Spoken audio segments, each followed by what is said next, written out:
Oh yeah, wait till y'all see this. We ain't definitely doing not one of those. Wait till y'all. Oh. We definitely not doing. That was goddamn game. Wait till a damn game on that day. Let's go, baby. Yeah, that ain't it. That's it. Let's go. Yeah. We in here, baby. What's good? Yes, sir. Baby. Yes, sir. Yes, sir. You know what it is. What's happening? Dr. David, I might put you to work in this first segment. I got some shit to say. Yeah, Dr. David, I might put you to work. You hang tight, Dr. David. The assignment is on the way. Yeah. I ain't even tell Kenny about this. I don't know what's going on. I just know it's lit. Yeah, boy, we here. We here, baby. We got the live broadcast coming up this week. Let's go ahead. That's about to be so crazy. That's about to be so crazy, boy. Woo! It's about to be a movie. Woo. And it's St. Patrick's Day. I mean, I know people come out for St. Patrick's Day. I don't think I really want to celebrate. I don't really wear green. Traditionally. I don't think I have anything green to wear. Yeah, I ain't got no green. You got that Eagles jersey? Hell no. You gonna get you a Jimmy Garoppolo silver and black? Hell no. Good luck, Jimmy. We wish you best in your future endeavors. Indeed. Yeah, man. Come on, baby. 2 Brew Street places. Come on, baby. Nuts, man. I'm telling you, if y'all ain't seen it, man, it's crazy. That is the premier place to watch a game. Yes, sir.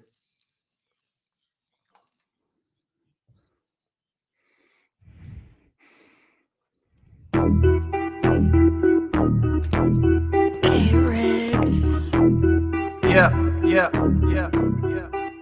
We got them screaming D-Lo, KC, D-Lo, KC, D-Lo, KC, D-Lo. We got them screaming D-Lo, KC, D-Lo, KC, D-Lo, D-Lo. We your number one spot. We your number one spot for some sports, huh? Got the city going crazy when we work, huh? We top 2, but we ain't 2, we in first, huh? And when you need the real, we is who you search, huh? D-Lo, KC, D-Lo, KC, D-Lo, KC, D-Lo. We your number one spot. Yes, sir. Yeah, man. Ooh, them air horns is flying. Hey. Yeah. We got some things to talk about. I'm going to tell y'all in advance. Hey. When Young Zell's done, I got something to say. Ooh, wait a minute. They do not know what Sacktown brings. When on the low, that's a Sacktown thing. Talking about us, it's a bounce out thing. Must they forgot we some Sacramento Kings. Whole squad going crazy, yeah, we back with it. Northern Cali going crazy, one sack winning. If you doubted us, then ain't no back spinning. This is real right here, ain't no catfishing. So tell me what you see now. See now. Coming down the lane off the rebound. Rebound. It's 9-16 now. See now. Like the beam now. Tell them like the beam. Let's go. Oh, man, Young Zell right there, like the beam. Get it, baby. And we welcome you in here to the Monday, March 13th edition of D-Lo and KC, brought to you by. I said D-Lo and KC, brought to you by. Sky River Casino. Yeah. Sky's the limit at Sky River Casino, and they are hosting our very first live event this Friday, St. Patrick's Day, inside 32 Brew Street. We're going to be there on stage doing the show live. Over 70 TVs in the sports bar, airing the games going on. It's St. Patrick's Day. We're going to have ourselves a time. This is going to be a good time. Oh, we're going to have a good time today, and we welcome Sky River Casino to the D-Lo and KC family. I'm going to do something here real quick. Okay. We got Young Zell. We got Bars. We got the Kings beating Phoenix. Yeah. And I'm going to tell you right now, Kings are beating the Bucks tonight. We'll get to that. Will Z's joining us. I like James that. Ham's joining us. I I'm going like to tell you that. something.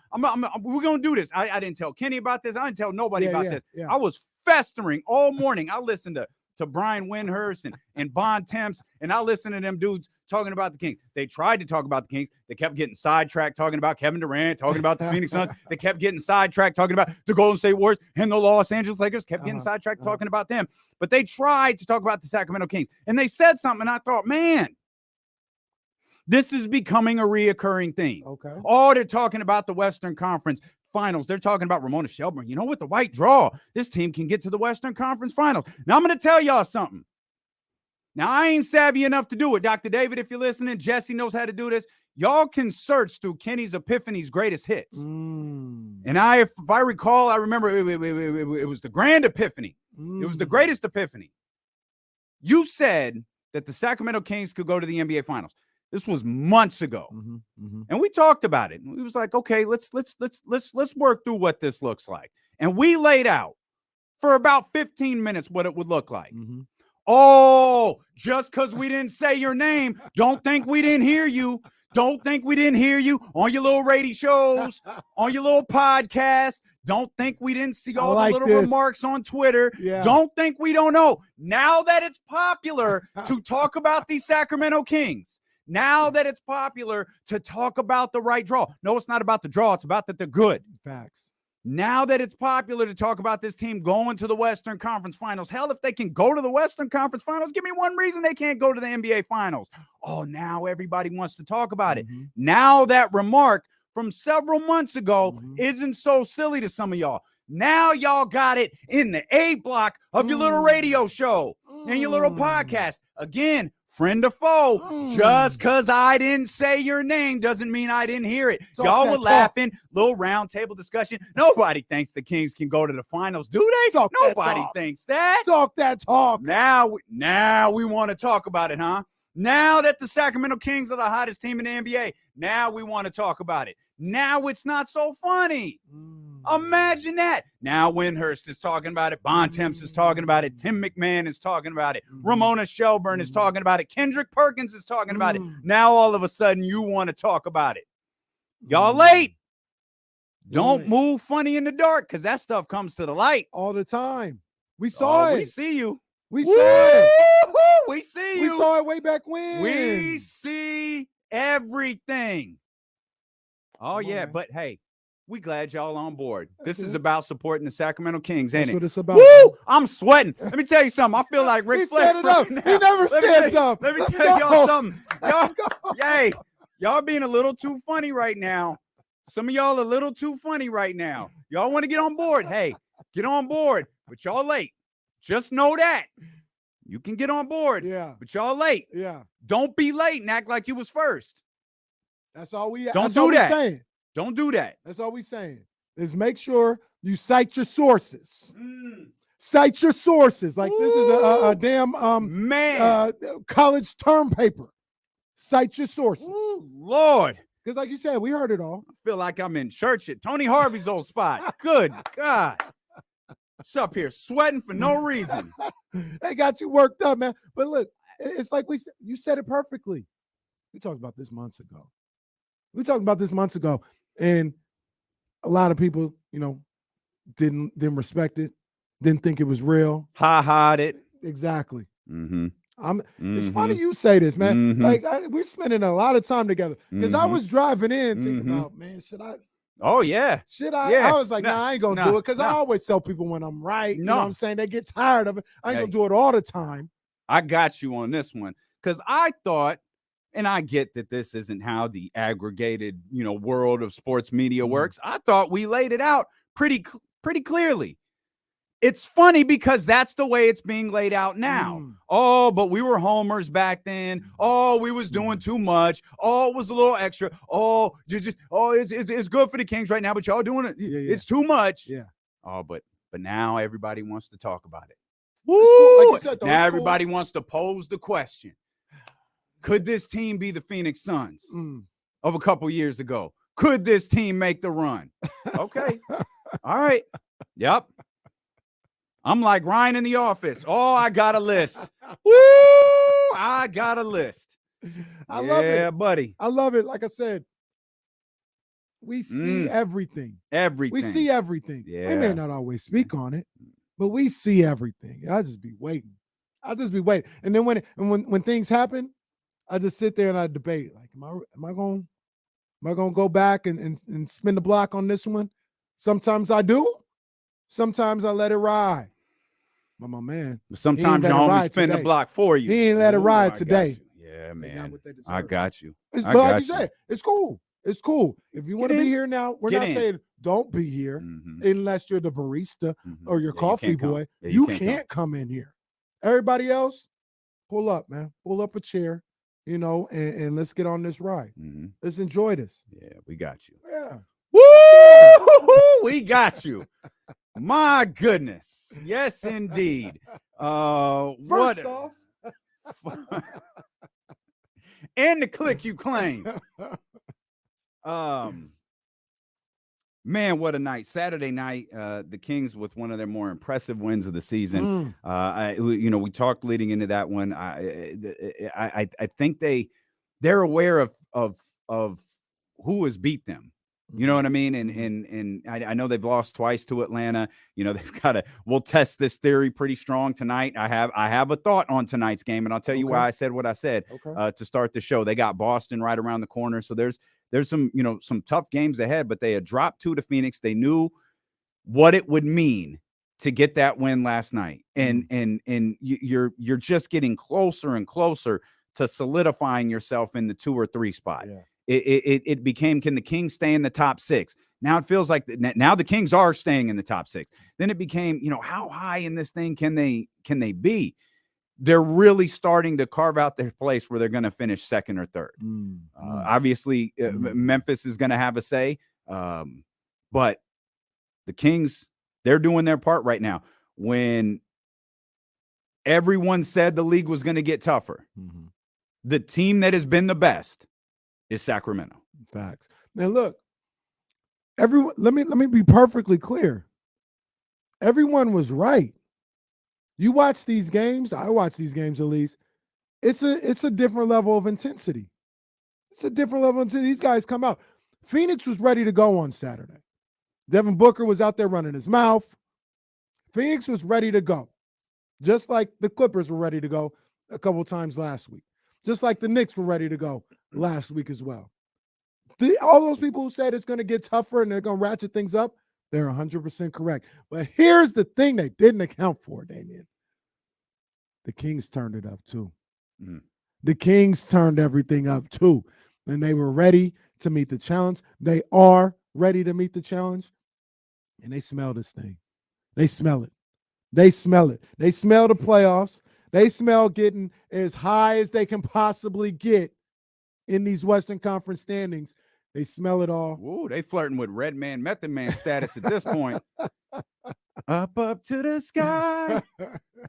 They ready, 10, baby. 9, 8, 7, 6, 5, 4, 3, 2, murder 1. Hey, at your according to the door. culture every Thursday. Let's go. Oh, I can't wait for tomorrow's episode. Yeah, well, the episode we record tomorrow. Yeah. It only goes live if the idiot producer posts it too early. He's a good guy. No. Leave him alone. All right. But they're ready to go. I know he wasn't talking crazy about the Kings when Kenny had an epiphany. Not. Absolutely not. You can check the tape. And I want to give a big shout out. So one of the things that happens a lot of the times, I got my son Reese, my daughter Ryan. They know Damian is Uncle D-Lo. That's Uncle D-Lo. Uncle be like, look, my nephew, or whatever. It goes both ways. I want to give a shout out to my nephew, Kessler Edwards. That's my Neff. What up, Neff? I see you, Neff. Do your thing, boy. Okay. Not Kessler. All right, that's fine. Kessler Edwards had himself a ball game. I know somebody. I saw the tweets. I saw all of them. Y'all are just convinced we all look the same. He does Kessler. resemble you, though. You two, and Ricky Starks. I mean, yeah, those hit. Those hit. Me, Kessler, and Ricky. Where's Kessler? I'm going to find out where Kessler Edwards from. Defensive player of the game. And how about Mike Brown going to him big time. with like Early. 6 minutes left in the first quarter? We'll Mhm. talk about Kessler Edwards. We'll give him his flowers. He deserves them. You know who else deserves them? Davion Mitchell deserves. Better yet, that second unit deserves their flowers. They were the reason that the Sacramento Kings beat Phoenix. Yep. So we'll talk about that. We'll dive into that game. We'll look ahead to tonight. It's the Kings and the Bucks at Finals the Golden preview. One Center. Will Z will be with us coming up in about 30 minutes or so. We're just getting started. It's D-Lo and KC, brought to you by Sky River Casino here on Sacramento Sports Leader, ESPN 1320. that was fire. Fire.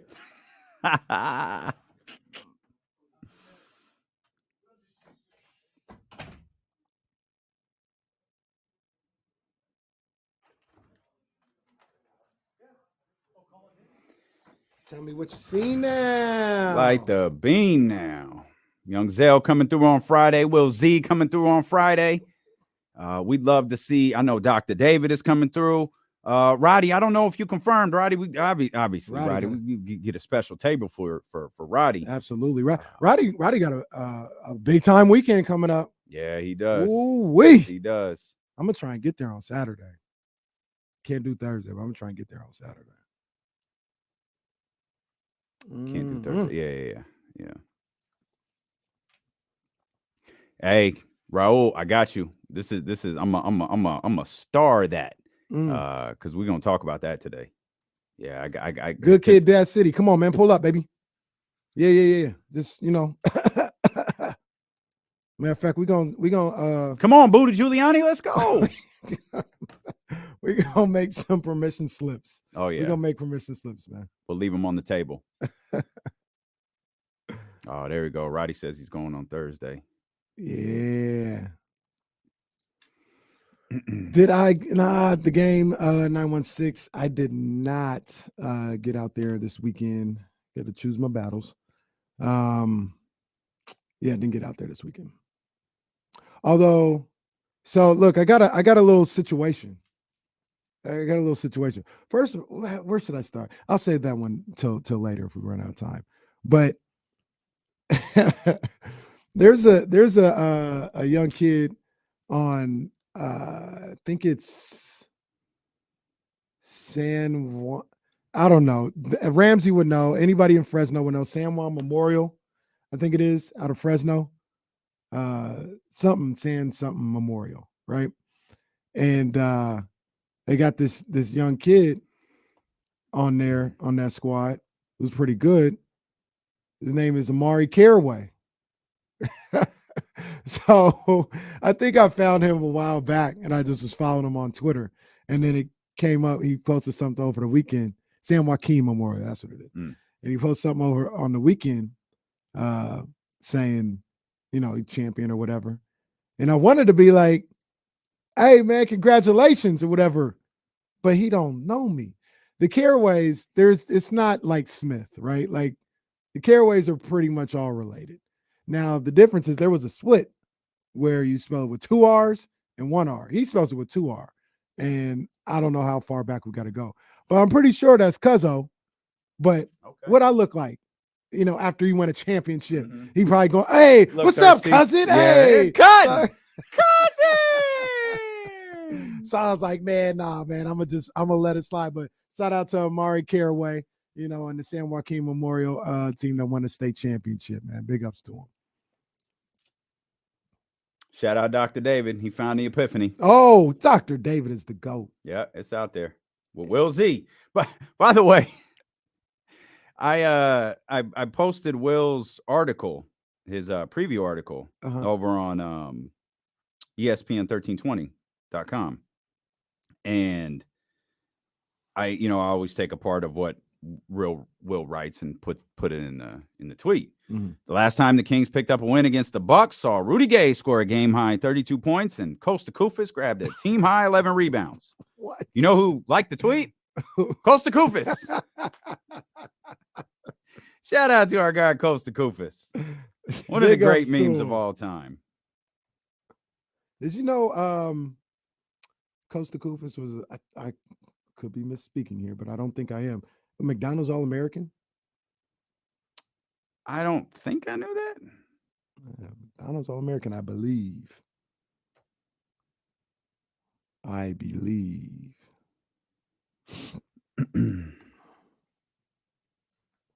Well, I wasn't expecting on Googling Costa Koufis's credentials today, but why not? We got time. Costa's only 34 years old. Costa he was in 07. Yeah, it was in fact the McDonald's All-American. All-American. Costa's got a lot of jerseys. Coach Phil's in the house. Monterey Trail, what up, baby? My guys over there. What's up, Coach? Roddy, I don't know. I got to talk to my cousin. Be like, hey, cuz, I know you got a lot of people coming at you, coming out of the woodworks, talking about what you should and shouldn't do. I just want to let you know I'm here for you. Giving this man he never met life advice. I'm here for you, Brody. I got you, cuz. I got you. Sir, who are you? It's me. Cousin, man. We cousins. Little Lucky. Anybody know did San Francisco City win the JUCO championship? Don't tell me, it's on my DVR. Oh, okay. Shh, don't say nothing. Don't look at the chat. No. I would have watched it if it was easier to watch too.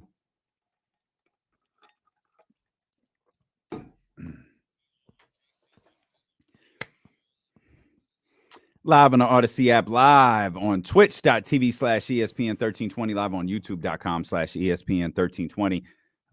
As we welcome you back here. I didn't ask, and sometimes I be forgetting because, this just happens so much. But yeah, we got him. I'm really Jimmy Butler out here, in the finals in the bubble. I'm that young lady that worked at Popeyes when the chicken sandwich got put out. Can you believe? But I'm here. Can you believe the Kings are at 40 wins, more than they've had virtually every season they've been in existence? Facts. With the exception of those years coached by Rick Adelman. Yeah. And Sean P ain't done Drake bars once. Wow. He's had 40 opportunities to drop bars, and Sean P, one of the dopest rappers in the region is scared of them lights. He's been called out. His name's in the streets. And he's just, I hate it had to be him. It's my guy. That's our guy. Damn, where he at, man? I tagged where him. He at? He thought we were talking about the Lakers. Like, fam, what are you talking about? I ain't talking about the Lakers. I seen Man Malik earlier this weekend too. They had some kind of show. They was doing work. I mean, I was watching the YouTube video. The Kings won again. Damn shame. They could drop some more bars. I mean, good. Booty Giuliani dropped bars. He did.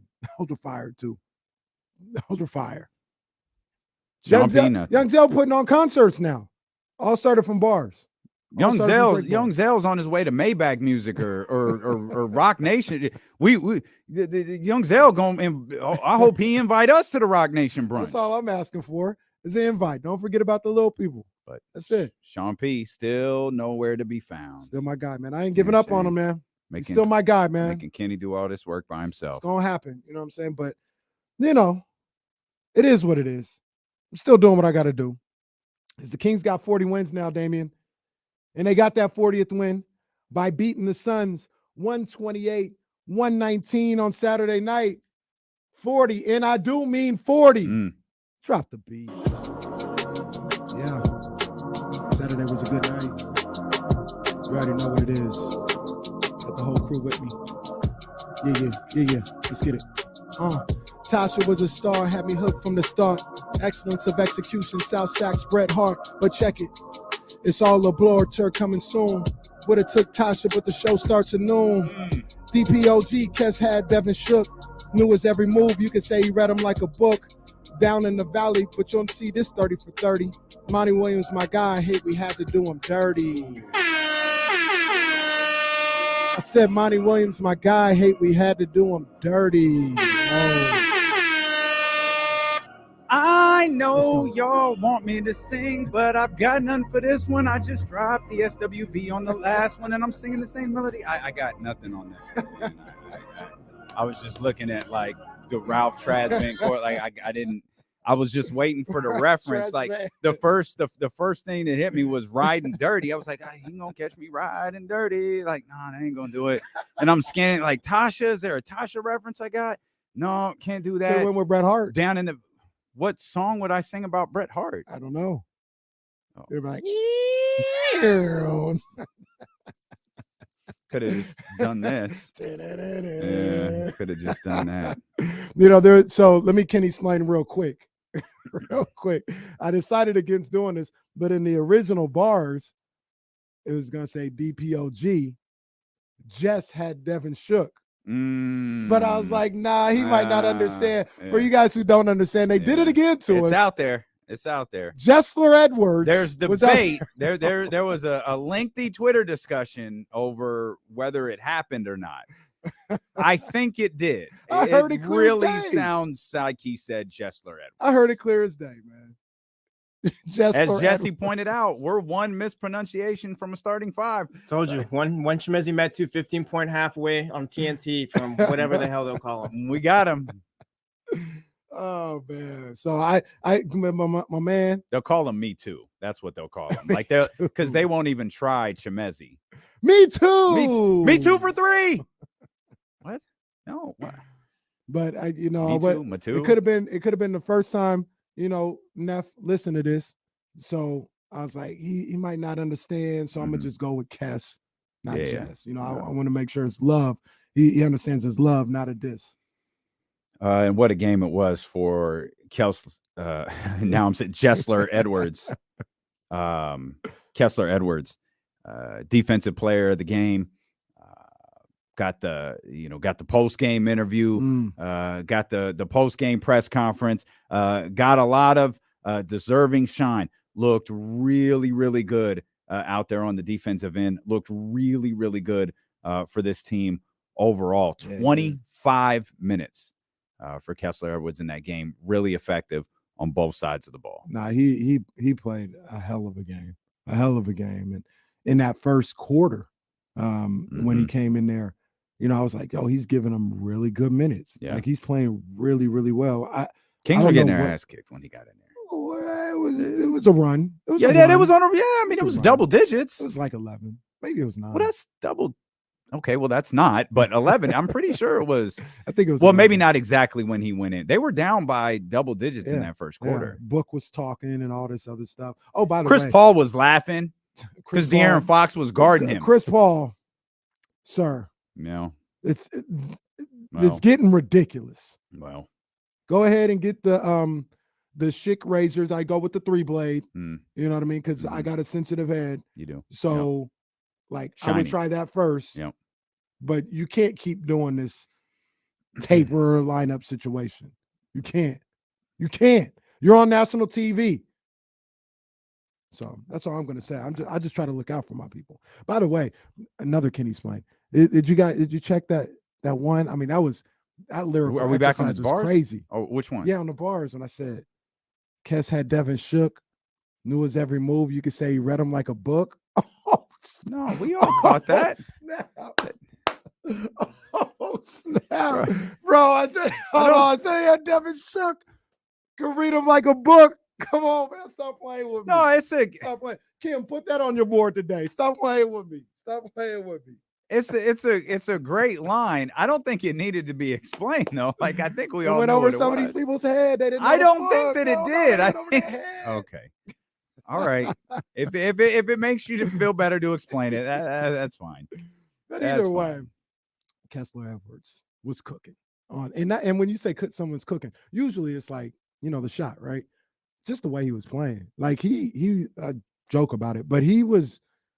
I guess he had done his homework on Devin Booker, or he was familiar with his game, or he was just, reading, reacting. But he knew all Booker's moves. The one where he comes off a screen and tries to get the defender on the hip, calls the foul. No, Kessler slid around, had his hands up, got back in the defending position. Like he knew everything he was supposed to do in that matchup, and he played great. And this was before he hit that 3 that I just threw my hands to the sky when he hit that 3. I said, Kessler! Let's go. So, I was hyped.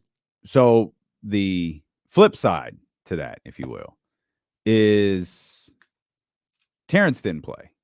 I don't like that. Because you like because we're looking around. I think the first time Kessler Edwards got in there was when De'Aaron was out. A couple games ago. He went in. Oh yeah, a couple. The hamstring game. I was about to say on Saturday he kind of came in Terrence spot. Right. So what I was so we when Kessler played that first game, it was like, all right, he probably got this run because De'Aaron's out. What next? And it wasn't. There was no next. It was just kind of like wait and see. And in order for Kessler Edwards to play, it has to come at the expense of somebody. And it came at the expense of Terrence Davis.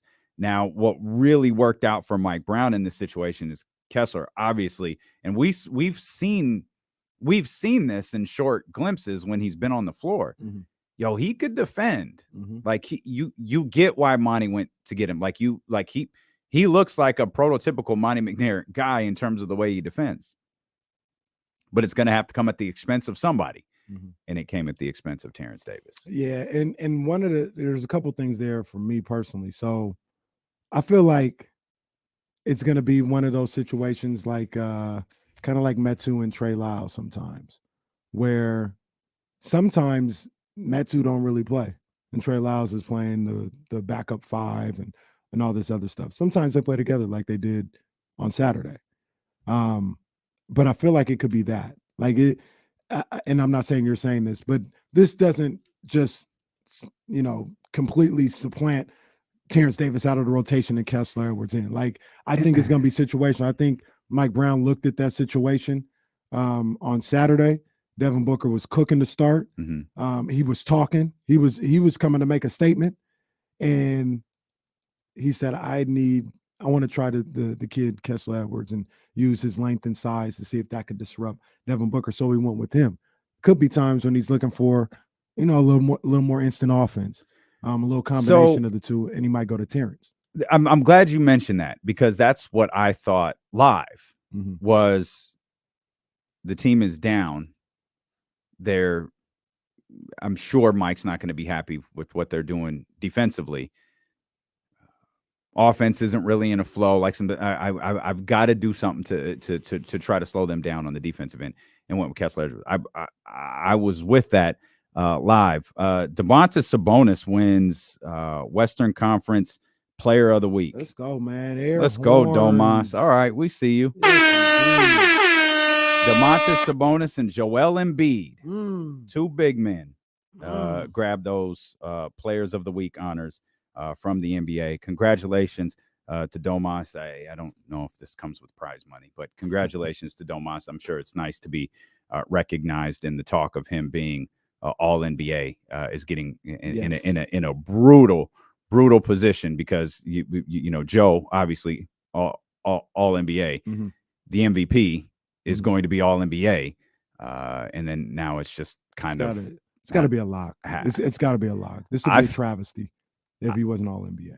I feel like it is, but I also think I had an epiphany of my own earlier today that we'll talk about as we roll along. Domantas Sabonis, Kings went 3-0 this week. He averaged 20 points flat, 10.7 rebounds, 8.3 assists on the week.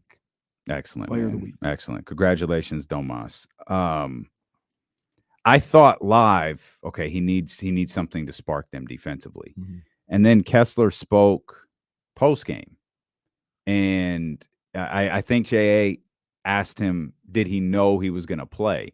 And I think J.A. asked him like a couple of questions, or if he knew he was going to play was kind of like the second part of a question. And I think he said, yeah, like I thought I was probably going to get a run in this game, or I knew I was going to probably get a run in this game, and then went on to answer the other part of the question. So the plan, it sounds like, going in was Kessler Edwards. Whether that was something that Mike saw as a Devin Booker issue, or something he saw in the scouting report and thought this will be a better option for us, at least on the defensive end, and it just turned into a massive bonus that he got going offensively, which was that you talk about the flow of a second unit. I mean, you had 5 guys come off the bench, and 4 of them scored in double figures. Jeez. Chimezi had 9. Man. Chimezi was the one bench player who didn't score in double figures, and he had 9. So that was a group that was rolling. So obviously you didn't have to sacrifice anything in this regard. Is that what Kessler can do offensively moving forward? Man, if it is, we talking y'all got a problem out there. I don't even mean to be like this, but if it is, we can talk about moving forward. Like, what that means. We don't have to talk about it today, but I'm just saying, like, that's a young piece that could defend, be a 3-and-D guy. Yeah. I mean, you got one. Mhm. You got one moving forward. You know, that's major. But it just this year specifically to this team, it just adds to the depth. It adds to what you have to be concerned about if you're going up against the Sacramento Kings.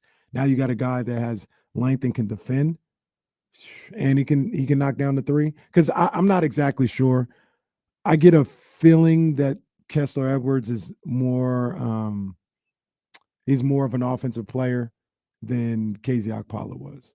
I know James talks about how KZ, when he was at Stanford, actually did score a little bit, but I could look it up or somebody could give numbers or something like that. It feels like Kessler was more of a scoring option at Pepperdine and with, you know, some of his times in the G League and with the Nets and things of that nature.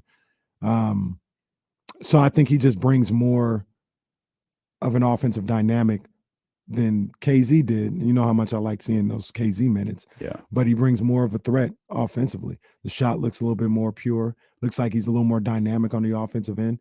Not saying he's going to average 20 or nothing like that, but he's somebody you got to respect if you're out there and you're the opposing defense trying to stop this Kings offense. Well, it worked. And it's while he deserves all of the flowers in the world, that second unit was so good. I feel like Davion Mitchell has found somehow, and it seems impossible, but he seems to have found another defensive level to hit. He is out there. He is busting his ass on the defensive end. He's been solid offensively since the All-Star break. But man, he has been he seems to have stepped it up even another notch. For a guy who was already the team's best defender, he seems to have gotten better during the season. And the fact that he's scoring at a greater clip than he used to is special. Yeah.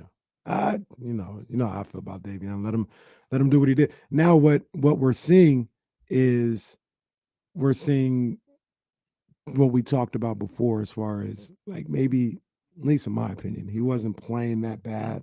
All the numbers were up. He just wasn't getting the opportunity. Maybe now he's kind of forcing that opportunity a little bit, getting, you know, certain shots up and letting it flow a little more naturally and within the flow of the offense.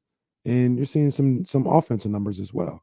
I like what you said about the defensive end because I do think he's like really laying into the fact that he is the defensive stopper for this team, even more so than in the past.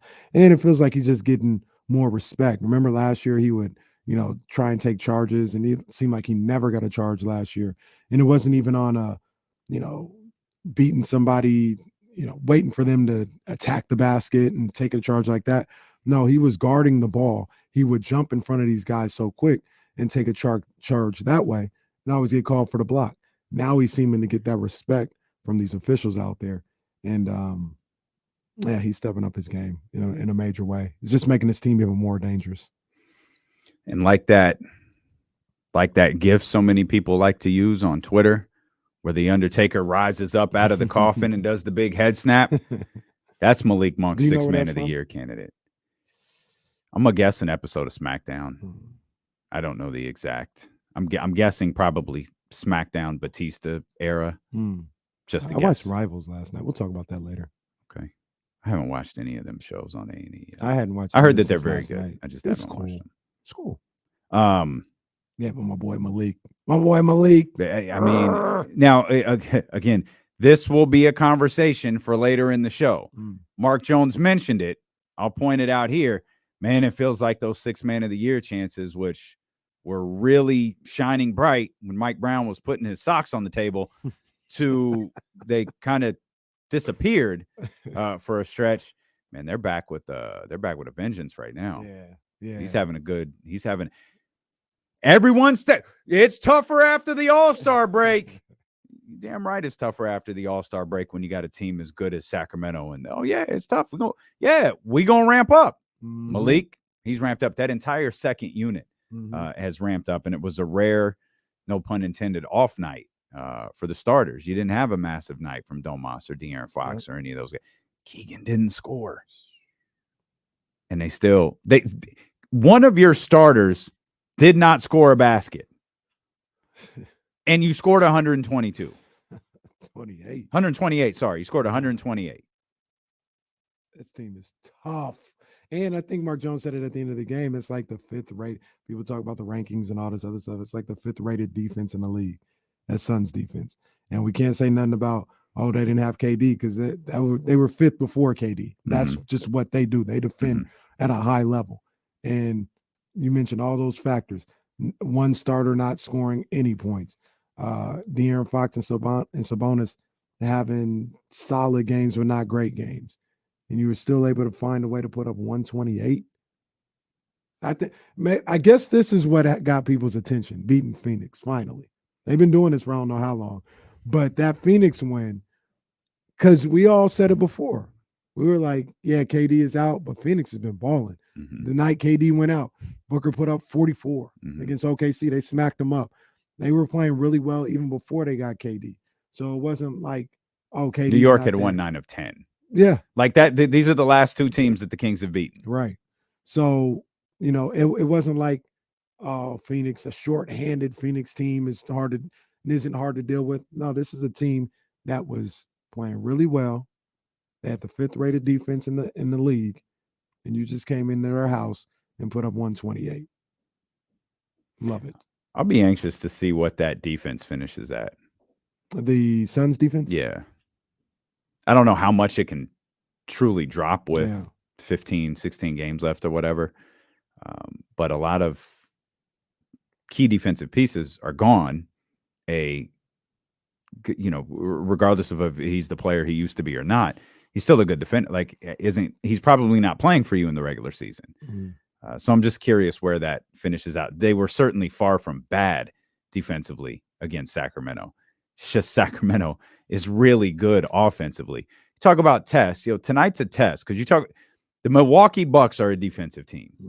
The Milwaukee Bucks want to beat you 101 to 99 every night. That's how they don't want 120s and 130s. Capable, very, very capable. But that's not the way they play, right? Nor the way that they want to play. And Giannis I think he's still listed as questionable for tonight. By the way, he did miss the Saturday night game against Golden State. For the Bucks that night. Yeah. Shout out the KC Classic last night. That was not the KC. What do you mean? It was the Knicks and the Lakers. What you mean? Okay, Lake Show. Allegiances will be established tonight. But your New York Knicks, man, I didn't realize till this morning how big of a win that was for the Knicks, how big of a loss that was for the Lakers because of everything going on around them. The Lakers would have been in like a 3-way tie for 7th if they had beat the Knicks last night, because they've been playing really well. But the Knicks got them, and that was a call. I mean, it's still plenty of time for them. That was a costly loss. They would be right on the cusp of the playoffs had they gotten that win. Missed opportunity for them. They all of a sudden fell to 11th. Yeah, right. That's crazy. Shoot, one bad week, one bad game, and you fall from 8 to 11. One bad game and let nobody else play that day. Well, I don't think anybody that they. I don't think they did. OKC played last night, but that's it. I think everybody else was off. Memphis and Dallas tonight, Minnesota and Atlanta, Utah and Miami, Boston and Houston. Phoenix and Golden State tonight. The crazy thing about it, I'm just talking. Don't worry about that. Sorry. What something just dawned on me. Yeah. This is the first night of a back-to-back for Milwaukee. They play tomorrow? I think Milwaukee has Phoenix tomorrow. Which, I mean, I don't think Giannis is going to play. They do have Phoenix tomorrow. Good call. Yeah, I don't think they're going to bring Giannis. But like it feels like they would sit him one more if he's ready to play. I have no idea if he is or not. If he's truly questionable, I feel like they'd wait till tomorrow and bring him back against Phoenix rather than the first night of a back-to-back. Yeah, I'm sorry. That just popped in my head. I'm sorry. So. Hold that thought that you just had because I want to hear it in its entirety. Will Z is going to join us when we return. We'll look at that game tonight with the Sacramento Kings and the Milwaukee Bucks. And I'll tell you why I'm confident the Kings are going to get a win tonight. We'll do that when D'Lo and KC, brought to you by Sky River Casino. Sky's the limit as Sky River Casino returns here on Sacramento Sports Leader, ESPN 1320. They do not know what Sacktown brings. Be some Sacramento Kings. Shout out to the Dope Ones, man. Look at all this great work that he did. Yeah, man. Big ups to the Got the Dope casino up there, got the bridge, got the golden one, kept the beam. Got De'Aaron over here yelling at folks in the corner. Yeah, buddy. I ain't see any of them movies that won Oscars yesterday. I didn't even see the Oscars. I saw Halle Berry thanks to Good Lord. I don't know. The cameraman that did the tight shot should be fired. Because I looked over, see her beautiful as always, doing the tight shot. Like, yeah. Then they came back from something and it was the panned out view and you saw the slit. Lord. That's the shot. Don't need this close up. That's the shot right there. You got to show that dress. Bad job by you, cameraman. Need the Kings cameraman out there. Hey, Kings cameraman would have been on it. All right, let's do this. There's 1, 2, and oh, I like that. We're a professional show now, baby. What's up, guys? What's up, What's Will? up, man? Oh, that's wonderful. How was your weekend, man? It was good. Got a lot done around the house, which is nice. There you go. So my weekend, it almost got all bad because Saturday night watching the Kings game, wifey says, "Hey, I need you to move this dresser in Ryan's room." It's like, all right, cool. It's halftime. I'll go do it. That doesn't sound good. Move the dresser. Yep. Oh, I'm back. Oh, yep. Uh-oh. Yep. I was walking around the Western weekend like WrestleMania 14 Shawn Michaels. Oh man. Yeah. I was laying in the house like Steve Nash when he's Oh no. Like Larry Bird at the end, just laying on the ground. Oh man. But I had to get creative with how I brushed my teeth because I couldn't. Kenny was watching the Knicks and the Lakers, just stomach down on the watching it on his phone because he can't look up. Oh, that's terrible. Oh, you feeling better now? Yeah, luckily I'm back. I was worried though. I was like, "Damn, how long is this gonna last?" I ain't never really heard my back before. And but yeah, He said, "How long is this gonna last?" I was like, "Yeah, I don't like this," but I was back. I am back. All right. I hurt my back. That thing's hanging around for a couple months. Oh, I'm feeling it. I'm feeling it.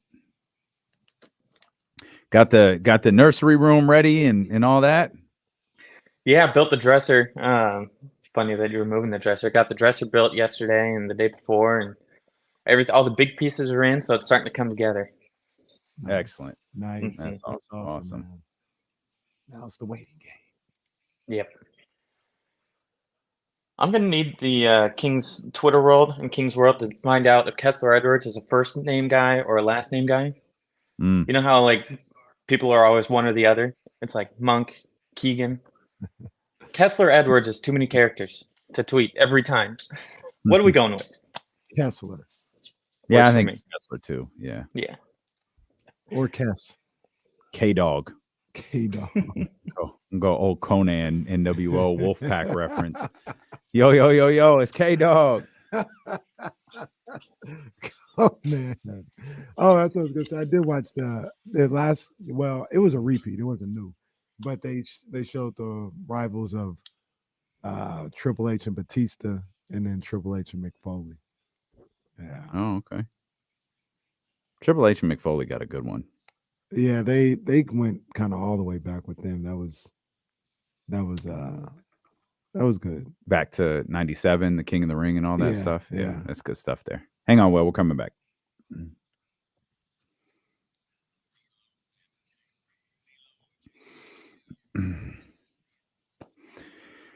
D'Lo and KC brought to you by Sky River Casino. We'll be doing our very first live broadcast from 32 Brew Street inside Sky River Casino Will Z is going to be there with us.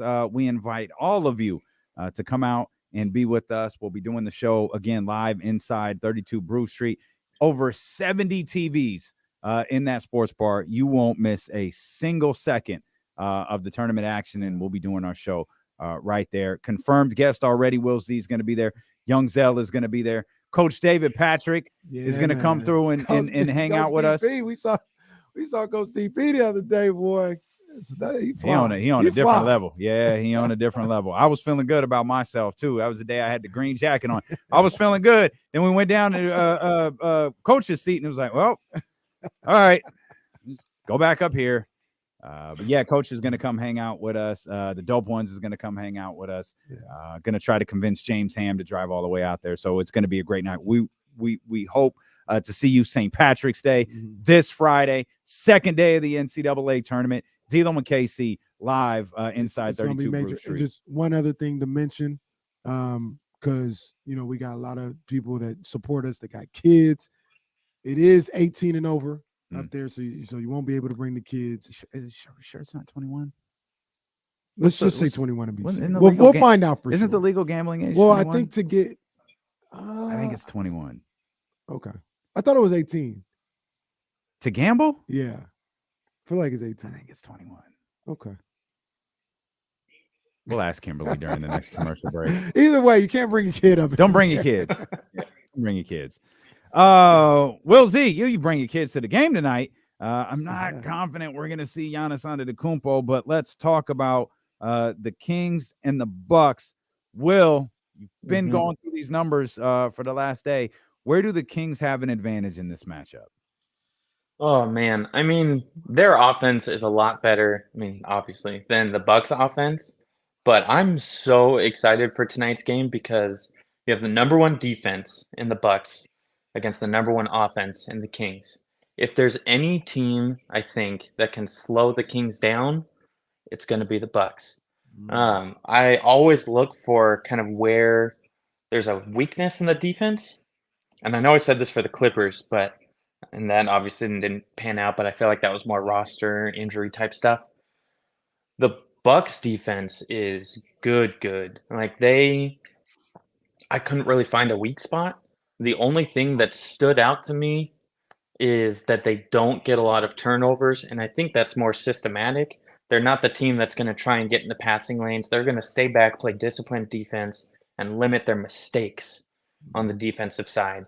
So I can't wait to see the two powerhouses that are their defense and the Kings offense go up against each other.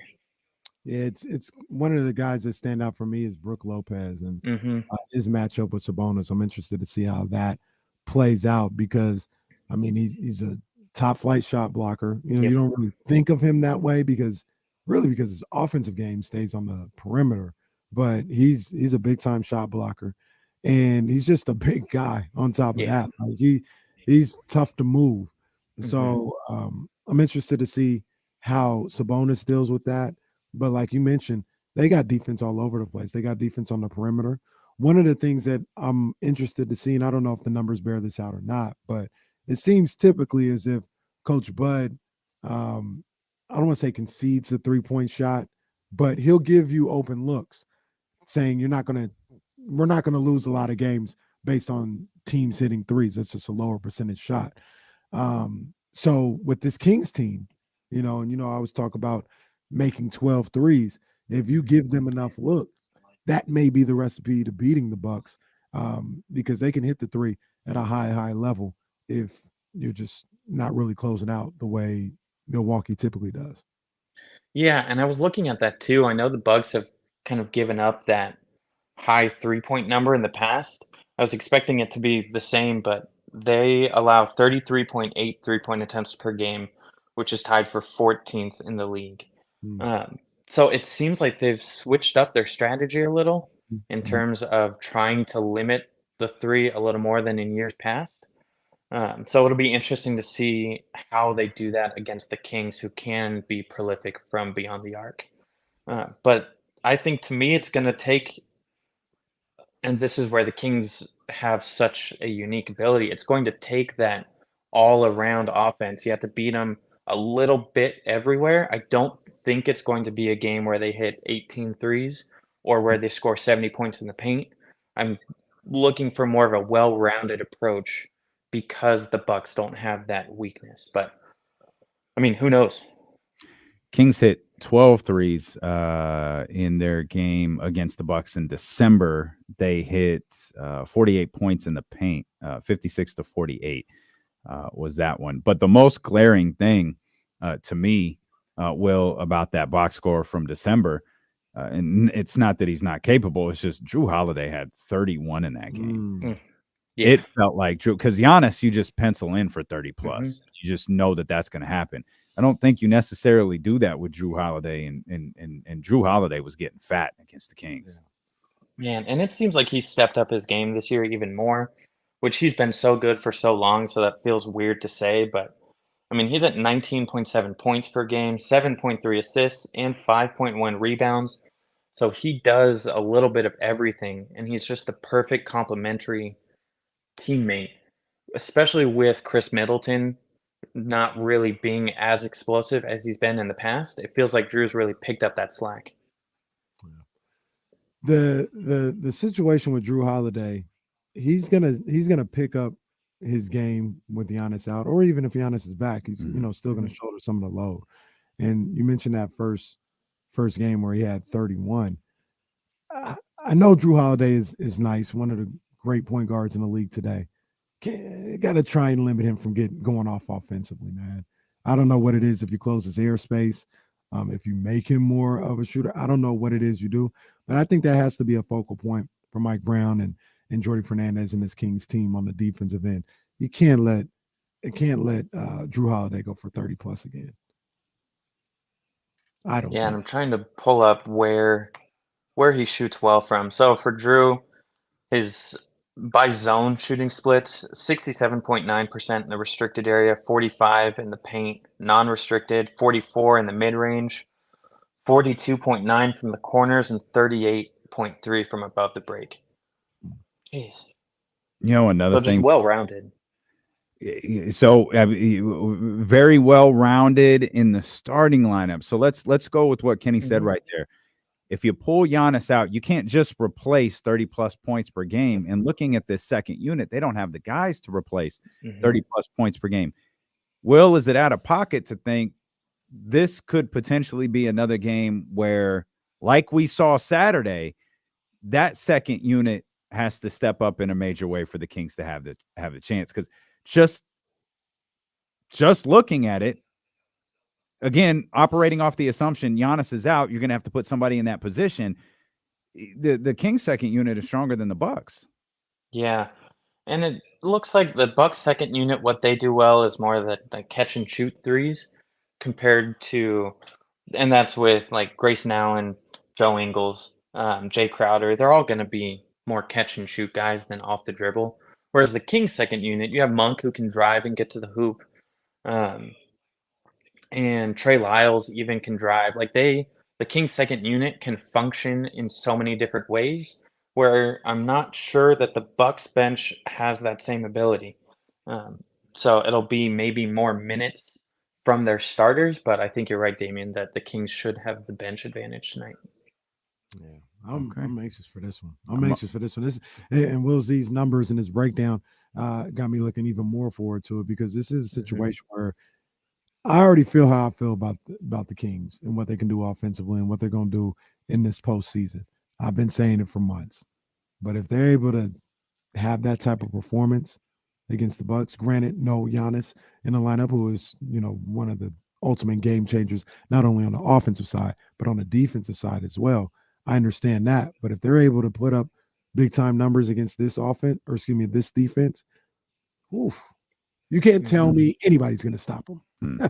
Period. If they do it against the Bucks, you can't tell me nobody's going to stop this team come playoff time, because the Bucks are looking for a win. Bucks are trying to get home court advantage. They just had a tough loss on Saturday.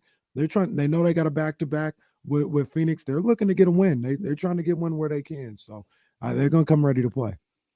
So I'm going to tell you, Will, when was the last time Sacramento beat Milwaukee? It has been since When was it? I can tell you. February 1st, 2016. Mhm. It's been a minute. Wow. Leading scorer, Rudy Gay. Yep. Leading rebounder, our friend on Twitter, Costa Kufis. hmm 13 straight losses. The Sacramento Kings right now are like Michael Corleone at the end of The Godfather. We're settling all family business. They need to deal with. They need to end this losing streak. hmm They're hot. They're playing well. They're at home. They're gonna beat the Bucks tonight. Okay. It's gonna be loud there tonight. I mean, it's loud there every night, but Oh yeah, I'm with that. even more. Two best teams record-wise since the All-Star break, right? correct. Yeah. Yep. All right, let's Well, get it. great Let's stuff get it, as baby. always, man. Great Can I stuff. give a little love to Kessler Edwards real quick? Yeah. Absolutely. Just, I know I tweeted it out, but you guys were talking about it, Kenny. I was literally getting that tweet ready as you were talking about it. The Kessler Edwards defensive numbers, everyone is talking about his defense. It's great. His defensive rating, 106.0. That's the second of all the Kings rotational players. Only KZ Okpala had a better defensive rating. His offensive rating is 124.8. That's the highest of all the Kings rotational players. So he's not only bringing that defensive prowess that KZ was, but he is just been lights out on offense and hitting those opportune shots and layups and just getting to the rim when he needs to. For reference, KZ's offensive rating was 106.4. So it's just a different dynamic from that defensive stopper that we haven't seen anyone on this team do yet. And it feels like Monty may have found something. I know it's small sample size, but I just have to give him some love for both his defense and his offense. Give him all the flowers, man. He deserves them. He had a hell of a game on Saturday night. Will, you have a hell of a game every night. We're looking forward to seeing what you throw it out there in the Twitter universe tonight. Will, we appreciate you as always. Appreciate it, guys. Have a good one. All right. So, man, Will Z right there, ESPN 1320 statistician. He's our numbers guy. Yeah. Everybody needs a good numbers guy. Yeah, I think the Kings are going to snap that streak tonight. I like that. I'm I like feeling the Kings I like right now. The vibes you're putting out there, what you see, what makes you feel that way. I like all that. That starting unit too needs to. Yeah. I know they happy they got to win. Hey, we gotta get cooking again. Domas just got Player of the Week. We gotta go out there and solidify these first, second, third team All NBA spots. We also got to get the rookie going. Got to get the rookie going. Now, that was interesting on Saturday to see the way that played out for him. I don't know what the issue was with the matchups. Maybe you didn't want Herter on Book or whatever. But, yeah, that was a tough spot to see Keegan Murray guarding Devin Booker so much. I don't know if it was switches, transition situation or whatever, but that wasn't it. And I wouldn't have put him in that situation. Like, he's not ready for that. And I think it threw everything off at that point. That game, Phoenix came out and hit the Kings in the mouth. They came out ready to go. They came out saying, look, this is big boy basketball. They said, we're going to bring you into deep waters. We're going to see if you guys can swim. Well, the Kings were the goddamn Michael Phelps, but they tried to bring him out to deep waters. Yeah. No, they did, and that's what great teams do, and that's a team that has championship aspirations. But the Kings, as you said, they're Michael Phelps. You're listening to D'Lo and KC on KIFM, West Sacramento 98.5 FM, KRXQ, HD2 Sacramento, ESPN 1320, always live on the free Odyssey app, live as well.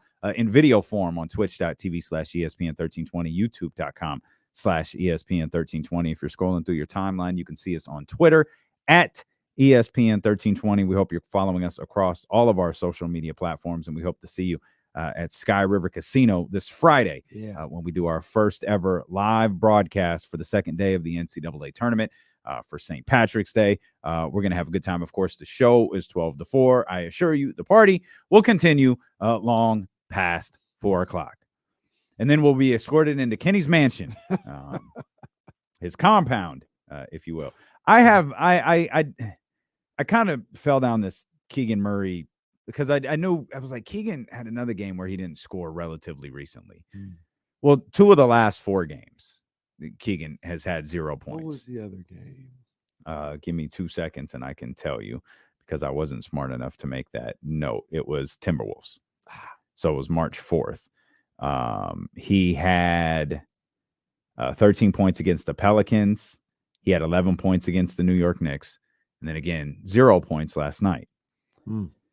So Will Z would not be proud of this, because I just generically started looking at, like, what are his game logs? What are his highest outputs? What does it mean when Keegan Murray scores for the Sacramento Kings? Well, when Keegan Murray scores 20 or more, that's a lot.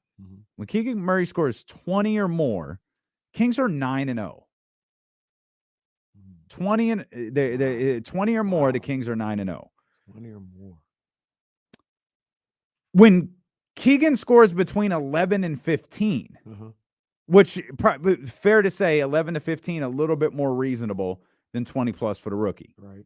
Especially in this offense with De'Aaron and Domas and Kevin Huerter being able to have the moments that he does.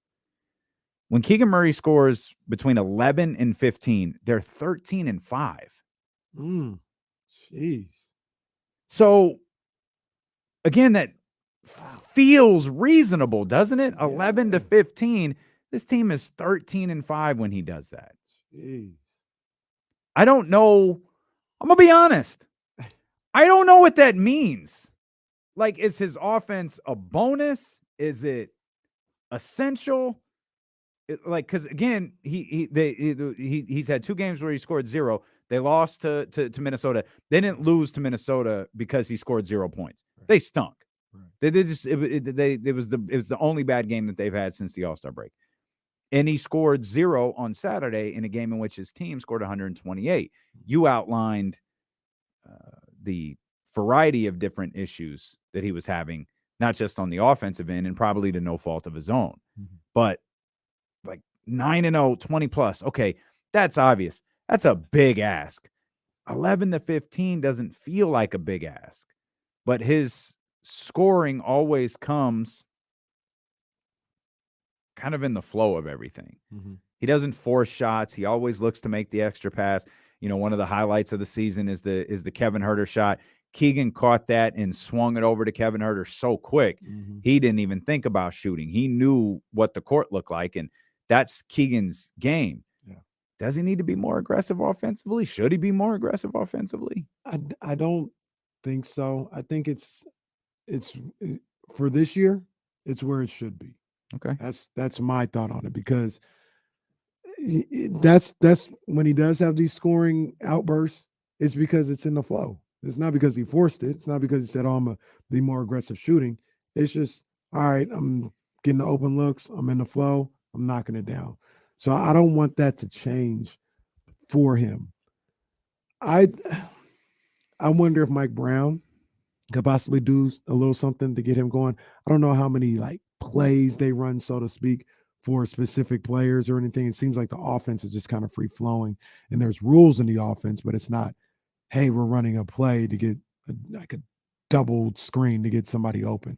It doesn't seem like you get that too much. But if they could, I would look to do that relatively early, because he seems like a guy that if he can get going early, it continues throughout the game.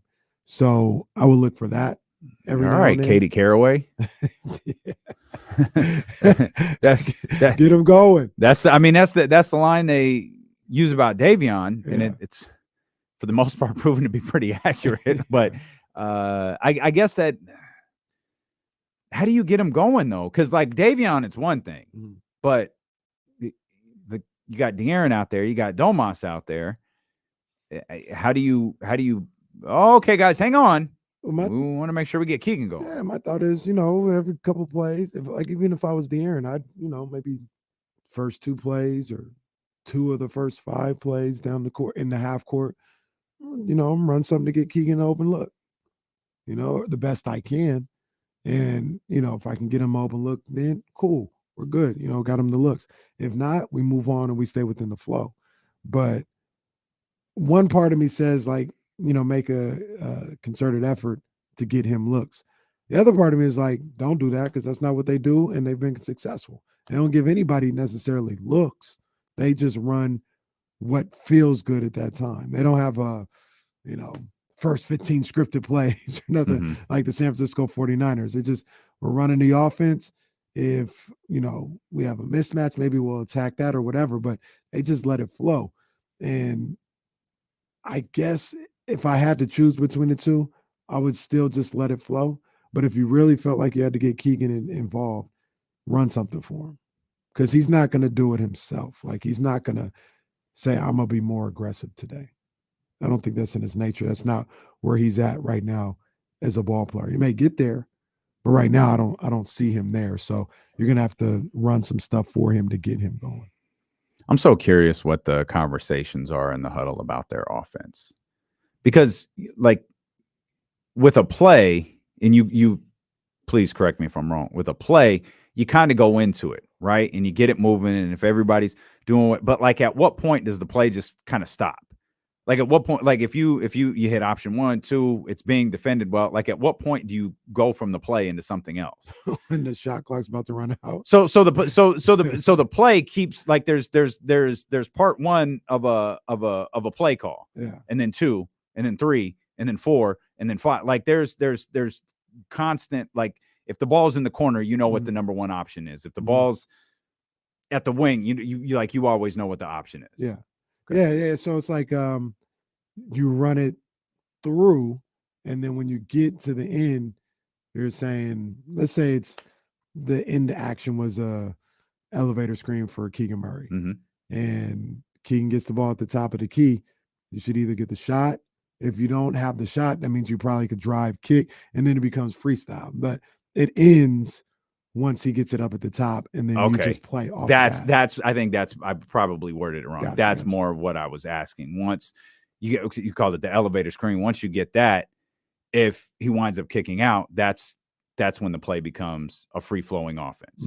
And even in a free-flowing offense, you have things that you're supposed to do. Like, I'm sure they go over things that you do if that particular play, if Keegan kicks out and the shot's not like there, then you know what to do next, what movement to take, where to go, or whatever. And even if it's like, if they switch it and they take away the pass to Keegan, they switched, Domas, post up right there because I'm going to hit you on the block. Like if I'm Fox on the right wing and I'm looking to get it to Keegan, they switched out, they got him guarded. Boom, that means Domas has like a smaller guy on him.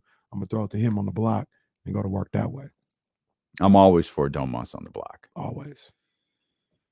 By the way, we have not yet mentioned that Harrison Barnes was the team's leading scorer on Saturday night.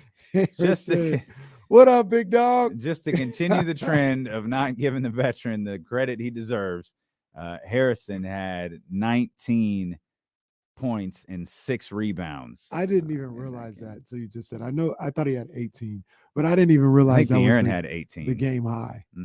Yeah. But I mean, again, De'Aaron had 18. I think that's what Malik had. Yeah.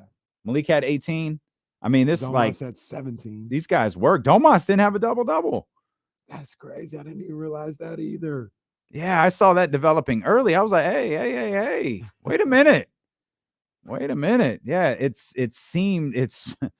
so rare at this point that he doesn't. We just take for granted 17 points, 12 rebounds. Remember, I thought he was going to go the whole rest of the season, So getting a did I. double-double. I did not think that streak was going to end. The streak is over.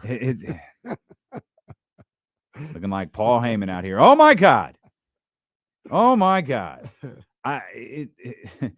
Dude was getting him in the first half. Yeah. There was no reason to believe he wouldn't continue doing that. Like, he was regularly getting double-doubles in the first half, and it wasn't a double-double. It was 11 and 9. Confident he's going to get one more rebound in the third or fourth quarter. Yeah, I thought it might happen the rest of Domas's career. Did you did you have any thoughts about your boy? My boy too, but your boy, Monty Williams, crying about fouls after the game? It was 37 to like 23 or something like that. 37-22. Yeah. They were fouling. Stop fouling. I get it. I get what Monty's doing. I like my. I ain't gonna feel bad for Monty Williams. I I hit- ain't gonna feel bad for that team. I hit Book Hell with a no, couple ain't of my them problem. lines. While I was watching, he just brings it. Oh yeah. He just Did brings you it call that out. man out his name again? God bless it. He just You be brings calling it Book out. out his name more times. He brings it I out. swear. I mean, okay. So I want you to sit on this question. Got the Milwaukee Bucks tonight. You got the Boston Celtics in about 7-8 days. The Sacramento Kings, the top 5 team in the NBA right now. We'll talk about that when D'Lo and Casey return. Also, it's the first day of NFL free agency. Oh boy, they try to steal the headlines. There today, are moves Ooh. being made. We'll dive into that at some point too. James Ham, I assume he's coming into the studio. It's a game night. I assume he'll be here at some point. So much more ahead as D'Lo and Casey continue on Sacramento Sports Leader ESPN 1320. I gotta something dawned on me. I gotta run and tell Charlie something real quick. Yes, sir. Bray Wyatt out of action. When was he ever in action? I don't know if this is gonna fall out in time. Got it out. Got it out late. Michigan Wolverines, 13th round comes on at 2:13. We will talk about it then.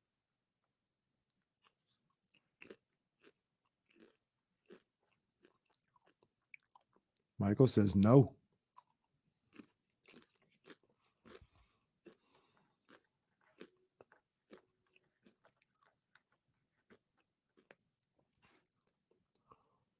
Oh, yeah. Wow. We'll talk about it. You guys don't even know what I'm talking about, but yeah. We'll talk about this.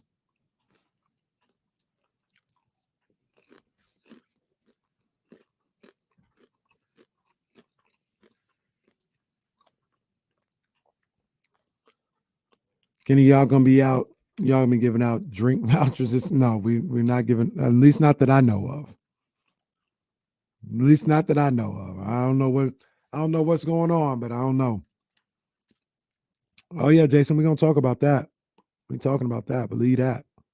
Hey, there go my guy, Kyle DeYoung in the house, man. Hey, Jesse's a Celtics fan, big Celtics fan. And poor guy's lost. Celtics and Vikings fan, poor guy. But yeah, saw my man the other day, man. Always good to see my man KD.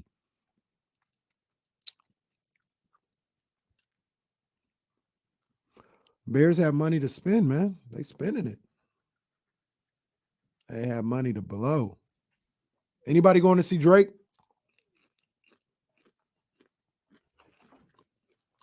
I'll go see Drake. You know that. Never seen him before. Chase Center. Never seen him before. I don't know when he's going on tour after this. Yeah, I'll go see Drake. Oh, Lord.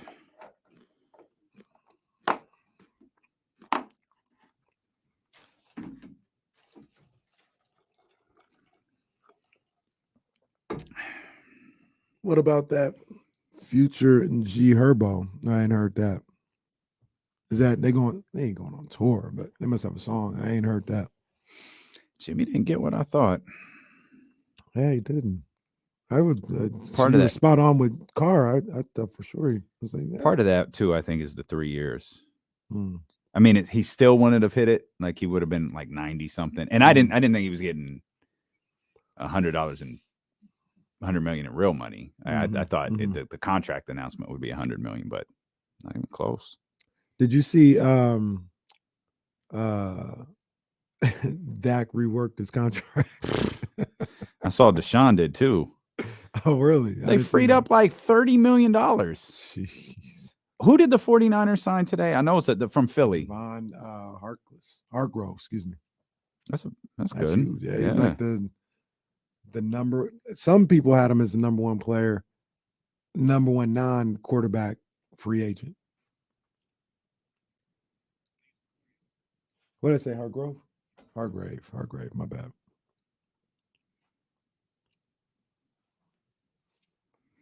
That's good. Good for the squad.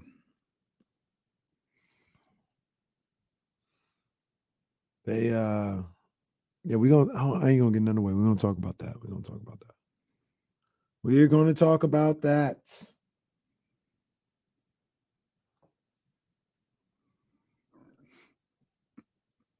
Yeah. Y'all hit the thumbs up while you here, please. Yeah. Pretty, please. I'm seeing something. Well, like I said, we'll get to it. Gotta talk about it. Hit the thumbs up, hit the subscribe buttons. We got a show out for ain't my man.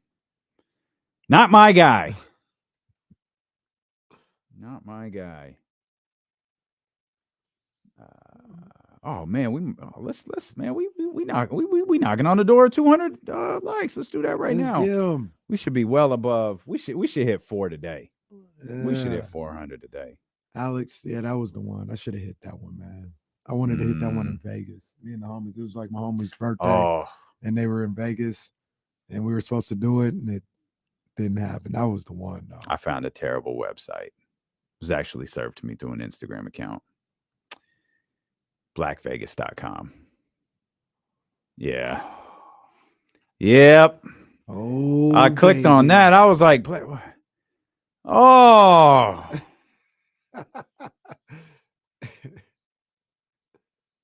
Is it akin to What's Poppin' Central? That's how I went to All-Star Weekend in Vegas. Yeah, probably along those. Yeah, it's along those lines. What's Poppin' Central sent me to Vegas for the All-Star game. Blackvegas.com. I was like, oh man, me and Kenny gonna be in Vegas every other weekend. Let's go. I'm turning into Kenny Caraway right before our eyes.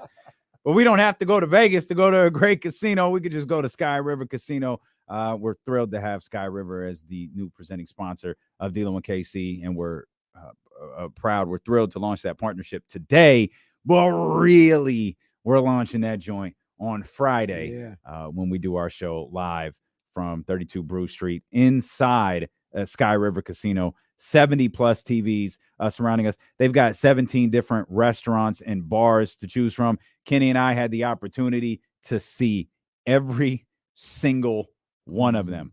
This casino is gorgeous, and it is tailor-made for D-Lo, KC, and the Chatty House. And when y'all get there on Friday, you will see what I mean. I'm telling you right now, Ace man. of spades on ice, baby. Let's go. I'm telling you right now, the casino is legit regardless. But man, that 32 Brew Street where the show's gonna be at, and that bar is sick. Yeah. That bar is sick. I can't wait to watch the tournament there. I really can't wait to watch the tournament there. I can't wait to watch Kings games there. I can't wait in the fall to watch 49ers games there. I'm gonna be there a lot. Sorry, Jazz. I'll make it up to you in some other way. Yeah, so if you're listening on the Jazz radio, can come too. Maybe grandmama can watch the kids, but if Jazz if you're listening to the show on the radio on Friday, for whatever reason you can't come hang out at Sky River, or if you come hang out at Sky River Casino for a little bit and then you leave and you wonder why it's just me, it's because Kenny's left the table and is like watching all of the games on the 70 TVs. That I've already mentally prepared for that. I'm actually building out blocks to where Kenny's probably going to leave at this point because a round of games are coming to an end and he's got to see what happens. Well, you would think see where we're going to be, where everybody's going to be, you're not going to miss anything, right? You're going to be able to watch games all over the place. Yep. This is not on them. Sky River Casino, this is not on you. This is not on you. It's my eyes. We're at the Golden One Center, and that big old scoreboard is up there. And I'm like, Damien, what's the score? Yeah, that's a true story. It's a 100-foot screen above us. Like, what does that say? I need my glasses. Bro, just get the lasers. It's ... just happens real quick. Boom. Day later, your eye, man, you're reading things you didn't even know you could. I don't know if I'm going with the laser, but I am going to get the glasses. Just ignore the laser pointing in your eye and the burning smell. Just if you can put that out of your head. Oh man. If you could put that out of your head, it's completely fine. It's a little scary up into that point, but I also think they do a needle. The less I tell you, the better. Whoa. The less I tell you, the better. Just go get it done. What the hell is going on now? It's worth it. I just won't see. Hey, real quick before you get into your point, hey, get your boy, man. Who? Get your. I don't know if it's your boy or Jesse's boy, man. Get your boy Mark Davis, man. Not the Raiders, Mark Davis, the referee. Get your boy, man. Why my boy? Why you have to do all that? That's Mark Davis. There's nobody. There's nobody named Mark Davis. That's my boy. And please don't ever associate my name with a referee again. You see what he yelling at the people? I did. Come on, man. Hey, sit down. Sit down. He said the challenge was deemed unsuccessful. Change the clock to 58 seconds. I said, yo, shut the hell up. I can't lie, though. I kind of popped for that. That made me laugh. Oh, y'all gonna boo me? He turned into Denzel in Training Day. Y'all gonna boo me? That was funny. That was very, very funny. Dude, man, I swear these referees are characters. But that was harmless. That didn't. No, hurt it was anything. harmless.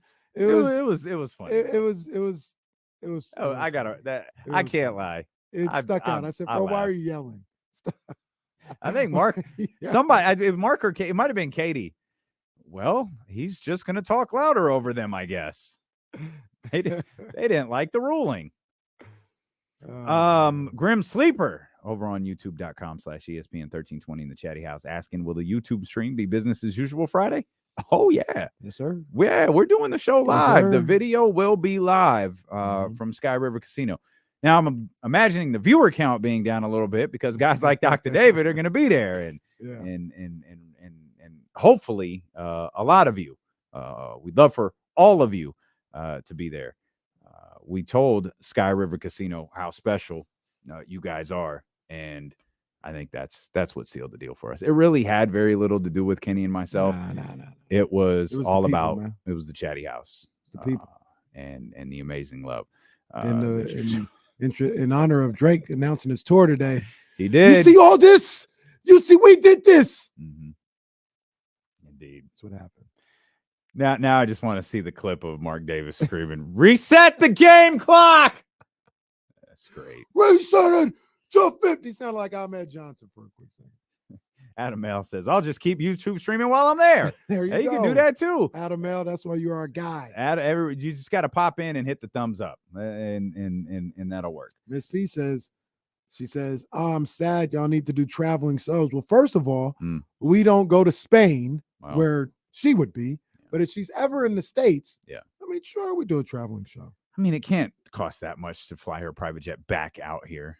Like, she usually makes like 3 or 4 stops. Like, we were talking to her at the game. Like, hey, when do you go home? She goes, well, I go to Phoenix, and then I go here, and then I go here for work. I'm not sure she's home now. And then she might not be. She probably went to the Oscars last night. Probably. And then went to some after party at some remote island, and then she'll head back to the East Coast. After party on Catalina Island. No, very well may have. Very well may have. Sometimes I dream that she is me. Boom, boom, boom, boom.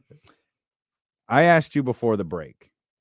Kind of threw this out there. Didn't necessarily ask you, but I'm going to ask you now. The Sacramento Kings play the Milwaukee Bucks tonight. By record, that is the best team in basketball.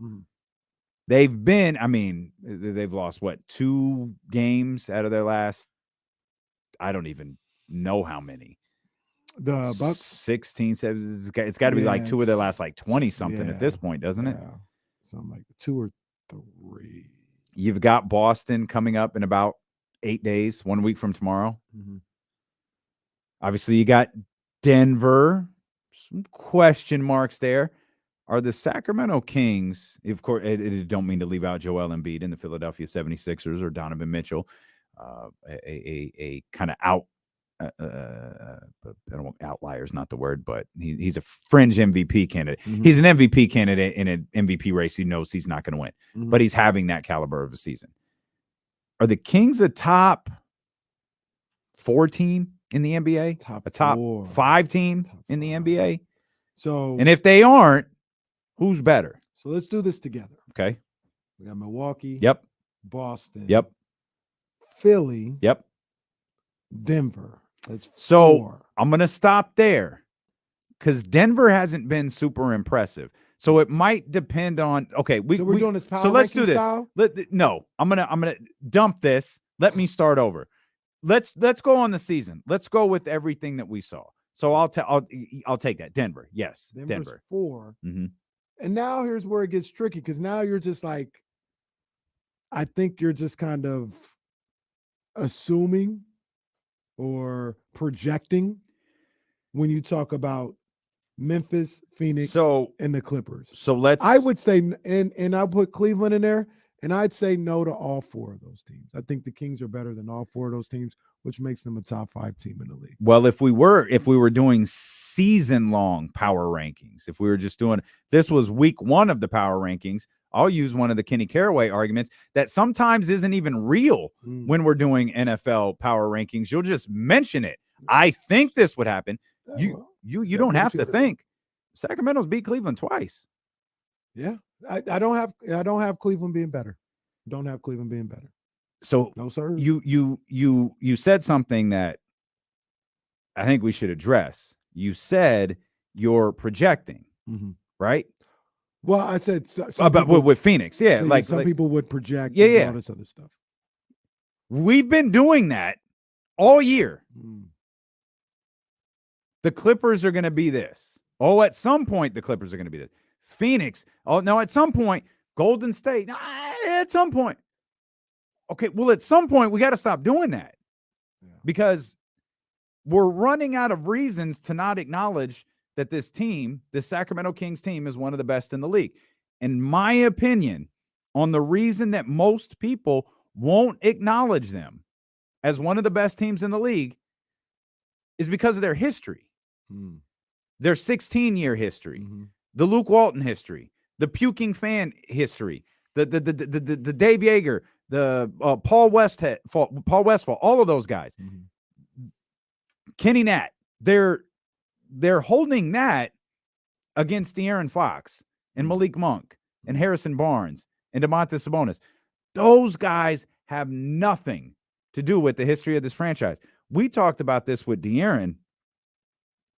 He's got his own streak that needs to end. It has nothing to do with the Sacramento Kings. It's his own personal playoff list streak, his own personal playoff drought, which, by the way, is a long one. When you look across the rest of the league, you look at other players, hell, you could even encompass franchises at that point. De'Aaron has a long playoff drought just for himself. Right. You eliminate all of that other stuff. You eliminate all of the nonsense that for so long has been associated with the Sacramento Kings.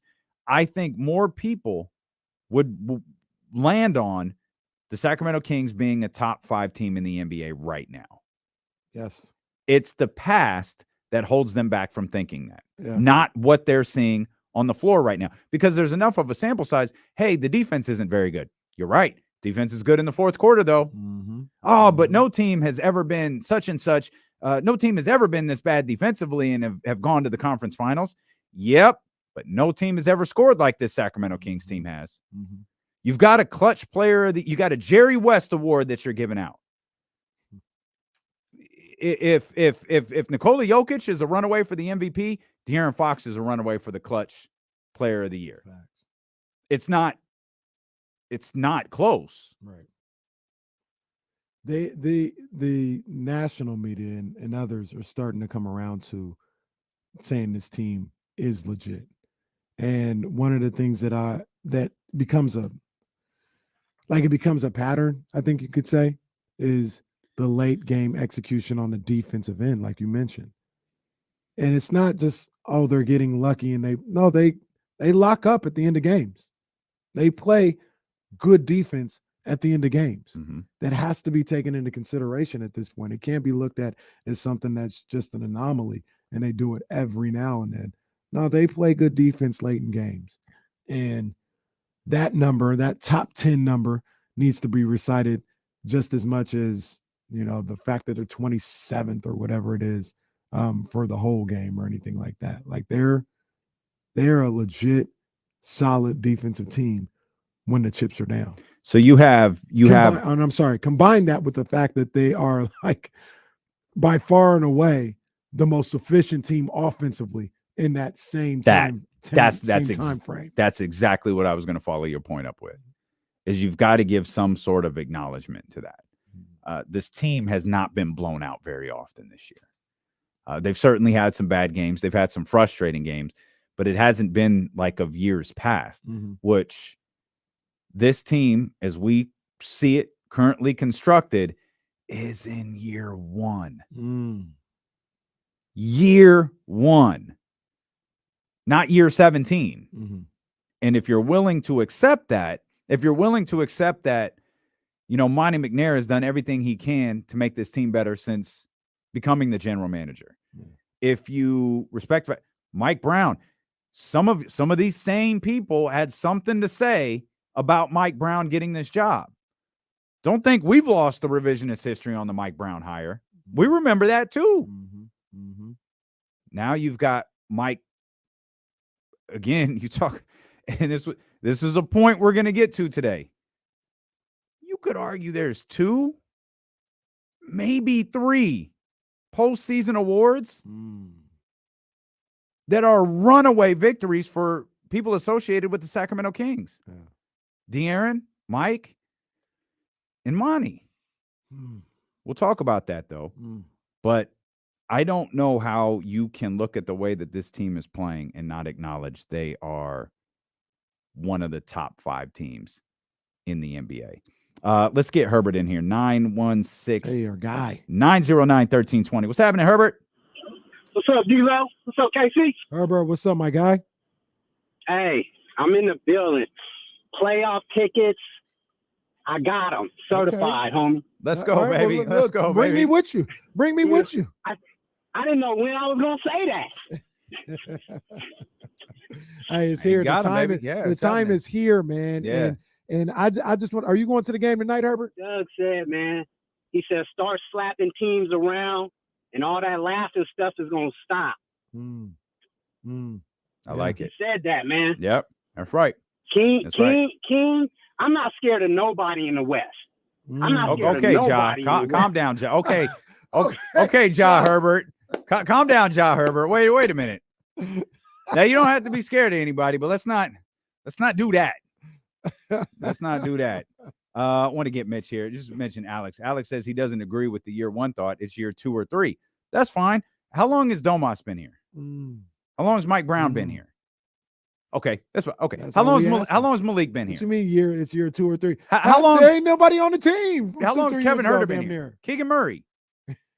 Now, I think what he's referencing is Monty McNair, but I disagree that this is year 2 or 3. It's not. This is year 1 of this group. Mitch, 916-909-1320. What's up, Mitch? How's it going, guys? What's up, Mitch? What's going on, man? What's on your mind? Oh, what's on my mind? Ooh, a lot of things on my mind. I'll stick with sports. I'll narrow it down, all right? Okay. Say everybody grief. I know how I get. I'm going to see some new blood, new faces. Kings are playing great. Top 5. They got the second seed. I don't know if they can catch them, but you got to give them the MVP guy. But the Aaron Fox, the coach, I mean the GM, but Jokic is incredible. Him and Embiid. That might be the only thing that can stop the hot Kings and the hot Clippers because Kawhi has woken up. He's used all his vacation time, low management, what do you want to call it. It's going to be a great run. It's going to be and then you can't forget Phoenix. But, Durant's hurt again. You gotta like what the Kings are doing. It's tremendous. We do. I agree with you, man, 100%. That it, Mitch? That was one of Mitch's most solid calls right there. Mitch has been on fire lately, like the Kings. It was mostly coherent. Like, yes. That's it's not necessarily a top 5 Mitch moment. Yeah, but I think that's a top 5 Mitch call. I was gonna say, I don't know if I like that. What's that? I need that type of, just you need craziness. Clear, concise. I need to go off the rails a little bit. Nah, it's playoff time. Mitch is in the zone right now. Mitch is in playoff mode. Mitch gets stronger when the playoffs approach. That's what it is. Mitch gets stronger. Calls get more defined. Takes get more firm. Final 25 games of the season, he get locked in. Mitch is locked in. Yeah. He mentioned the Clippers. Clippers have won 3 in a row. They've gotten their legs under them a little bit. I don't agree with the vacation line. If it's not the Kings, I think it'll be the Clippers going to the NBA Finals. You like the Clippers over Phoenix? Yeah, I think I do too. Phoenix is tough. They're tough, but they got so many moving parts that they're just gonna be figuring out as the playoffs start. Like Clippers got a lot of moving parts too, but at least they've had a little time, and the two guys, Kawhi and Paul George, have played together. And I also think it with like I'm not holding this against him. Like Kevin Durant's been hurt like a lot. And we keep saying, well, when Kevin Durant is this and when Kevin Durant is that, Brody, that might be next season, which makes Phoenix extremely dangerous next year. Mm-hmm. And like we told Alan Hahn last week, we ain't thinking about that. No. Not our concern. This year is our concern. I just don't know that time is going to come. I don't know that time is coming for New Orleans either. No, with these guys being healthy and I don't know what this all means for Minnesota. Like all of these teams, that have something in flux. I think it was Zach Lowe who said, hey, let's talk about the most stable team in the Western Conference, the Sacramento Kings. And he says that tongue in cheek, but look around. Mm-hmm. Memphis, Phoenix, LA, the Clippers, the Lakers, the Golden State Warriors. I mean, this Andrew Wiggins, I hope my brother's all right. Like, I don't know what that man is going through. I think Steve Kerr said Saturday, the Bucks game, he said if Andrew Wiggins comes back. We think and we hope, but which is different. It might be, we might not. Yeah, and that's different than what he has been saying in weeks before. Like, I think Andrew Wiggins been out like maybe a month. Yeah. So they're Dallas. Look at what the Dallas is a question mark. Luka's hurt. Kyrie's hurt. I think Kyrie's having a foot issue. Yeah. Like I don't want to say like LeBron, but I think he's having a foot issue. Mm-hmm. So there is so much happening in the Western Conference right now that just if this happens, bro, when is it going to happen? Like you're running out of time and just saying, oh, the playoffs are here now. Okay, everything's fine now. How so?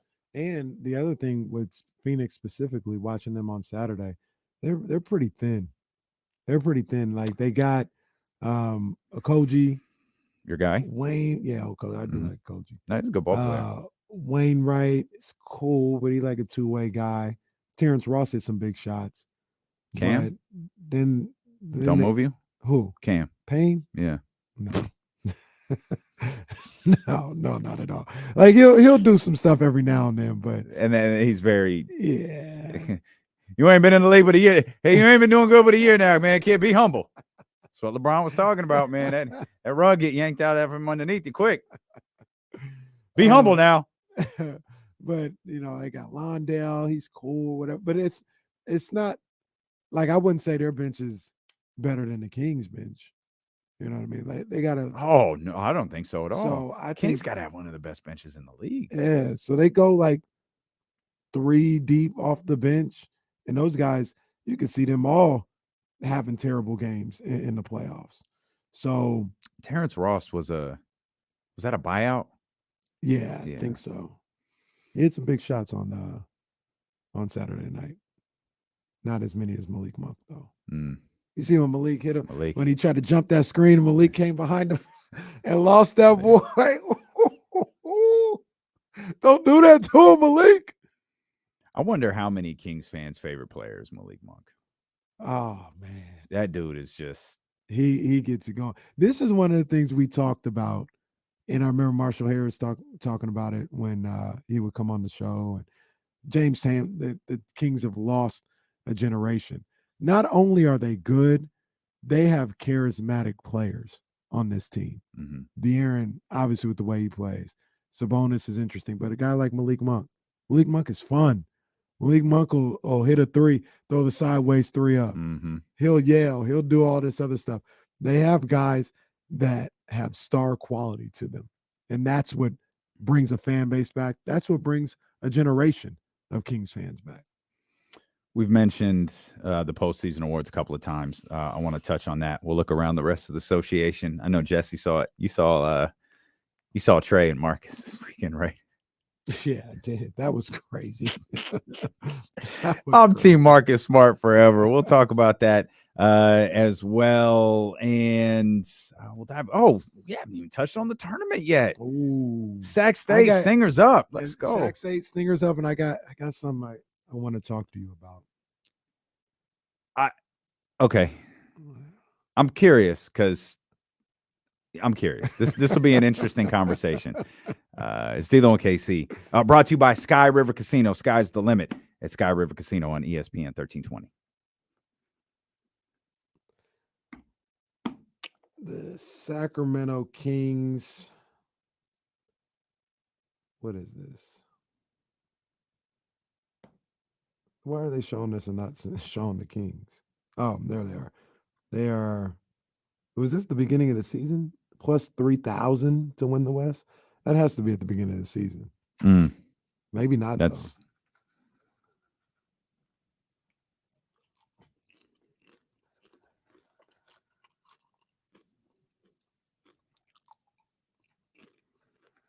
I mean, if Phoenix and the Clippers played each other in the first round, the Kings wouldn't have to see them theoretically to the Western Conference Finals, right? Mm-hmm. Yeah. Yep.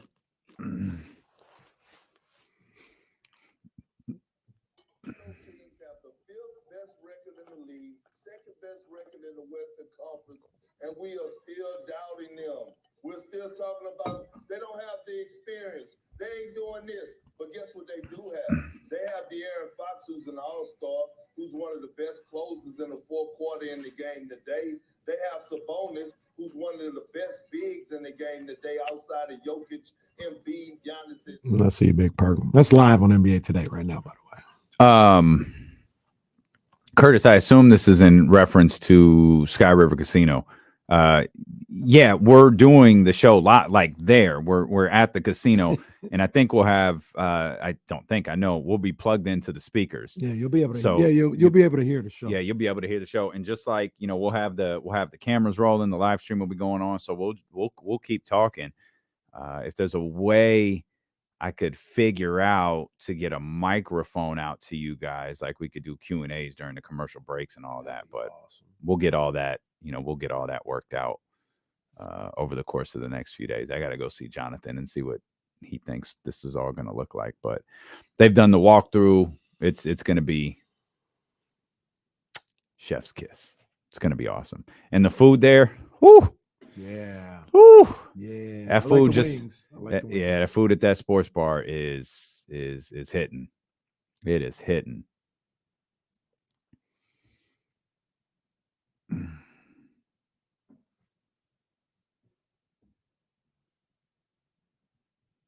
Nate, why are you miserable on Sundays? Just want y'all to know I'm miserable on Sundays. Thanks to y'all. Why? What happened? What we do? Sundays?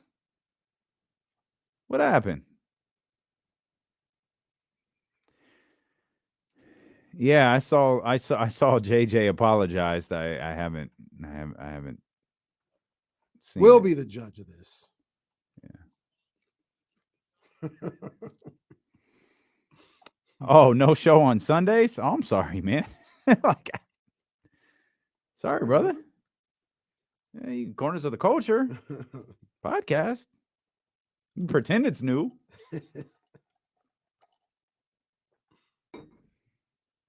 You can pretend it's new.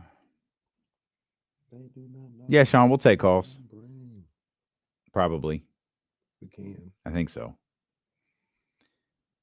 We got the doubleheader for you on Saturday. Yeah, I saw that. Yeah, what a Saturday night that is. What a Saturday night that is. That's gonna be out. And hell, yeah, I'm trying to get there. I got to work things out with the boss of my life.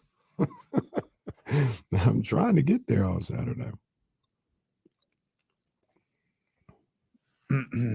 I wish I knew when the games were on Saturday. They don't have the time for them yet. No, I don't think so. They just got Thursday.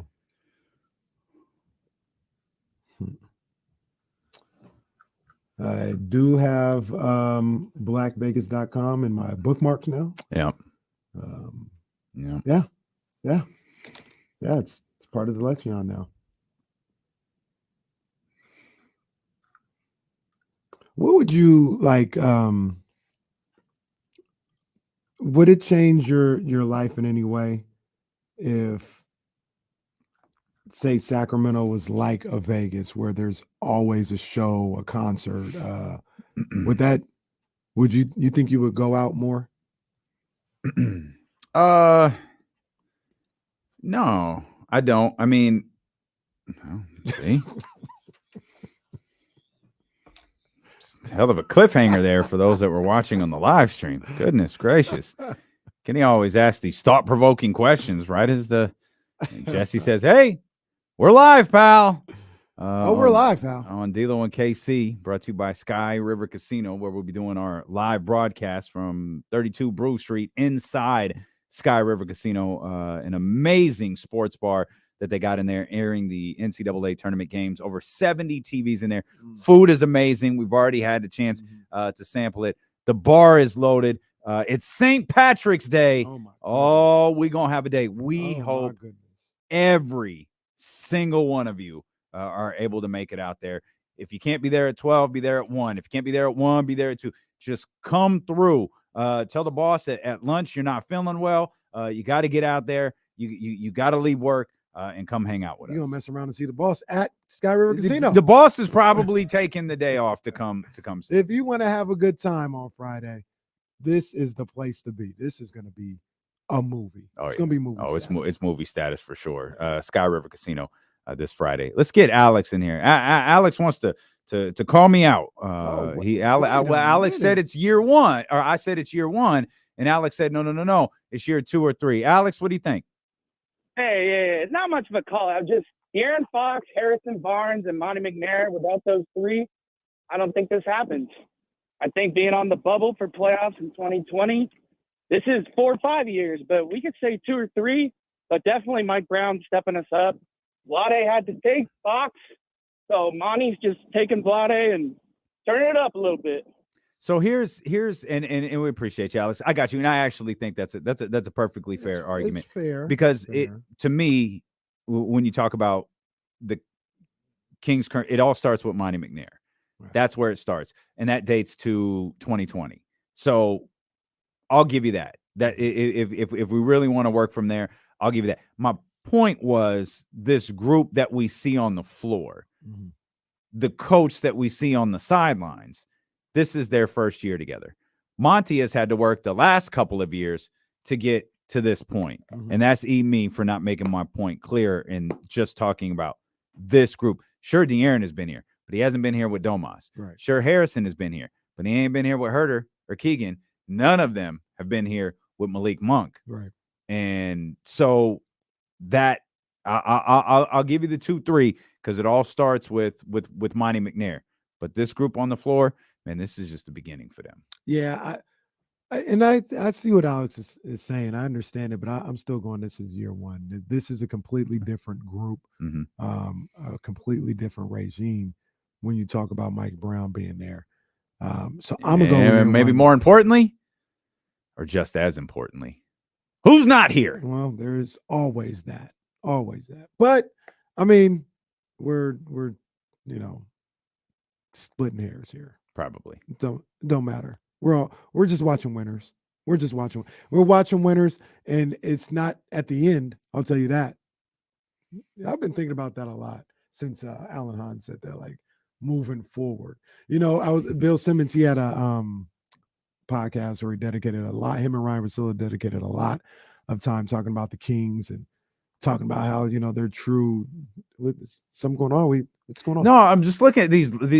I keep looking at the screen. Like, why do I look like that on the screen? I don't know if it's the lights or what it is. On? You look fine. I don't know. I feel like I don't know. The lighting is weird. It's just, I don't know. Maybe it's my shirt. I can't figir it out. It really caught my attention. I was like, is there something wrong with me? Like it was coming from the ceiling. what is shining on me right now? I kept looking for something. Sorry to distract you. No, it's fine. It's fine. People might have thought we were having another earthquake.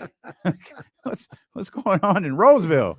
Sorry, my apologies. I was just I don't. Well, I'll stop looking at myself in the camera. Side would have even known if I didn't say. No, I'll just stop look. I'll stop looking at myself in the camera and just look at you. But they talked about the Kings for an extended period of time, coming around. Although coming around ish, I will say this. Simmons, he didn't think the Kings would be this by any means, but he was like emphatically on the over-under at the beginning of the season. Mm-hmm. He was like, Vegas is tripping. Like, I'll run and make this bet right now. Mm-hmm. So he ain't all the way new to it, but he didn't never expect this. But that's one of the more ridiculous Vegas. That was crazy. Like 33.5, 34.5, even 35.5. Yeah. Come on, man. But made all of these additions. Yeah, but that's the whole point. They did all that, and they have the year from hell, and they're only going to win 4 more games. And it goes back to something we were talking about at the end of, like, I think it was Friday. Mm-hmm. Domas is ridiculously underappreciated in this league. Like, ridiculously underappreciated. Yeah. Yo, you thought the Kings were going to have him and De'Aaron Fox for an entire year? You thought 33.5? That's crazy. Bad job. Ladies and gentlemen, James Ham is in the building. But what he talked about, and it's funny, he talked about it and he did a great job of it. People talk about Bill Simmons, like he does his research with the NBA. I'll give him that. His opinions, you may not always like or agree with, but he does his research. And the thing he did was, I was thinking, like, what other teams can I think of that kind of came out of nowhere, and then what happened to them, right?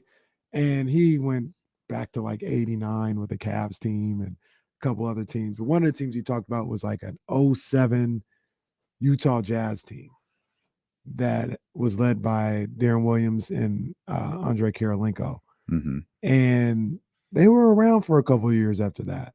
And I just thought about, like, what's the precedent? One of the teams I thought about was the Hawks, and like the Hawks that made the Eastern Conference Finals. Mm-hmm. And they haven't lived up to it, but they've also been a mess, right? I don't think that team's good. Nah, they and it's also been a mess. Beat the Kings twice. They don't think they're good. They don't have a leader like Fox and Sabonis. The front office, I don't think is as good as what Monty McNair. Nate McMillan is a really good coach. I think Mike Brown is a hell of a coach. So that particular group that he talked about, that 07 Jazz team, that's a good comp, not like personnel wise, but just what they were able to do. And I think they were around for a while until Darren Williams blew everything up. And I don't think De'Aaron Fox is going to blow everything up in that way. So I was only thinking about it because of what Alan said. And he was like, you guys thinking about moving forward? And I was like, never really thought about it. But yeah, like that team, the Jazz, 51 wins in 06-07, then 54, 48, 53 until it was kind of blown up by Darren. But that's a 4-year stretch. They lost in the conference semis 3 times, lost in the conference finals once, and had a first-round exit another time. I'm not like I want to win a championship, obviously, but you tell me the Kings have those opportunities for the next 4 or 5 years, come on now. Who isn't signing up for that? Oh, yeah. Like second round, a conference final appearance. Like, I'll take my chances for sure. Yeah, no doubt. You're listening to D-Lo and KC on KIFM. West Sacramento, 98.5 FM, KRX QHD2 Sacramento, ESPN 1320. Always live on the free Odyssey app, live on Twitch, live on youtube.com/ESPN 1320. We're live on your Facebook feed as well. If you're scrolling through your timeline on Twitter over at ESPN 1320. Follow us there. You can watch the show. I don't know how many people actually watch the show on Twitter, but hey, you can. You might. Yeah, like it's there. It's available for you all 4 hours. Just look at your phone. I'll bring this question to the conversation. It'll be a nice segue that I guess I won't bring to the conversation because I can't find it. But I know what the question was, so apologies for not being able to give proper notice to the person who asked it. But here it is. It's William. Think Fox could get most improved player? No. The reason Fox can't get most improved player is his numbers are virtually exactly the same. I was just about to say, aren't his numbers possibly down? No, I think they're up. No, they're up. They're up. Yeah, points up, assists up. It's just it's 23 to 25. You don't get most improved for that. Right. Like you have to go from like 12 to 25. You have to go from 15 to 25. You have to make that big jump. And I understand what William is saying. Like he looks like a significantly better player this year. When the fact is his numbers over the last, I mean, this is the second time in 3 years he's averages 25.2 points per game. It just looks a lot different right now, which leads us to the conversation I've, for some reason, have been teasing for 2 hours. Mike Brown should be the runaway winner for Coach of the Year. If you told me, hey, I think Joe Mazzola has an argument, I'd absolutely agree. There's plenty of people who have an argument. He has it. I don't know that there are. I think there's one. Mike Malone has an argument. Okay. Coach Bud has an argument. When Sean Cunningham Not a good one. When Sean Cunningham was talking about it on the Kings beat, like I understood what he was saying. It's still not enough for me to. That's pick not them how Coach over of the Mike Year Brown. works. That's rare. I mean, that's rarely how Coach of the Year works. Yeah. Certainly not how it worked in the NFL this year. I don't think it works like that in the NBA very often. You normally get your first one, which like I don't think Mike Budenholzer is going to win like Coach of the Year. He shouldn't. I don't think Mike Malone is going to win Coach of the Year. He should. Joe Mazzola, though, this is his first go. And I don't know how people look at what he's done. Because obviously he's got a treasure trove in terms of talent. But I don't think it's as simple as, well, he has a bunch of talent, so he can't win Coach of the Year. He stepped into a difficult situation with a team that has finals aspirations. And here we are in March. This team very much, it still has finals aspirations. It's one of the top teams in the league. It's probably the second best team in the league. You can make a case for them being the best team in the league, though. Right now, it feels like that's firmly in Milwaukee's hands. But Mike Brown is Coach of the Year. I don't know how they're measuring this Jerry West thing, this Jerry West trophy, this Clutch Player of the Year award. If it's strictly numbers, again, De'Aaron Fox is the runaway winner of this award. Which brings us to Executive of the Year. Who outside of Monty McNair could truly be in the conversation? He asks, knowing he's going to answer his own question. Are people going to make a case if the Lakers make the playoffs for Rob Pelinka? What? I understand. Look, but it's the Lakers. Are they going to make a case? Yes, they'll make a case. Okay. Will I close that case immediately? Yes, I will close that case immediately. Okay. How about your boy, Scott Perry? Well, there will be a case made there. I think there's a strong case there. Yeah, it's a good case too. They got their 40th win of the season yesterday. They did, and I don't think you're going to agree with me on this one, but I think Mike Yancey at Cleveland deserves. I think he has a case too. He's got a case. I think it's behind virtually everybody else. Really? I would have put him second. I think I would put him above Scott Perry. I'd go Monty McNair first, Mike second, and Scott Perry third. You got a point because you feel like the Cavs had a playoff season last year. They didn't make the playoffs, right? And now they make a big trade, get Donovan Mitchell, and they're the top 4 seed in the East. So I think that's probably what like kind of messes with me. Is it like it feels like they had a playoff season last year? They didn't. They didn't make the playoffs, and they bounced back, made some moves, and now they're one of the top 4 teams. So that's a good call by you. I don't know if I'd go above Scott Perry though. I don't remember if Mike or Kobe Altman was the GM last year, because Kobe Altman's the president, or however their power structure works. He took the position above general manager, and I can't remember if who like really, because even if you factored in last year, if Mike was if he put that team together, like he deserves credit for that, in my opinion. And then obviously the Donovan Mitchell trade has been massive for them, with them sitting at 43-27 this year. But then you get to Monty McNair and the drafting of Keegan Murray. If we're going to go back and look at what Cleveland did last year, you go back and you look at the acquisition of Domantas Sabonis, the hate, the vitriol that you took for trading Tyrese Halliburton. Mostly nationally, a little less locally, but mostly nationally, even some locally. But you take that into, then you factor in Malik and Kevin Huerter and Keegan Murray. You factor all of that in, and you wind up with the hiring of Mike Brown, who's the coach of the year. Yeah. All of those things are on Monty McNair's resume. Yeah, you went out and got him. Yeah, I mean, I think that's 3 awards. Yeah. That's 3 postseason awards for the Sacramento Kings. I agree. Are they going to let that happen? Is that in the script? Will the NBA allow this to happen? I think the one that might not happen would be Executive of the Year. I think they'll find Scott Perry or somebody else to give it to. I think coach and clutch player, I want to say they're sewn up, but I think those are, you got a really good chance of getting those. I think, to answer your question, will they let it happen? That third one is going to be the tough one. We welcome in our 1320 Kings insider and creator of the Kings Beat, James Ham. James, what do you think about this conversation that we're having? 3 postseason awards for the Sacramento Kings. Okay, so Coach of the Year, Executive of the Year, and Clutch Player of the Year. It's the Jerry West Trophy. I don't know exactly what it's called. I think Yeah. it's Clutch Player of the Year, but that's the Aaron Fox. Yeah, I think the one guy who's going to have a little bit of trouble is probably McNair. Like, Really? I think, like, if you look at, like, do I think he deserves it? Yeah.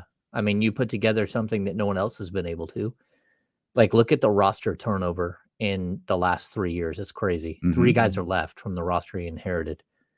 So, yeah, I mean, I'm not saying he doesn't deserve it. I'm thinking it's going to be hard. Are they really going to have 3 Kings represented in this postseason award? They absolutely could, though. They could. Like, it's not off base. And if you want to be honest with and be frank, they probably should. Like, the candidates that you laid out for Executive of the Year, I think Monty McNair deserves the award over all those other candidates. But like you said, are they going to really make this the Sacramento Kings show? I don't know if they're going to do that. You combine that with the fact that I know it was a discussion on the Kings Beat about a week ago or whatever, but the Aaron Fox, man, I think he should be all NBA. And Sabonis better be all NBA. So now you're getting 2 all NBA players with 3 postseason awards. It doesn't for a seem team like real that's life. second in the Western Conference, though. It's not like they're a bad basketball team. Like, we just had this discussion. James, curious your thoughts on this too. This is a top 5 team in the NBA right now. Yeah, the way they're playing, it's absolutely. I'd argue crazy. they're a top 5 NBA team on the season. Yeah, which was the discussion. I mean, we could break it down to post All-Star break. They're the best team in the NBA post All-Star break. But when you look at the total package, it's one of the best teams in the NBA this season.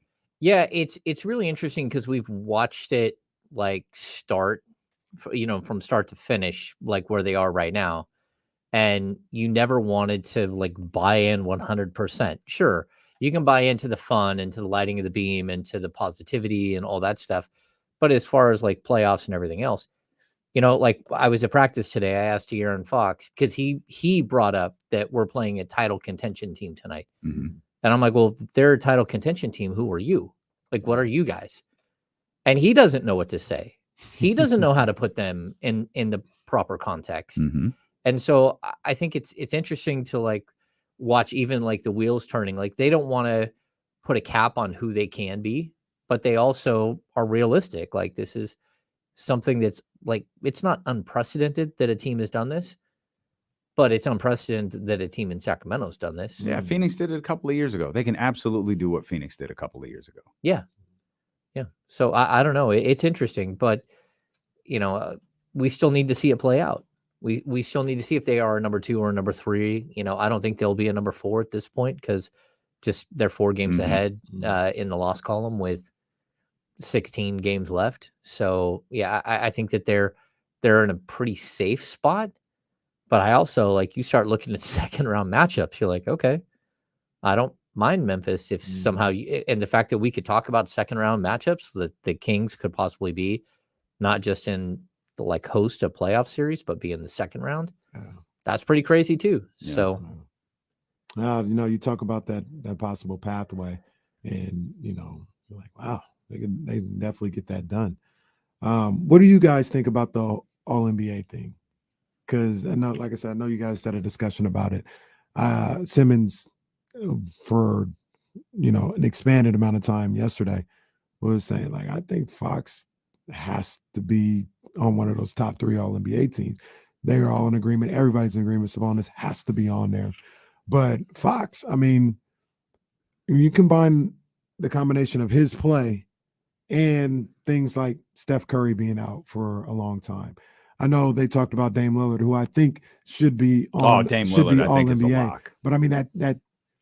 So Dame and SGA. That's a great question. You can Yeah, that's a two great bottom point. dwellers. Yep. On here on the All NBA over a guy who's putting up close to the same numbers and has the second or third best team in the Western Conference. I think when you get down to the nuts and bolts of it, John Morant, now you're getting in a games played situation with him. Kyrie Irving, same thing. Mm-hmm. Well, Steph, like, and I'd be, there's probably an argument if Steph plays the rest of the season. I know there was a report this morning about a threshold that you have to reach for these type of honors. they're trying to instill that. Yeah, that has install it. It has not been like that's right. Not something that is part of the CBA now. But yeah. But that's a conversation with a lot of guys. If Steph plays the rest of the year, that probably puts him at 55, 5. Is that enough? I don't know. Because Steph would be a lock. So you'd go, yeah. I mean, let's it's just what's the number? Steph, Dame, and you can mix it up for a second team, whatever. Steph, Dame, Donovan. Yeah. Donovan. You're forgetting Luka. I think Donovan's a lock too. We can put Luka on there, although I guess they classify as him a guard. But, yeah. So if you look at the top, okay, so Fox is 12th in the league in scoring right now. So you can take out Embiid, you can take out Giannis and Tatum, who are not guards. Jaylen Brown is questionable whether he's a guard or a small forward. That then we're looking at like Luka's number 2 in the league in scoring. He's a lock for first team All NBA. Dame is number 3 in the league in scoring, followed by Shea. I don't think Shea Gilgeous gets in. Yeah, Shea's so Shea's the one who frustrates me in this. Like Shea's the one where, because I think that's a good point. Dame and Shea both, what if they both miss the play-in? Right. That which actually might not even be statistically possible. Oh no, it's possible. Yeah, it is. I mean, Portland. Oh, it absolutely is. Yeah, of course it is. My bad. 7 through 12 are separated by a game. Yeah, I mean, so that's wild. You have 2 teams that didn't qualify for the play-in, but they have 2 of the top 15 players in the league. That's tough for me. Okay, but Dame, I can't deny, Dame is putting up historic numbers right now. Like I'd have to go Dame over Shea, and that's not a knock on Shea. It's just at some point winning has to count for something. And even with that, let's just say they both, let argument's sake, they both get in. Then you're talking Donovan Mitchell, and then there's still one open slot for like Ja, Kyrie, and Fox. Ja, Kyrie. I think we just take Trae Young and shoot him into outer space in this conversation. I'm perfect. You could shoot him into outer space, period. I think Jaylen Brown, whether he's considered a forward or a guard, he's averaging more per game than Fox, and he's on one of the best teams in the league. Yeah. And then Fox at number 12. I think we can just look at, there's 9 guards, and then you have to wonder whether or not they're going to give Steph the nod. Mm-hmm. And so that would be 10. And so he's got to be in the top 6 of those. And so can we wipe out 4 on the list? I mean, we can clearly take out Trae. We can take out Ja, I believe, from this conversation. And I think we can probably take out either Shea or Dame. Hey, real quick before we get out of here, another sneaky one as we just find awards to give to Sacramento Kings all the time. I think Fox should be all NBA defensive team. It'd probably be second because Drew would be first. But I think De'Aaron Fox should get consideration for that. Well, let's talk about that. Oh, I don't think you're gonna like that breaking glass. oh no. The 49ers have found their quarterback. Sam Darnold is joining the San Francisco 49ers.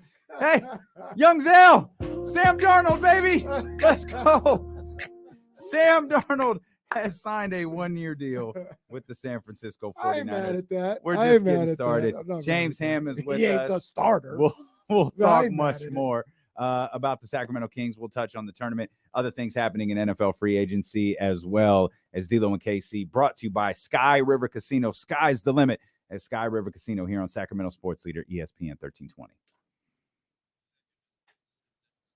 Yeah, he ain't starting. Terrific. It's all good. Hey, James. Sam Darnold. James, you might as well hang out for the 13th round. How does this work? Yeah, you can. Well, Bonus content. you're blocked a little bit, but that's okay. It's okay. We'll get through it. I don't know how to get rid of things on here. No, you don't have to. Just hang out. Hang out. Have a good time. Okay. Or unless you want to come off. Oh, what we got there? Oh, hello. I went to Bennett's for lunch. Oh, that's how you feel. Here, I'll take time off just for a second. There we go. 13th round with your main man, Kenny Caraway. Shout out to Meister Watches. Big ups to Ryan. Big ups to Jovan, the whole crew over there. Shout out to the dope ones, always doing what they do. Big ups to Jordan Brand, showing love. And as always, shout out to Cola Sea Moss. I got the very elderberry one today. Love it. Cola Sea Moss. Go get that. ColaSeaMoss.com. There's some good stuff. I'm telling you right now. Shout out Cola Sea Moss. Big ups to him. We had a big fight in the 160-pound division as Tim Tszyu took on Tony Harrison in Australia. I think there was like 17,000 packed in whatever arena that was in Australia. It was lit. And this was supposed to be Tim Tszyu versus Jamel Charlo, but Charlo broke his hand. Tony Harrison filled in as a replacement, and Tony Harrison got smacked up by Tim Tszyu. Vicious. Tim Tszyu, this dude is a problem.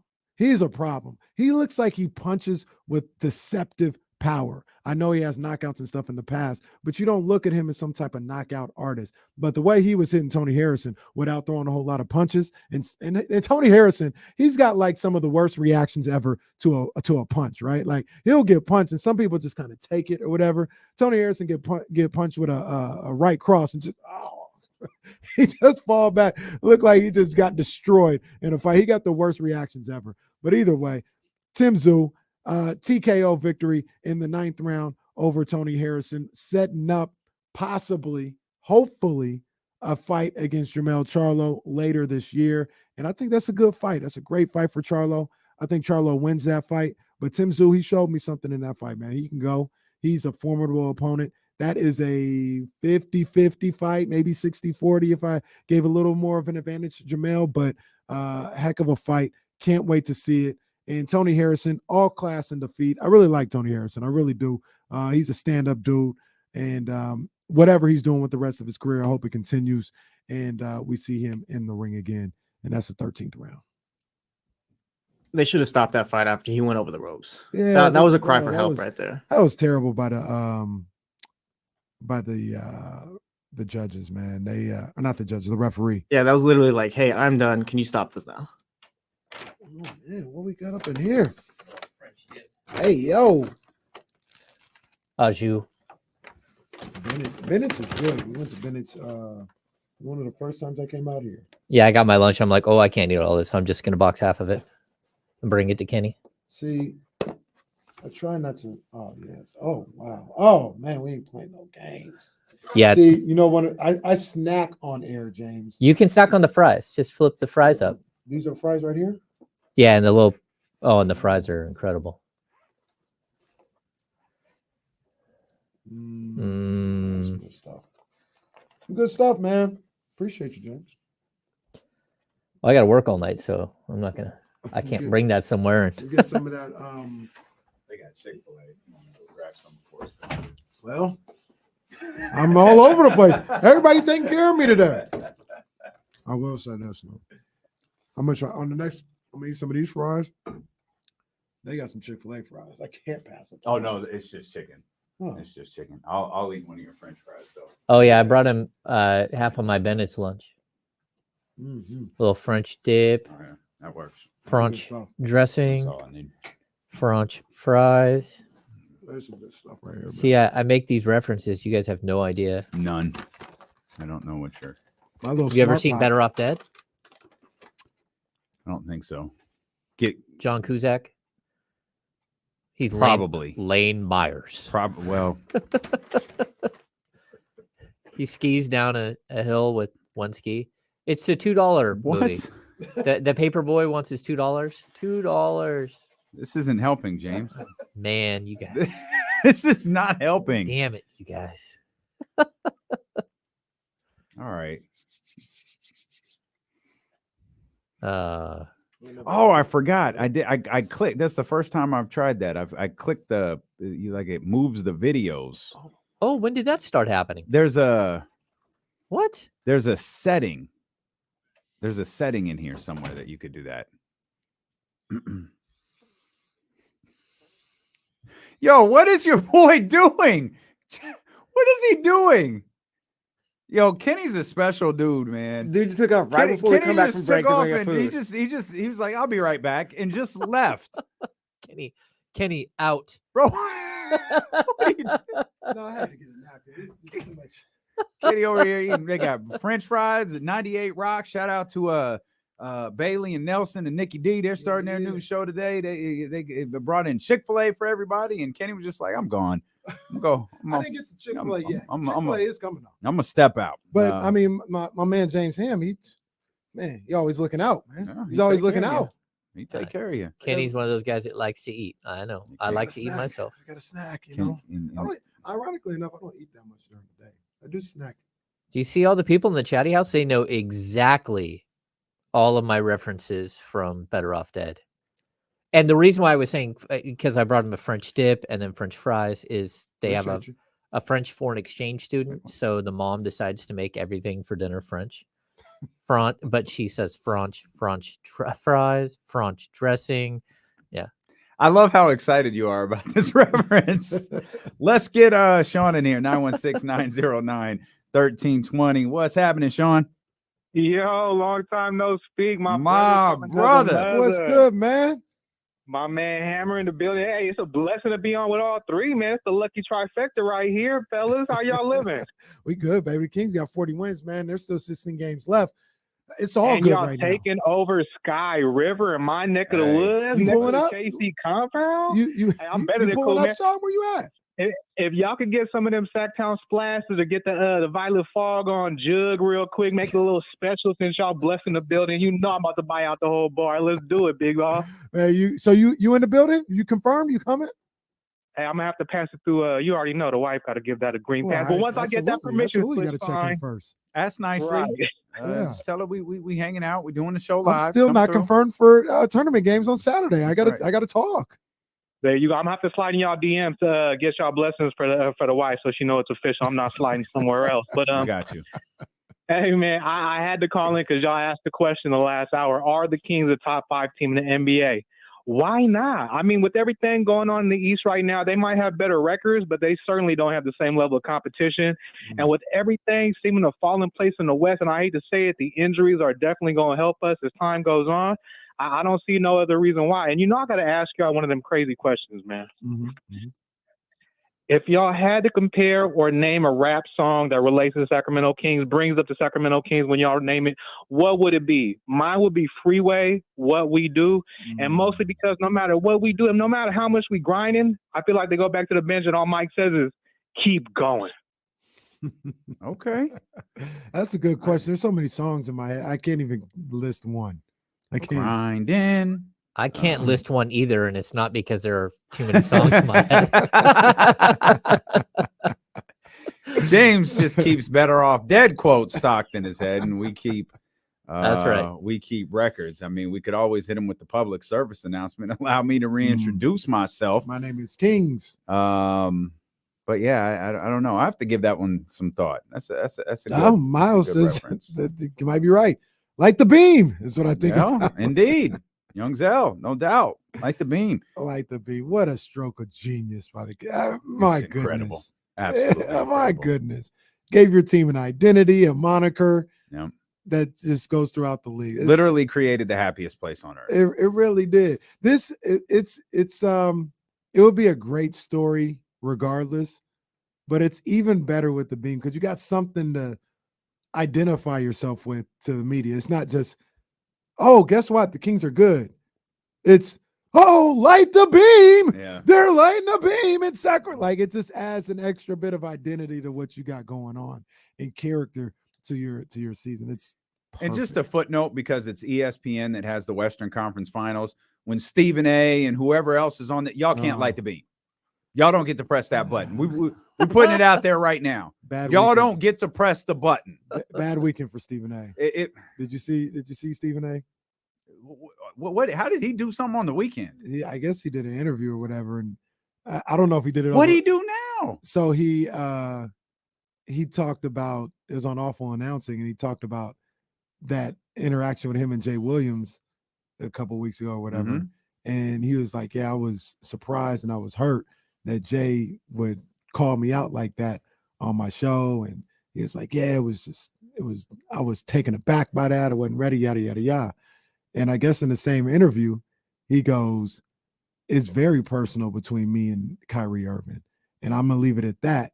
He knows what I'm talking about, and his dad knows what I'm talking about. In that clip with Jay Williams, Jay says, it seems personal with you. Yep. He's like, what are you talking about? Yeah. What are you talking about? Oh, bad weekend for Stephen A. Your boy, they're piling up. Bad This- weekends, can't bad get that to- weekdays. They're piling up for your boy. Mm, mm, mm. Can we touch on a couple of just really quick things before we get back to the Sacramento Kings? Thrilled that James is hanging out with us here on this game day. Sacramento Kings take on the Milwaukee Bucks tonight. Sac State will play in the Yeah. NCAA tournament Let's for go. the first time ever. They'll take on UCLA on Saturday. Number 13. They didn't even get like a versus number 15 or a 4. 16, 13. Yeah. Show some respect. They got the That's what I'm 13 talking now. about. They deserve that too. They can get UCLA. I haven't seen has UCLA play. flaws. I haven't They seen have- them play. They have flaws. They could get UCLA. They got to be on That'd be point. crazy. Yeah, It's they gonna gotta- be at Pauly. Yeah. It's gonna be at obviously. Pauly. Yeah. That's gonna be crazy. They got the late game, huh? Yeah, it's a hell of a Saturday night for your boy. Mm. It's the I think we got a Kings game that night. We got a Kings game that night. They play And on Saturday? I think so. Don't they play? They might play. They'd be on the road. I think. No, they're on the road. Washington. I think it's Washington. It is in fact Washington. Who did they finish that trip with? Duke and Iona. Utah, because isn't it Utah on the road? Utah and on then Monday. Back here on Saturday or something. Yeah, it's Utah on Monday and then the Celtics at home on Tuesday. So Oh. at Utah and then versus Boston. But yeah, Sac State has a Saturday night game against Oh, that's gonna UCLA. be popping. Yes, indeed. That's gonna be. Y'all might need to go to Sky River and watch that one. You might have to. You might have That one's gonna to. be popping. You could be there all tournament long for sure. This is South Carolina's tournament to lose, and they don't lose. It shows in their record. You know, they don't lose. One of the this is going to be one of the first times that, and I'm being fully transparent here. Let me one of the first times I watched the women's tournament from start to end, and I've talked Okay. to you about it before, right? Like the first 2 rounds, I would always jump into the Sweet 16. Yeah, normally you don't need because to. the first 2 rounds was just a massacre. South Carolina is going to beat someone by like 75 They will. points. That won't change. Yeah. But I really feel like, and I've talked to you about this in the last every year, but in the last 3, 4, 5 years, the talent level all around women's college basketball has been going up, up, and up. And we're sitting here talking about Sac State playing UCLA, saying that's gettable. Like they have the talent to be able to do that. And that is something that I think is great for the game. And somebody like myself, like I'm tapping into the first 2 rounds now because we're going to see, it may not be upsets, but we're going to see, I think we're going to see good games. It's not going to be 40-point blowouts. in every single game. So I can't wait for the tournament to start, man. It's gonna be some good stuff. Yeah, Stanford, Vatech, and Indiana, along with Vatech, those are Stanford, my girls all the over top there. seeds. Vatech. That little lefty with the curly hair, she be handling the So rock. I'm curious where you go with this. Alabama, the number one top seed, or the number one seed, top seed on the men's side. Bama, Kansas, Houston, Purdue. Those are the other number ones. I just have fun with your bracket. I have no idea what this tournament looks like. Hey, D-Lo and KC Tournament Challenge coming up. I'm putting it together. You can get in if you want to. You're not winning nothing, just like the last two people didn't win anything. But you can have bragging rights. And don't text me about joining your tournament challenge, because the answer is no. I'm not wasting my money to join your stupid challenge. I'm bad at this too. Yeah, it's just give the money to Jennifer in HR, who's going to win, because she doesn't care anything about this, and she just picks teams and wins. That's what happens in these stupid pools. But we're the smartasses who think we know everything and go, oh, they could get got. I'm winning. I went down a rabbit hole this weekend with Alabama, watching that SEC championship. And you said like an hour ago, you have something to say about this. And I'm curious as to what it is. So I did the same thing. I've seen Alabama play a couple of times. We went down the same rabbit hole. Yeah. They were. Well, I went into the loft this weekend because there was so much on. Like had two screens popping off. There you go. And the only place better than 32 Brew Street to watch games is Kenny's house. He has just as many TVs as 32 Brew Street at Sky River Casino. I got screens. I got laptops. I got iPads. But I got the two screens too. It was popping off. SEC tournament was on there heavy. Yeah, that was the first time I really watched Brandon Miller. That kid is bad. He is bad, and I don't know what happens with this situation, if anything, moving forward. I said what I said earlier, where I don't know what you could have done if you were Alabama or whatever. Well, I know what you could have done, but what would have been right to do. It just didn't feel like he should have been playing in that moment. I wasn't even saying like get rid of him for the season or anything, but in that moment, at that particular time, it didn't feel like he should be out there on the court. They kept him out there. He's doing whatever. And then you were talking about how the NBA executives were saying like it didn't change their status or anything like that. I mean, it should give you some kind of pause. At the very least, decision-making should give you some kind of pause. But this was the first time I really watched him play. He's the best player I've seen in college basketball, easily. He is really, really good. He's a special player. I had seen a couple mocks. He's third behind Victor and Scoot. And damn, he's good. I hadn't really seen him play at length the way I did this weekend, and he's got it all. Yeah, he's third or fourth. It just really depends on the off-court stuff. Like, I think that's going to be a problem for a lot of teams. I don't. People who say they don't have a problem with the stuff that happened at this point, I mean, they're going to have a problem. So here's what I did, because I've watched Alabama. I've been intrigued by this young man for a while, and then this story made it. So I've probably watched the two teams that I could feel like I could tell you something about are Alabama and Houston. And I've had this like infatuation with Houston for like a couple of years now. It's cool little stories. Damn, Marcus Sasser. Yeah, I know. But and that's what gives me pause about them winning the whole thing is Marcus Sasser being injured. But with Brandon Miller, I went down a rabbit hole of reading about his legal issue and everything that, what went on, what happened, what the timeline was, no charges were ever filed. And, we kind of had the same opinion on the situation. And you just outlined it a second ago, in that it didn't feel like he should be playing. And I looked at this like, if he wasn't a basketball player, he wouldn't be in jail. Obviously, he's a basketball player. He's not in jail. Like there was nothing presented against him. But he's a basketball player, so he's known. So he's the biggest name attached to this. And I said after the pat down intro, if you're an NBA general manager, you have to question this young man's judgment. And right now, so far, what he's shown is terribly poor judgment. The poor judgment resulted in someone being killed. Not by him, but that's what it resulted in. And what I got hung up on is, and I don't have an answer for this. This isn't like a statement. Like, how do you, he's what, 20, 19? Yeah. Like, how do you, if you're an NBA general manager and you were talking 3 in a loaded draft, how do you believe that this young man's judgment at 19 is going to be his judgment at 22 or 24? And because if you're drafting him at 3, you're not thinking about a rookie contract. You're starting to think about the contract after and the contract after. You're drafting him that high. You're expecting him to be a part of your team for a long time. Yeah. And I just kept like reading these articles over and over and over again. Like, I don't know how to feel about this kid. Yeah. The situation, the entire situation is terribly tragic. He is a part of it, but not the main part. Right, you know, yeah. and that's the part that I can't reconcile is, how do you assign? I feel like to assign the blame to one person is relatively easy in this.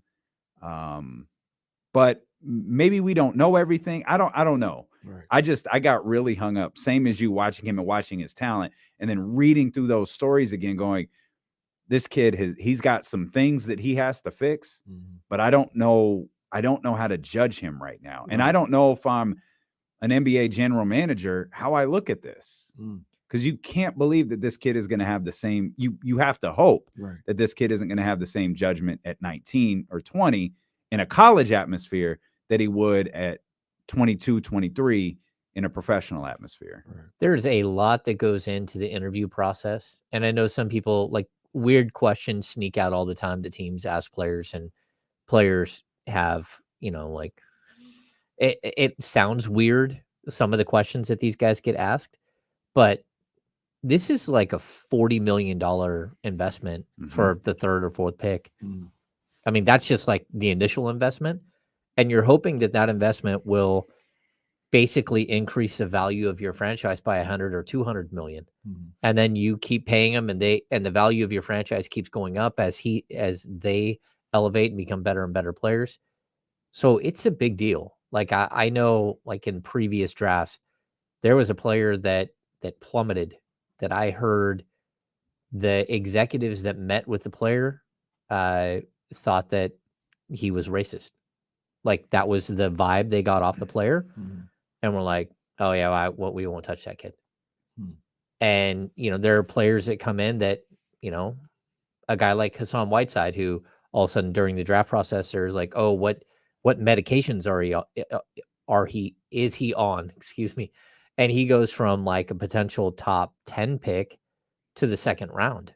And so a lot goes into it. And I think right now with the Jaw situation, you're going to have to start, teams are going to look closer and closer at some of these situations and go, okay, how do we avoid that? Because we don't want that. And, you know, sometimes it's just a one-time mistake, but there's other times where it's a trend, or, you know, you interview. It's just so, like, in the draft process, they don't just interview the player. They interview his high school coach. They interview his AAU coach. They send somebody to the school to talk to a couple of guys that work on the training staff. They talk to his teammates.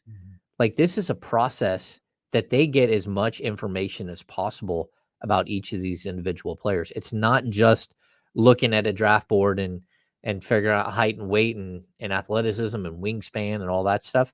There's so much more that goes into it. And, you know, can they be good citizens? Because that's such a huge investment. A top 3 pick, like, you knew with Keegan Murray, you knew exactly what you were getting, not just with him as a player, him as a person, him as personality.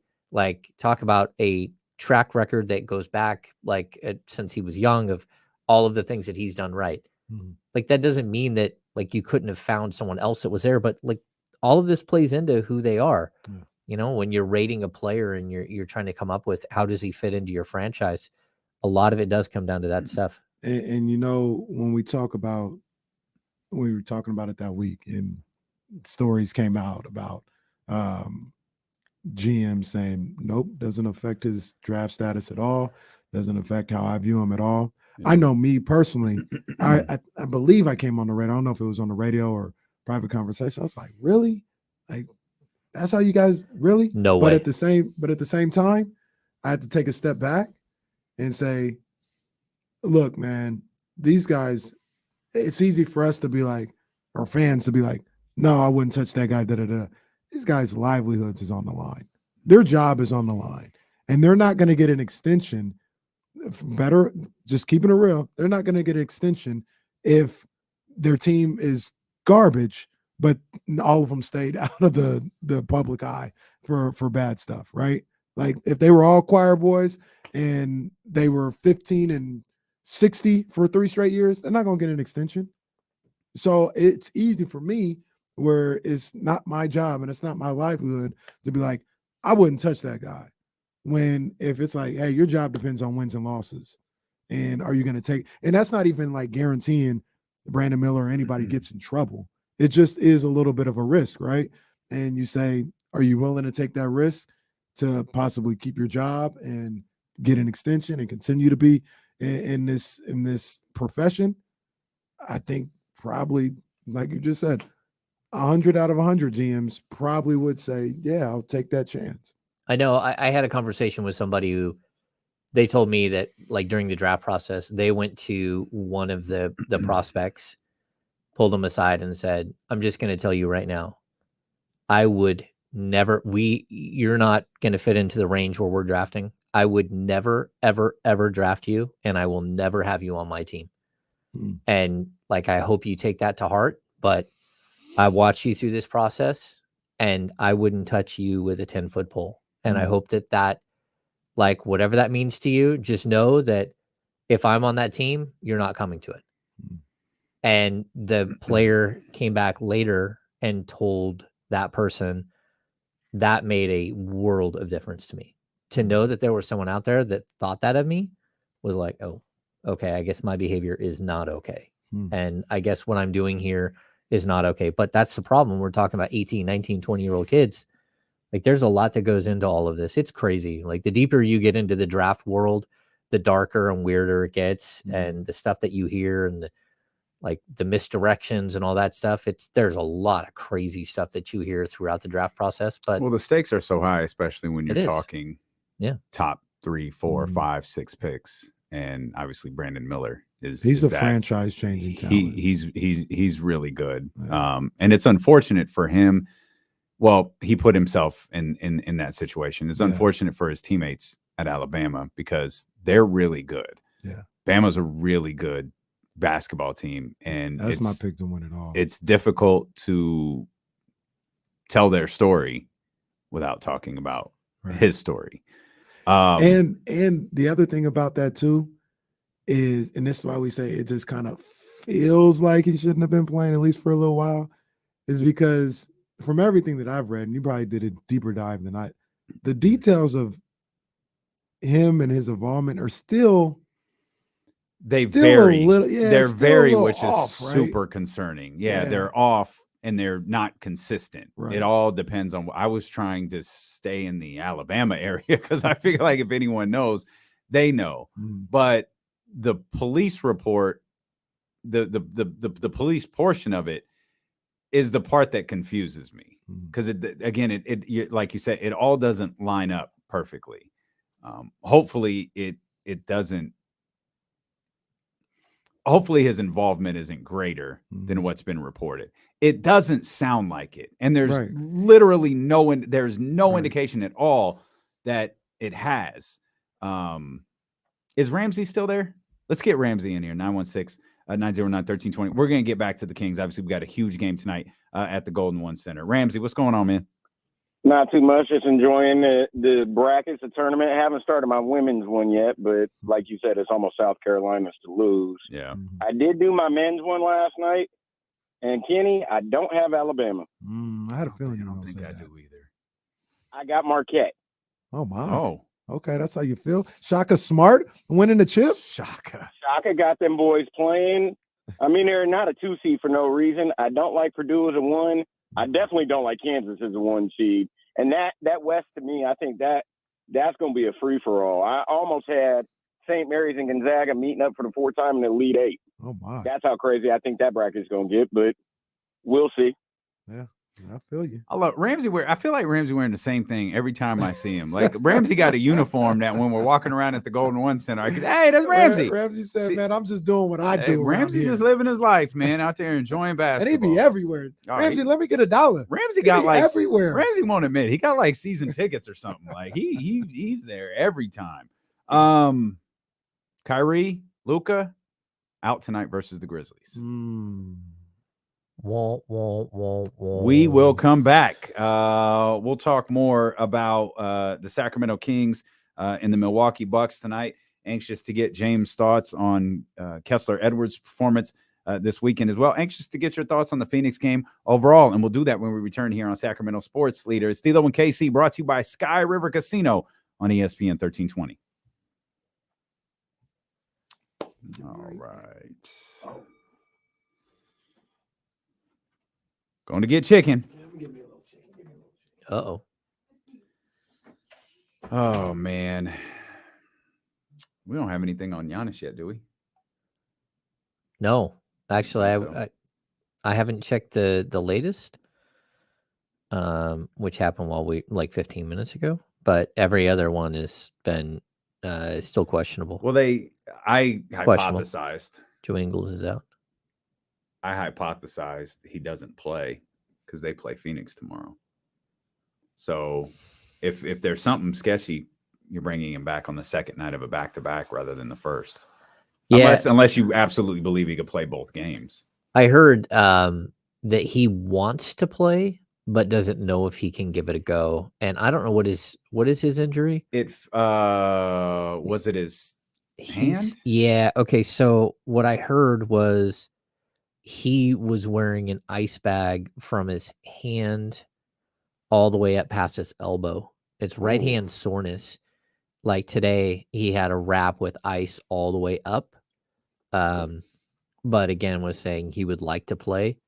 Remember Dallas, when Dallas was here, Luka was out the first game, but played the second one. That's what I think this is. Oh, that's possible. I think Giannis doesn't play tonight, but plays tomorrow versus Phoenix, unless he's hurt more than they're, leading on. But yeah, I mean, they're really tough either way. Yeah, long, athletic, physical, like the most physical team in the league. Yeah. Yep.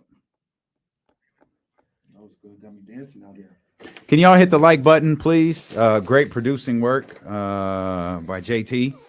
If y'all could hit the thumbs up, man, that would be greatly appreciated. Thumbs up, subscribe, do all of that great stuff. Let's get a count of where we're at here.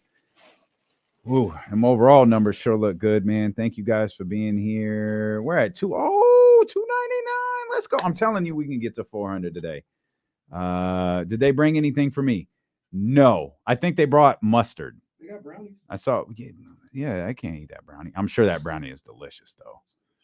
That brownie definitely has something in it that will end my day poorly, but the brownies look amazing. Oh yeah, that's good stuff. But like I can't take it home because I won't be home for another 5 hours. James also drives around with like gasoline and stuff in his car. 10 hours. I'll be home in 10 hours. Wonder what's on the docket for that's insane. The media room dinner. Like we're not on the air, man. It has been some hit and miss action over there. There's still 500 people watching, though, even though we're not on the air. Maybe I'm not. Maybe it's because I'm not there every day like you. I don't have a problem with it. I fine to me every time I go in there. There's been some hit and miss stuff going on. Yeah, I've never eaten anything there before. Ever? I know people go crazy over them cookies, though. Oh, the cookies are good. Especially on occasion, they have like a really good batch. Yeah. I always miss the cookies. There's one dude who walks in there and grabs 6 cookies every single day. And he sits Wow. there. And I just think, come on, man. And those things run out. Like he those gonna things get the disappear. diabetes. I know that reference. Yeah.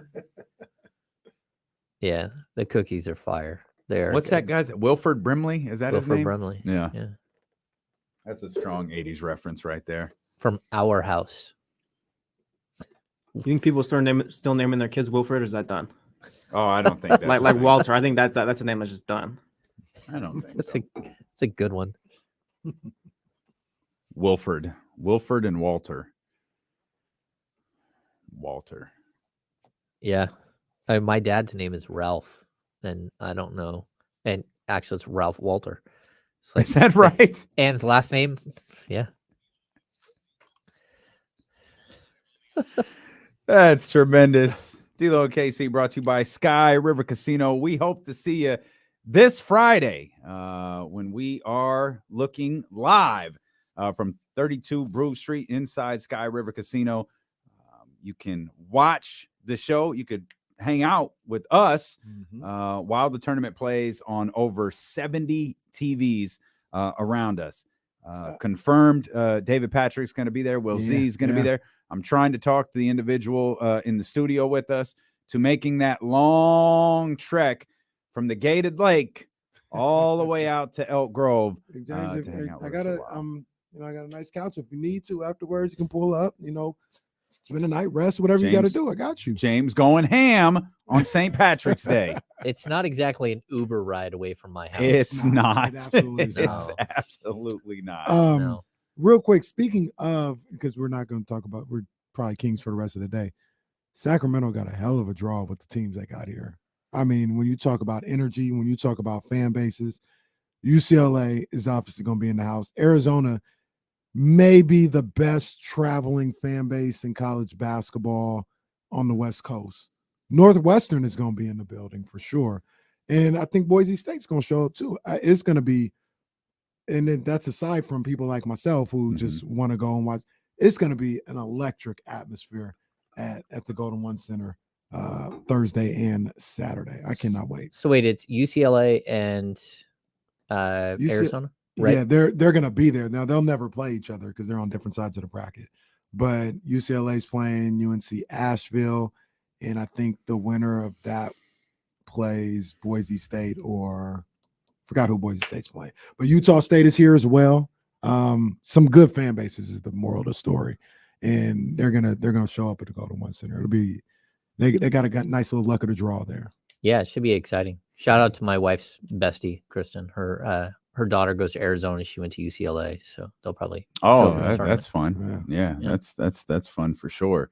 And the NCAA tournament is always fun when you talk to guys on a team. They always get really involved with their schools, and oftentimes little wagers are made. And Jamesi was tweeting Harrison Barnes last night. Oh, Harrison. After North Carolina doesn't make the tournament. They're the preseason #1 team in the nation and don't make the tournament. Eesh. And then they promptly did not accept their invitation to the NIT. I don't blame them for that. Wow. I don't blame them for that. You can't do that. That's tough. Man. Yikes. Hubert Davis. Ooh. Yikes. Yeah, well. Wow. Sorry, Harrison. Marcus Smart got fined. He did. Well, he body slammed Trae Young over the weekend. So that's going to result in a fine. I'm all for it, though. I'm all for guys body slamming Trae Young. Well, the funny thing was popping off at the mouth. The funny thing was he body slammed him and then was like, "What? Oh, he did. What I do? He did. What He did. Talk about what you do. You just body slammed him. Did you see? But you saw what Trae did. Yeah, he gave him a little kick to the man region. And it wasn't even like a slick one. It was like a borderline donkey kick. Like he goes up for a shot and like kicks backwards. Like, the hell kind of move is that? And that just announced like Trae wasn't fined, was he? I don't think so. You have the media. I don't think he was. No. I think it's just Marcus Smart. He got $25K taken away. Well, it's just tempers are flaring in the NBA. Michael Porter Jr. and Zach Collins getting into it. Michael Porter, that's give him a little borderline tough guy all over it. Yeah, a little borderline choke. Sit down, Michael Porter. Yeah, stop it. Now, to his defense, that wasn't Michael Porter Jr. Zach Collins got dunked on by Michael Porter. Michael Porter gave him a little yell and went back up the court, and then Zach just runs up Just on him. and here's a rule of thumb. If you have to run after the guy, you've already lost. Like he got you. He had something to say, and the fact that you had to like half-ass like chase him down the floor, bro, you lost because you look so bad right now. You look The so crazy bad. thing is we wouldn't even probably seen that dunk if it wasn't for you acting the way you did after. Do what Andrew Bynum did when Shaq got him. Just go to the other side and dunk on him. Yeah. Chasing after him like a goof. Come on, Zach. Be I better. never liked Zach Collins. Hammer, let's before we get to the Kings and the Bucks tonight, what'd you think of Saturday? 40 win. By the way, congratulations. 40 wins for the first time in your Kings reporter career. Yeah, the first time they've won 40. Yeah, it's wild, right? They're one win away from Mike Brown being only the second coach. Actually, he's already outside of the Adelman era, he has more wins in the season than any other coach. So sad. Jeez. It's so one of the worst. sad. I know someone like tweeted like, "Oh, that sounds like poverty franchise." I'm like, okay. Yeah. Like, what do you? I would have told him it sounds like All you right, need to kiss Captain my Obvious. ass. That's what I would have said. Yeah, you know what? Like, look, the game didn't go as planned early on.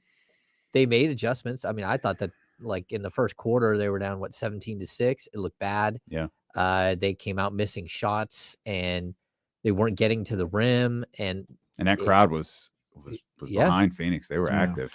Yeah, and then Mike Brown isn't afraid to make adjustments, and that's something that we've seen time and time again this season. And I thought, the Kessler Edwards thing was absolutely spectacular. But I also look at all of their bench. All of them had, really, really impactful moments, whether it's Davion playing defense and scoring some buckets, or Trey Lyles coming up again and being huge for the team, or Malik Monk hitting shots. Even Chimezie Metu had 9 points and 3 rebounds, but he had those 3 steals, which were huge. The one where he just clean picked the pocket of who was that, Ayton up top. Yeah, he just all of them came to play, and their bench has been absolutely extraordinary the last half of the season here, and it was big time. I was super excited for Kessler Edwards, because people are like, oh, you see, the Kings went out and made the deal that they needed to make. It's like, man, that dude's played 34 minutes over 12 games, and one of those games he played 0.5 of a second, and the entire game, that's all he played was 0.5 of a second. I would like to tell you that he's the answer or whatever, but he just stepped up and he played big, and he's showing you exactly the type of player the Kings need. So whether it's him or it's someone like him down the road, that's what they need. They need that long, athletic, defensive minded, guy who comes in and causes problems. And just really a strong performance by this team on a huge, huge stage for them. Yeah. To go into Phoenix after going 0-2 the first 2 games. And, you got them right on your heels. If they win that game, it's now 2 games in the loss column, but a 3-0 advantage in the season series. And all they got to do is tie you in the final 16 games. Now you got separation. Just tremendous game. Yeah, when you talk about that particular situation with Phoenix, I talked about it last week where, I learned this a lot from baseball, right? When you are trailing somebody and you have a series, you have to win the series, right? And the onus so in this case, Phoenix, you had 2 games left against the Kings. You had to win both of them. The split wasn't good enough, because the split just gets you back to where you were with less games left to play. And if you're the Kings, that's all you just get one, and it'll make their life a lot more difficult. And they were able to do that. And, I talk about this a lot since the All-Star break, where you said religiously, hey, this thing's about to turn up. Final 25 games of the season. These teams are going to turn up. They're going to play at a different level. And you're 100% right. 100% right. You look at all these teams, all these games. The Clippers games, both of those games were played at a different level. The Knicks game, that was played at a different level. The Suns game was played at a different level. And you were spot on about that. And the thing that you weren't sure about, and I was pretty sure about, was whether or not the Kings could respond. Well, you know what? The Kings have responded to playing at that different level. They've showed that they're ready for that level of play, and that's a great thing to see. Yeah, I don't think anyone there knew exactly what to expect. And that's what we were trying to explain. Like they haven't been through this before. They haven't experienced this. The fact that they're 8-1 since the All-Star break, it's caught all of them off guard. Like just how good they're playing. Like the build up to it and the conversation around it. Even when we talked to Harrison Barnes about it today, like they didn't know what to expect. And what they found is that there isn't anything that phases them. They're ready. They're ready to take that next step. And so that's why I think, people aren't like, you don't really know how to cap this team. Like, we don't know if they're going to be a first round out. We don't know if they're going to be a second round out. We don't know if they're going to make it to the Western Conference Finals. Like, we don't have any idea. Anyone who wants to like make some rash statement about it, go full perk on it, that's fine. You can do whatever you want. Maybe you're right. Maybe you're wrong. Like, that's not my job, is to like say how far they're going to go. But like they've sort of defied the odds every step of the way. And it's really impressive to see. And they don't believe in the whole house money thing. They don't think that they're just a team who got lucky and they're happy to be where they are type deal. They've stayed healthy. They've stayed together. They've relied on people that they didn't know they'd have to rely on, like Kessler Edwards. I mean, how big is it? Like, there's a moment with 45 seconds left in the game where Kessler Edwards hits a 3-point shot.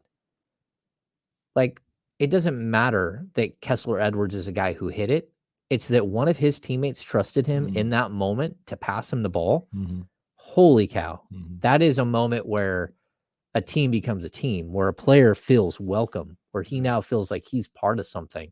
And he got to go hit the big shot. But again, who passed him the ball? Like, that's something that you would never expect. And sure enough, there he is hitting the big shot. So good on him for hitting it, but even a better like hat tip to the guy who passed him the ball, which to be honest, I don't even know who it was.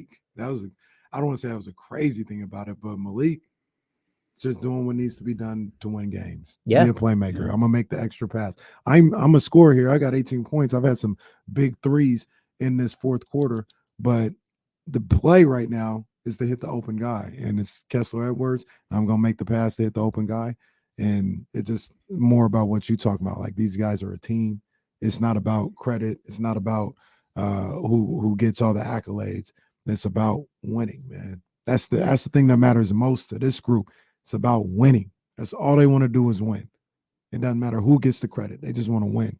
Win, no matter what. No matter what. Yeah, and I don't think like Keegan Murray's not like sitting there pouting because Kessler Edwards got his minutes.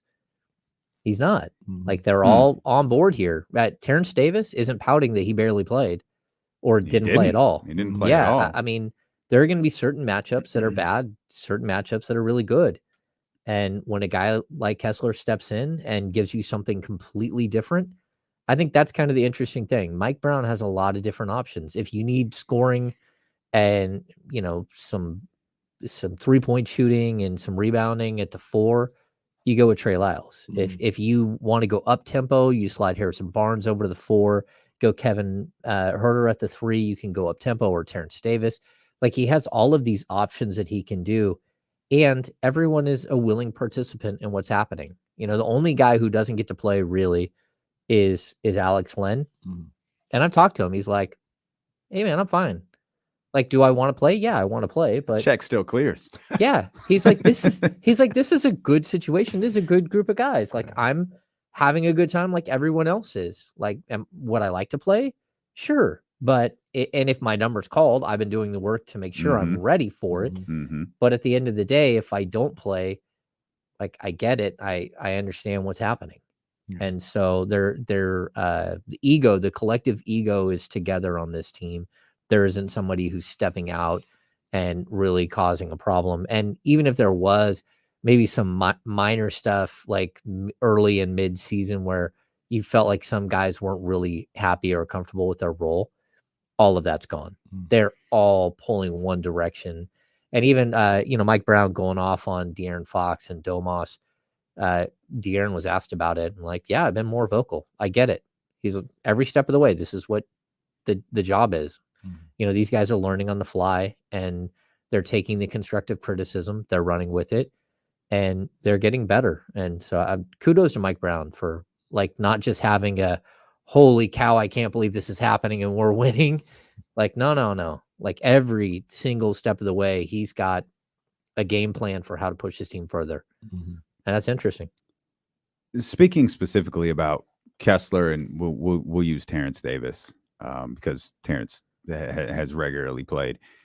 Do you think this is because I think Kessler said he had a pretty good feeling he was going to play on Saturday. Yeah. So he got a heads up that he was part of the game plan. Is it just again, speaking specifically of Kessler Edwards and Terrence Davis, is it matchup specific? Like Kessler might see the floor tonight. He might not see it on Wednesday against, I think it's Chicago. That could be Terrence's night. Is that what we're looking at specifically with those two guys moving forward, or does Kessler kind of fall back to more DMPs than not? Well, I mean, if Keegan Murray stepped up and was just great, then we're not having this conversation really about how impactful. So you feel like that fell more on what happened with Keegan versus what their approach was going to be with Terrence? Well, no, I mean, I think coming into the game, it was very clear that Kessler Edwards was going to get the call. And Harrison Barnes brought it up, too, that this is the game plan. This was a game plan last time they played Phoenix, where Kessler got some early burn against Devin Booker. So there's something they like about that matchup. You talk about Chicago. I could very well see that same exact thing against DeMar DeRozan. So I could see that same exact thing tonight against Chris Middleton if he heats up. But it really kind of depends on situational stuff. And if Kessler Edwards comes in and does okay for 3 to 6 minutes, he might get the other 3 to 6 minutes in the third quarter. If he does great, if he's impactful, if he's changing the flow of the game like he did against the Suns, he's going to play more. Like no one expected him to close the game. They expected him to come in, give him some solid minutes, and then go back to the bench. And it just worked out that he was the better player that night, the better matchup, and they stuck with him. So again, that's what I like about Mike Brown. He's not afraid to hurt someone's feelings and say, look, tonight it's his night and it's just not your night. And that's okay. We got other guys that will step up. And that's kind of how I saw the Kessler Edwards setting on Saturday. Yeah. Real quick, KC, you're listening to D-Lo and KC on KIFM West Sacramento 98.5 FM, KRXQ HD2 Sacramento, ESPN 1320. Always live on the free Odyssey app, live in video form on twitch.tv/ESPN1320 and youtube.com/ESPN1320. We talked about it earlier as well, but another thing that was super impressive about that win on Saturday was the fact that your two guys, your two all-stars, some guys that we said were possible all-NBA guys, they had pretty pedestrian games. Now, they made some big buckets late, but as far as their stat line and overall, Sabonis, we were marveled at the fact that he didn't get a double-double somehow. 17 points, 8 rebounds. De'Aaron Fox, 18.6 assists. And you were still able to win the game and put up 128 points with the bench coming in there. Damian talked about how 5 guys played off the bench. 4 of them had double figures, and one of them, which was Chimezi, had 9. Yeah. So this team is, and the other thing about it, your starter went scoreless, Keegan Murray. So this team continues to show the depth that they have and what they can do. And now, if you can add a guy like Kessler Edwards into this, and I'm not saying he's going to get 12 every time, but to be a very productive guy coming off the bench every time, it just adds to the depth now. Because now you got a guy in Terrence Davis who's put up big-time numbers for you, who's might not play in a game, and they might not even drop off. They might not even feel the loss. Yeah, I mean, that's the beauty of this team. It's that they have all of these different types of players, types of scorers. And it's really tough to game plan. When you're just game planning, teams are coming in and they're scouting really heavily De'Aaron Fox and Domantas Sabonis. And the game plan is, how do we slow down these two guys? And that means that sometimes you got to send an extra body at one of them. Sometimes you got to send an extra body at both of them. Sometimes you got to collapse on them. Whatever it is, that just opens it up for everybody else. And these guys clearly, Phoenix had a game plan to stop them. And it's something that you should look at when it comes to like a 7-game series. Like, if you can stop De'Aaron Fox and Domantas Sabonis and still lose, That's a problem. Yeah. And the problem, the Kings have, maybe 7 guys on this roster that can put up 30. That's big. Yeah. So it doesn't have to be each of them going for 30 every night, or each of them going for 15 or 10. But the way that they're able to share the wealth, and the assist numbers are astronomical this season. But you have so many options, and there is no way to fully stop the Kings, which is why they have a historically good offense. You mentioned their bench a few minutes ago. You mentioned what you just talked about with Domas and De'Aaron, and how if you can game plan for them and still lose, that might be a separation factor that we haven't spent enough time talking about this season. How, and rightfully so, a lot of attention has been on De'Aaron and Domas and Mike Brown. This bench has at times been game-changing. I'd argue Saturday was a moment where it was game-changing. I think they've had a few other moments this season where they've changed the game, and I can't remember the team specifically, but I remember the starters weren't playing well. Bench got them going. De'Aaron came in and closed it out. And to me, when you start, even tonight, this Kings bench is better than Milwaukee's. Their starting lineup is really, really good. But the Kings bench, when you start lining them up against other ones, it's like the Kings might have an advantage against, I don't know if they do the Clippers. There's probably a handful of teams that they don't. But again, it's a handful. It's 2, 3, 4 at most. Yeah, I mean, the Kings bench is really, really good. On the downside, they don't, they could still use more defensive presence there with the second unit. Outside of Davion, it's like 3 or 4 offensive guys. So yeah, this bench can bust you up for a bunch of points. They can also give up a bunch of points like the rest of the guys. So there is that flow, and there isn't like the switch that you can hit where you go to a defensive lineup. The Kings don't have a 5-man lineup that they can put out there that you would consider like super defensive.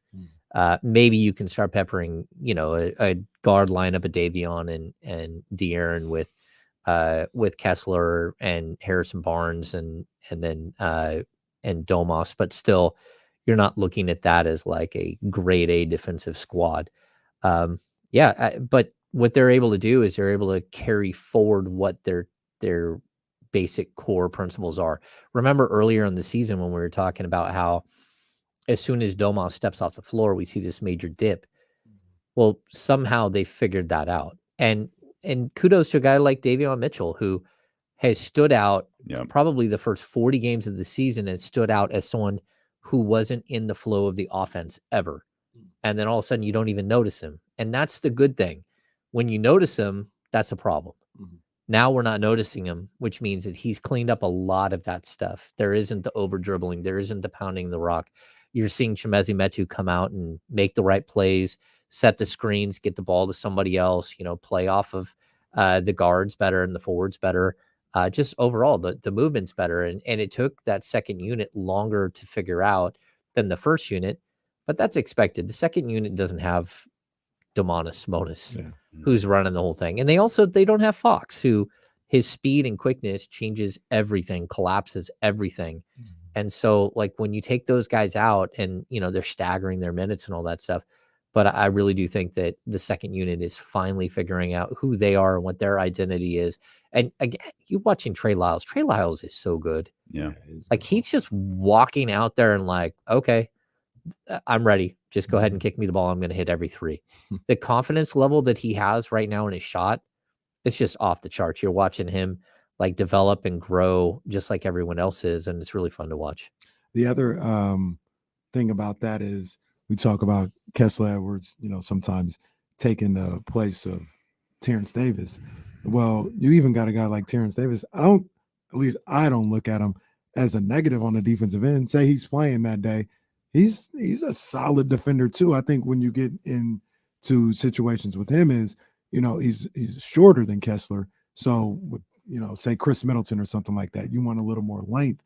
But if he's out there guarding, we saw him guarding Luka, when they came back against Dallas, and Luka had his way with him a few times, but there was also times when Terrence run that battle and made him work. So they're starting. You mentioned it, James. They're starting to accumulate a number of different guys that slowly but surely, we may not get here this year, but Monty's accumulating a certain amount of guys that allow them to play a number of different ways and still keep their offensive potency. Yeah. I mean, every single one of these guys has stepped up in different ways. And I don't know how many games this season I felt like Trey Lyles was like impactful in the winning. Mm-hmm. Like where you thought, okay, if they did not have Trey Lyles tonight and Trey Lyles wasn't this player tonight, the Kings would not have won. I've seen it enough times to say, re-sign him.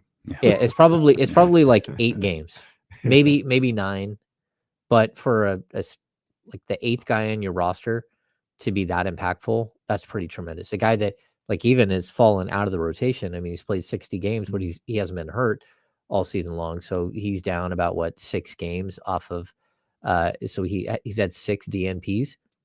Like I can't even imagine not having him out there on the court, and the fact that he can play the 4 and the 5 just really changes everything, because then you can go small ball and you can, really have roster versatility. So I get a little bit like I've talked to, Monty and Wes and those guys. Part of their problem at the deadline was if we add players, who loses? Who is going to be the people that aren't going to be on the court anymore? And is the upgrade going to be worth what it is what we're losing? And at the end of the day, they didn't get deals done. Whatever happened, they thought they had a couple of deals.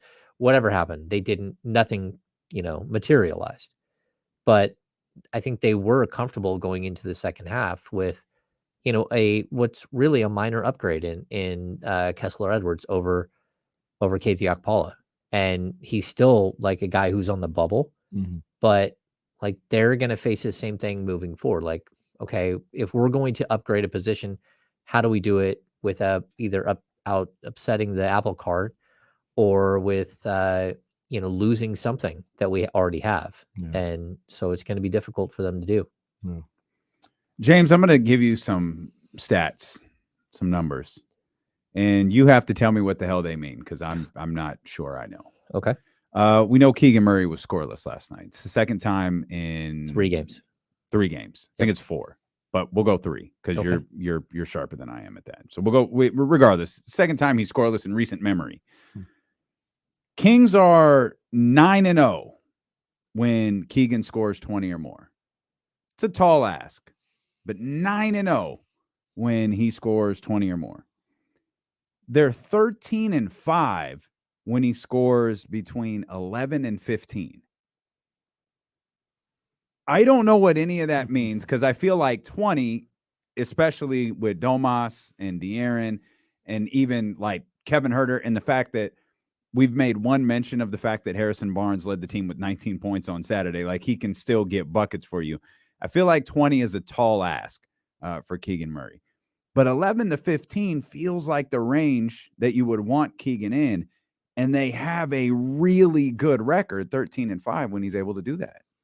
Yeah, I mean, it speaks to sort of the versatility of this team and how they have all these different scorers that can do different things. And when Keegan scores like 11 to 15, is that what you said it was? It's typically because he hits like 3 or 4 threes.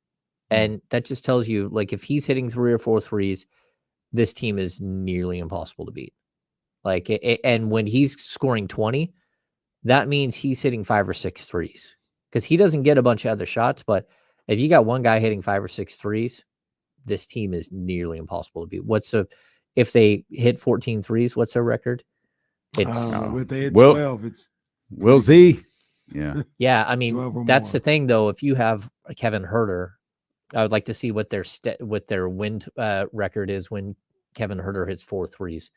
It's probably they're one of the most unbeatable teams in the league. So, and that's the beauty of this team. Feels like that doesn't happen very often anymore. Kevin? Yeah. No, it's happened a lot more than you think. Over the last 2 weeks, he's been incredible.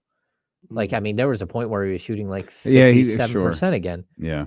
So, but there are also games where, I mean, how many games has Harrison Barnes scored over 20 or over 18 out of the last 3 weeks? And we can go back and look, and it's way more than you thought. And part of it is because this team scores 1 billion every night. Like if you don't score 15, everyone's like looking at you like, hey man, like what are you doing over there? Yeah, where are you? Who are you over there? Like we all score 15, we all win. Like there's so many scores on this team. It's crazy. I love it. I love it. And like I said before, I just think that puts a lot of pressure on other teams, man.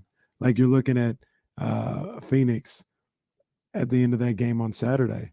And I don't want to go overboard and say there was like panic, but I felt like you could sense once they got behind the Kings, like when whatever happened with Domas, and I think he had pick and roll. Monk hit him on the pick and roll. They went up 117, 115.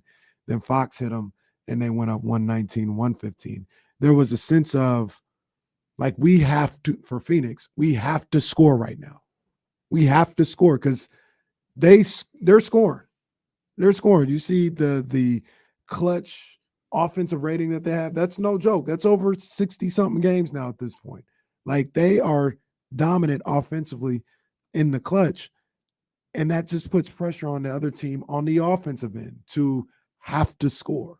You know what I mean? And it's one of those things I remember seeing with those Warriors teams, and even today with Steph, but it's a little different. But when, you know, the first year they won, and then with KD and all this other stuff, the pressure they would put on you to keep them from going on like a 8-0 run because you didn't score was, you felt it watching the game. And I feel like the Kings put that type of pressure on other teams to score to make sure it doesn't turn into an 8-0 run to cost them the game. Yeah, I mean, I think the cool thing about the Kings offense is it's very nuanced, and it really depends on who is on the court at each particular moment. So we talked about this, like the DHO, the dribble handoff, right? That where Domantas Sabonis is orchestrating so much of the offense from the center position, where they're feeding him and then he's playing off players around him, right? And then when he goes off the court, you go back to a traditional pick and roll where they're not using Chimezie Metu as the orchestrator of the offense. So that seems like something very subtle that doesn't mean that much, where either the big man is making the pass or the guard is basically using the big man to make the pass. But it's a huge difference. And when teams have to go back and forth and try to match up against both of those different looks, it's just really hard from one moment to the next to figure out what's happening. And that's why we see these moments where, like, you know, Malik Monk and Chimezie Metu just start like this crazy chemistry in the pick and roll. It's because like the opposing defense had set themselves up to play against Sabonis. You switched out players, and now the whole game shifts. It's because it goes from, again, a guard making a decision to a center making a decision, back to a guard making a decision. And these, like the personalities between all of the different players on this team, it makes it so there are moments where Harrison Barnes is the one making the decision, or De'Aaron Fox is the one with the ball and he's making the decision. And sometimes he's in the like pick and roll with Sabonis, or he's not. So again, it's about the versatility and sort of all of these different looks that you have to prepare for, which aren't just different like versions of the same play. They're very different versions of like complex plays that you have to figure out how to defend. I want to mention one thing on Kevin Huerter, because I felt like I was going crazy there for a second. In the last 10 games, he's only made 4+ threes 3 times. He did it in back-to-back games against Minnesota and New Orleans, where he hit 6 each. He hit 4 in Phoenix, in Phoenix. Interestingly enough, 2 of those are losses. They lost to Minnesota. They lost that first one to Phoenix. They beat New Orleans. Once you go past that Phoenix game, that's the cold Kevin Huerter stretch, and it is slim pickings once you start trailing back. I think there's one game of 4+ threes in the calendar year, maybe 2. I found one on the 9th. There's 2, but he seems to have these hot and cold streaks, and he's not taking a lot because, as you noted, he's hitting at a high clip. He's hitting at 50%. He's just generally taking. He's 3 of 6, 3 of 7 in a lot of these games. Or I think we had a case where he was 6 of 10, 6 of 9 in a couple of these games as well. Yeah, over his last 11 games, he's shooting 44.4% from three, and he's averaging 15.9 points. So, well, yeah, he's on a hot streak. Yeah. The one good thing about Herter is that even when he is missing the three, his 3-point percentage, his field goal percentage is really high. So, we're looking at a volume shooting 3-point guy with who's shooting 48.7% from the field. So it's one thing to shoot 39.9% from three, but there are a lot of guys out there in the league who are shooting around 42% when they're shooting 39.9 from three. He's shooting almost 49% from the field. And if I dropped it to the 11 games that you just did, he's shooting 53% from the field. Yeah. In addition to that 3-point percentage that he has. Yeah. There are times where he's not playing well defensively or he's missing open looks and you got to go to a different direction. But I'd also say that him and Monk are dueling banjos. There are very few games where both of them are crazy good. But between the two of them, probably you can look at their win percentage, probably 60 to 70% of the time, one of the two is gone off. Right. And it's just how the function of this team. And he's playing, Malik is playing more minutes lately. And so Kevin, over his last 11 is 28.5 minutes per game. And, as opposed to 31 that he was averaging earlier in the season. And that always brings Malik's at 22, by the way. Since I'll do 22 in the last 9 games because I'm doing it since he came back from missing those 2.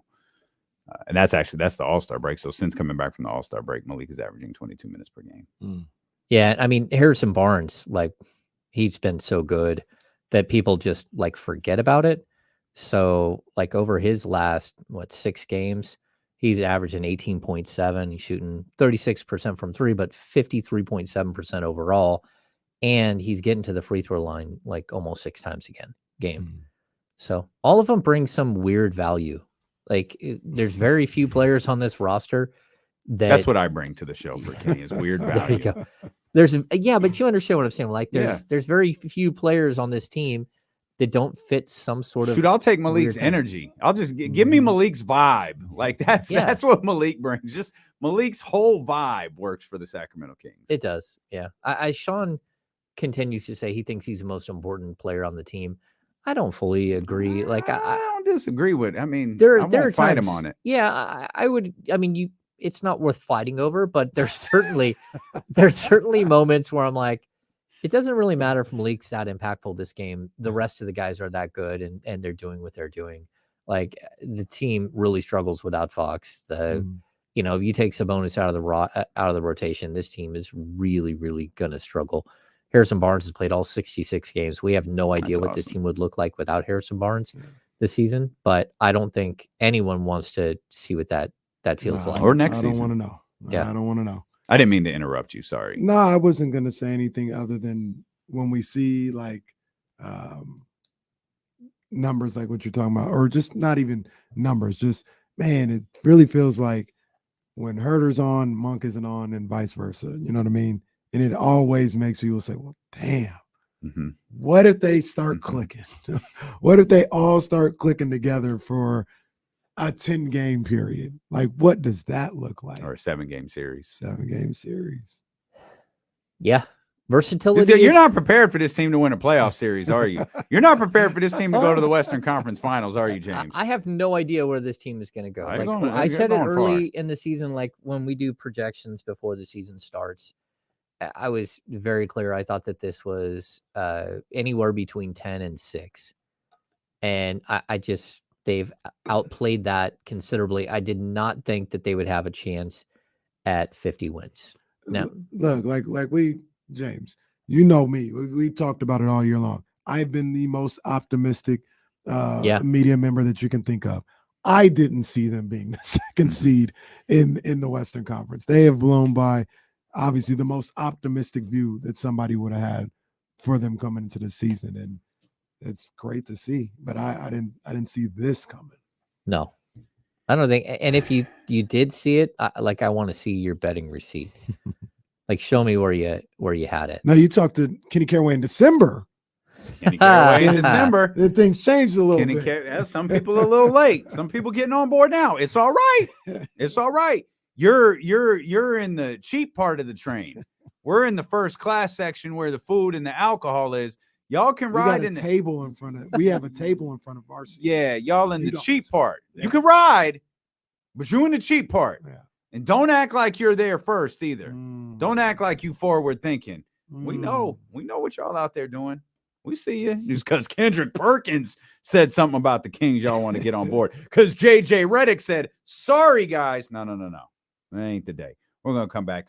We talked about the Phoenix game with James Ham. Let's talk about Milwaukee.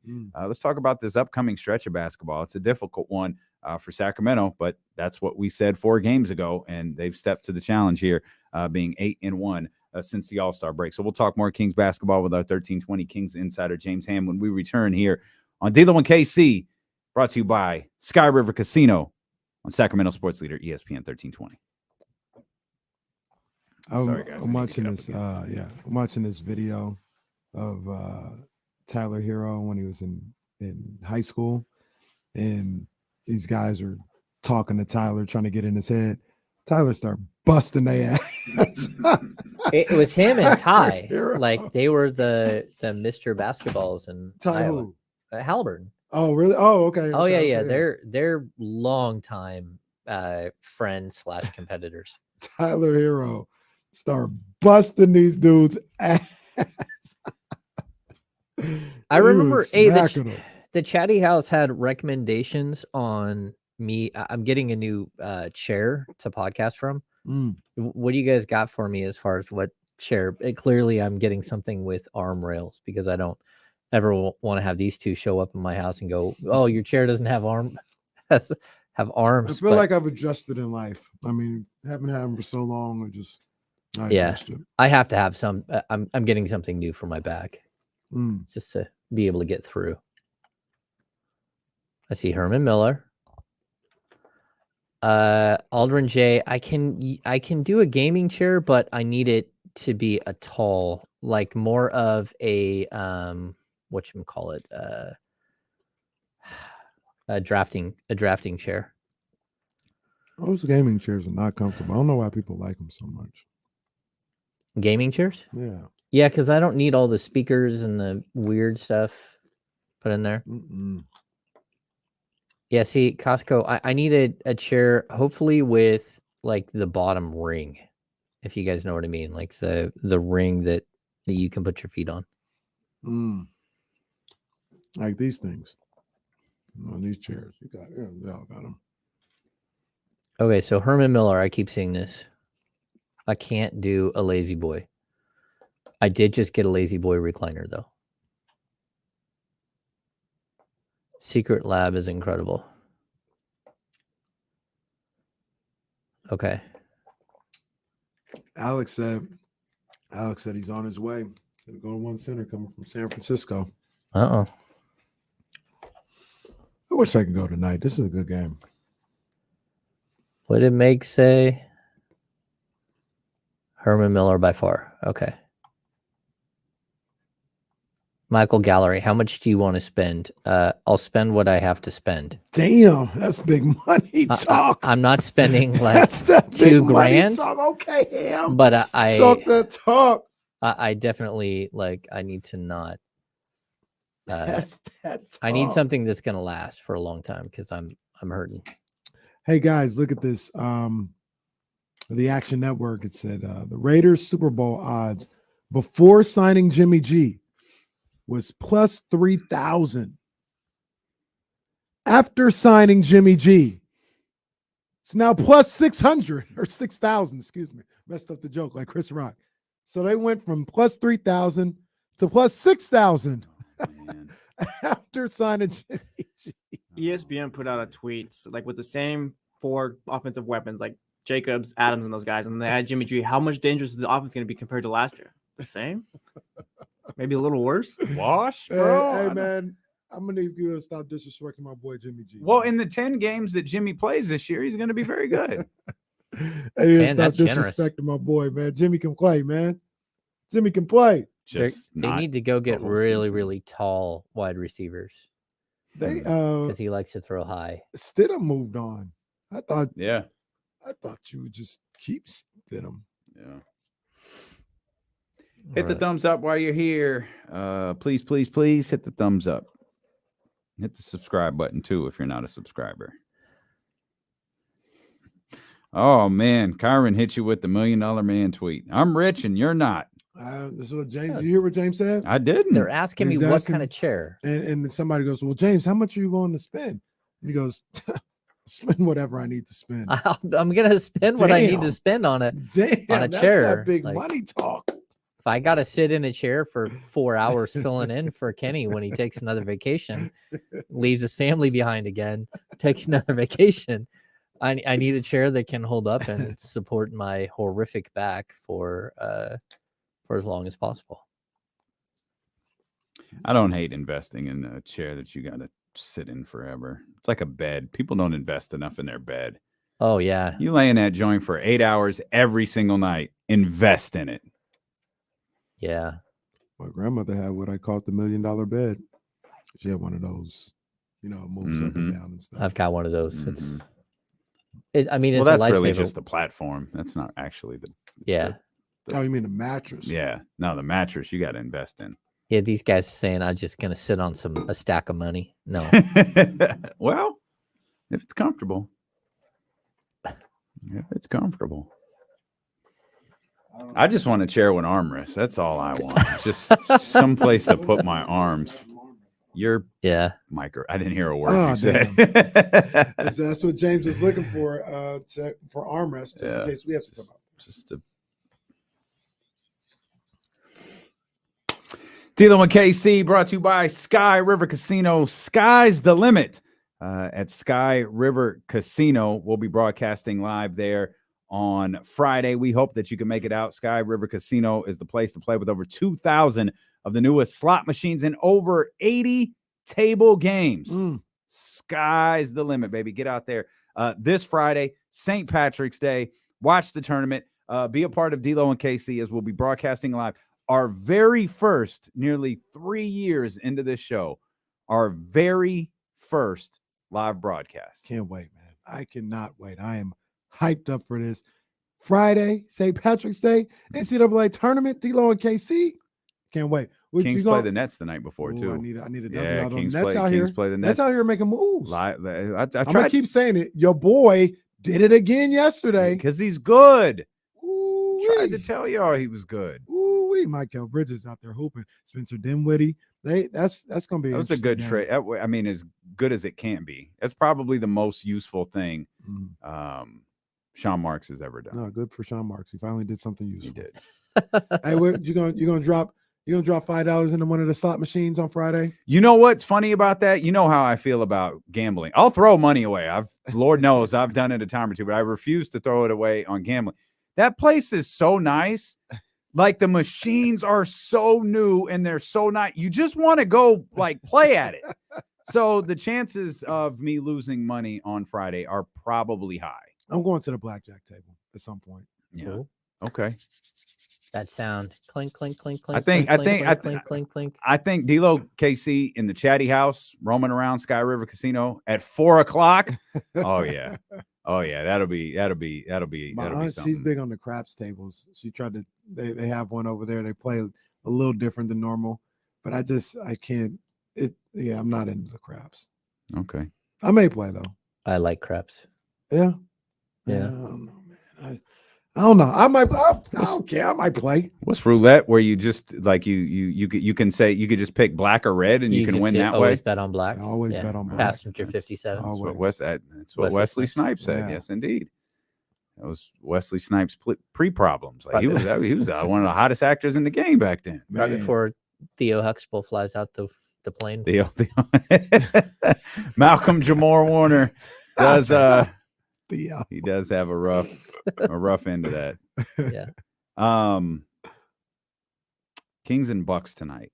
I have a feeling about this game tonight, Hammer. And I told you last week, I think the Kings are going to get the Phoenix Suns. And the line of thinking is exactly the same with Milwaukee. It wasn't because Phoenix isn't a great basketball team, and it's certainly not because Milwaukee isn't a great basketball team. It's because the Kings have lost 13 in a row to Milwaukee. And I think they're aware of that. As Will Z noted, Rudy Gay was the leading scorer and Costa Koufis was the leading rebounder. Big ups, Costa. The last time the Kings beat the Milwaukee Bucks. It's at home. You've already lost to him this year. Giannis he's listed as questionable right now. I have my feelings about whether he's going to play or not. You're on a roll. You're headed to the rope. And I'm kind of feeling this one for the Kings. You know, they haven't beat them in 7 years. The Kings are really, really good the point. Second time they face a team. Unless you're Atlanta. Unless you're Atlanta. And then you just lose to Atlanta every time. For no reason. Well, the Kings are like Draymond. The Kings are like Draymond Green, though. It's hard to get up for them sorry MFers like Atlanta. Well, when you play against the Hawks, first of all, John Collins wants to show up because he wants to come play for you. No. And then Bogdanovich wants to show you up because he, of course, is your former guy. When was the last time anyone thought about him? Yeah, we're still happy for him. And then the Kings passed on Trey. I didn't care. So he's always got a chip because they passed on him. And Trey lives with a chip on his shoulder. Now he's going to be mad. Is that Marcus what stops Smart him from playing defense? I don't know. I think his lack of defensive ability keeps him from playing defense. And I think he's slightly overrated. Oh, my. Wow. You know what? I say that, and I'm just remembering that conversation where he looked up his numbers. Yeah, he's not overrated. He's really good. He's not likable. No, he's not likable. He's not overrated. Then you got DeJounte Murray, really, who's really not good. likable either. Yeah, that whole team isn't likable. Bogey about to turn heel any second. Remember that one time Trae Young said the regular season was too boring for him? Oh my God! And it was like the 4th game of the season. I think playing defense is too boring for him. When are these young dudes gonna show? Like John Morant talking about the West. Oh, we got the West. Trae Young talking about the regular season's boring. Come on, man. Oh man. They said they think Bogey gonna be gone though at the end of the year. They said they think he's gonna opt out of his $18 million for next year. Like, oh no, Bogey's getting 18. He might not get like a 318. He just hasn't stayed healthy. Oh, that's crazy. 218, he could get 218. He's the new Raiders quarterback of the Atlanta Hawks. He's effective when he's out there. He just can't. Hey, place your bets, and when you're in Vegas on the Raiders, man, you're getting good odds. The odds, getting good. Bet $1, win 6,000. That's at least worth a like a $20 bet. Oh yeah, that's absolutely worth absolutely. it. Yeah, that's absolutely worth it. Wow. It's throwing away money though. We'll talk about it tomorrow though. The Niners. Oof. Yeah, we got Sam Darnold, game changer. Wow. And then they got the big defensive lineman. Well, I was being sarcastic. Well, then the division is starting to shape up the way I wanted to. Oh, we haven't even talked about Jesse's Dolphins. I know. We're gonna say that for Tuesday. It was a busy weekend. Probably won't. I'm gonna be honest with you. Might not even be tomorrow. Wow. Tristan, remember it's Tristan Tuesday. It's Tristan Tuesday. Is Jason Jones? We got a Kings game tonight. Well, the Niners. They're going back to the 90s. That's why I like when free agency actually starts on Wednesday, we can cover all this stuff. I've seen all this stuff today. I thought everything started on Wednesday. Well, it's legal tampering. Legal tampering. We did talk about Domas winning Western Conference Player of the Week. We didn't. No, how about that? First time this season, right, for him? Or second? I don't think it's his first. Oh, okay. I think it's his second. Okay. Between him and Fox, I think they both have a couple, don't they? I thought it was funny that him and Joe got it. Joel obviously very well deserving, but there are a lot of people think that those might be your all NBA second and third team centers. Yeah, I like that the NBA puts Domas as a forward/center, which means that he could actually get like a higher all NBA as a power forward than he could as a center. Interesting. Yeah. Okay. They're getting sneaky. I see them working. What? Okay. I feel like it's a whole other discussion to ask if they should change the way that they do that. But yeah, I mean, like, what's Giannis? To me, he'd be a power forward. Because you got Brook Lopez there playing center. Okay. Man, Brook Lopez. Second of the season for Domas. Yeah, second. Yeah, January 16th, the week of January 16th, he won. Brook Lopez just all of a sudden decided he's going to be a great defensive player. I don't know, what is he, 34? He changed his whole game. He did. In his 30s. That's crazy. Yeah, that is nuts. He'll be 35 on April 1st. It's also crazy those guys are that old. Like I that. They've been in the know. league that I long. remember him in high school. Really? Goodness gracious. That's crazy. Yeah, I mean, he's averaging 2.5 blocks a game, which he's always been a good block man. And the Kings were interested in him years ago. But like just to become all of a sudden this incredible defensive player, it speaks really, really highly of his work ethic and how hard he's worked off the court. Because I mean, that guy isn't someone who jumps over a phone book very often, and he's just mobile enough to get it done. And man, that's where I really don't like this matchup for the Kings, because they've got a bunch of really strong perimeter defenders, and then they funnel to him, and he's just become elite at protecting the rim. So like where De'Aaron Fox likes to live, it's going to be difficult with Drew Holiday hanging all over him on the perimeter. Well, that's going to be an interesting matchup, because we talked about it a little bit earlier, and then we had to go to break. We didn't really get into it too much, but that matchup with Drew Holiday, and I talked about how he had 31 in that first matchup.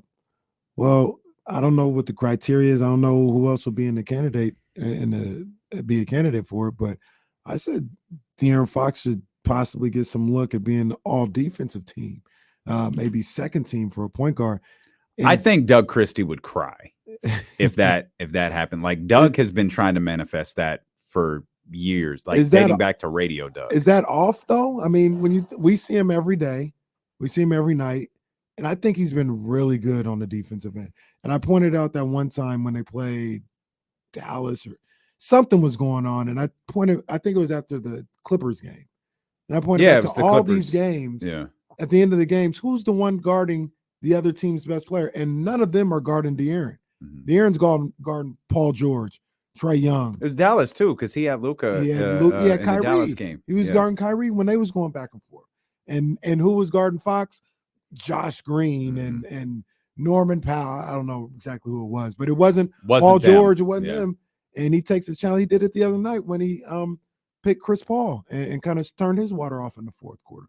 What you think about that, Ham? Because you kind of look at these things a little bit more, but I think at the very least you should get some consideration for second team all defense. Yeah, I mean the problem is the Kings are historically bad on the defensive end. They're not the worst, but they are 25th in the NBA. How many times can we be historically bad? Are we just starting to use the word historic? Because weren't we historically bad last year? 2 years ago. Oh, 2 years ago. I think it was the worst defensive rating in the history of the game. Where, here we are, fast forward 2 years, and the Kings have the best offensive rating in the history of the game. Well, we're going to be historic one way or another. Yeah, just be memorable, I guess. Is the Kings That's motto. the Kings motto. Be memorable. You can be good, you can be bad. Be memorable, I think, is a bigger thing. And, there's nothing worse than a boring, bad team. The Kings, at least over the last 12 years, most seasons have been at least somewhat exciting or chaotic bad teams. So there's always something to write about. But now this is, it's all about the good vibes. What's it going to say when the Mike Brown's preseason notebook gets leaked and it says, hey, don't be a turnstile for the first 3 quarters, work on the defensive end, but we're going to turn it up in crunch time.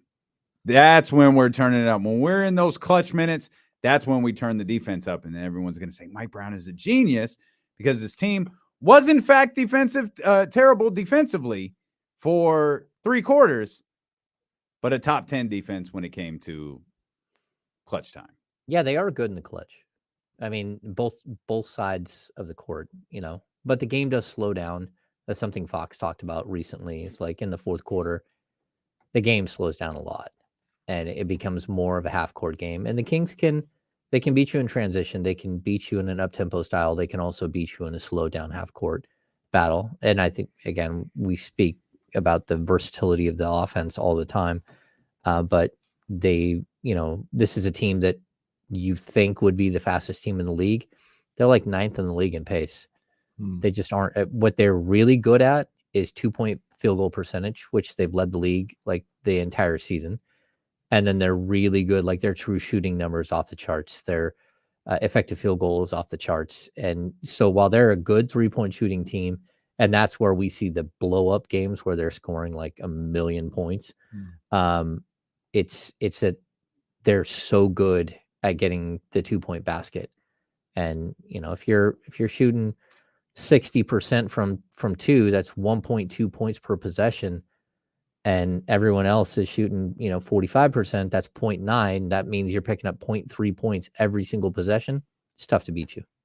The other thing about that offense that I see is the fact that they get one-on-ones all the time because you can't leave nobody, right? So Fox gets one-on-one. How many times do we see Domas get doubled in the post? It seems like teams are kind of giving up on that because they know if you leave, triple teamed on Saturday. Well, if you leave, he gonna find the open guy. Yeah. Oh, totally. So your best bet might be like, I think sometimes they think, man, I don't want to say let him score, but we'll take the 2 instead of the 3, basically. You know what I mean? Like, I'll take my chances with DeAndre Ayton or Brook Lopez one-on-one with Sabonis.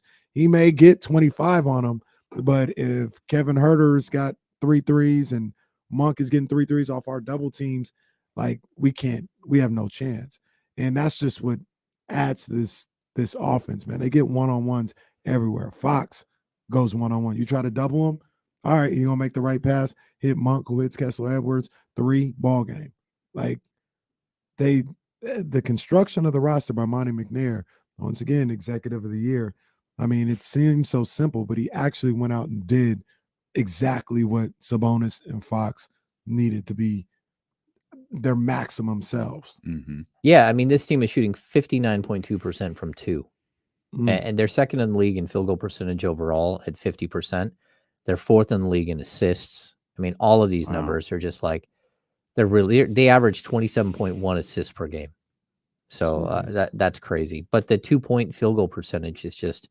Do you have so who's ahead of them by any chance on the assist list? Do you have who's ahead of them, or are you just looking at their rankings? I know the Warriors are ahead. I can actually. Have you guys seen the Warriors defensive splits? The home and away? Yeah.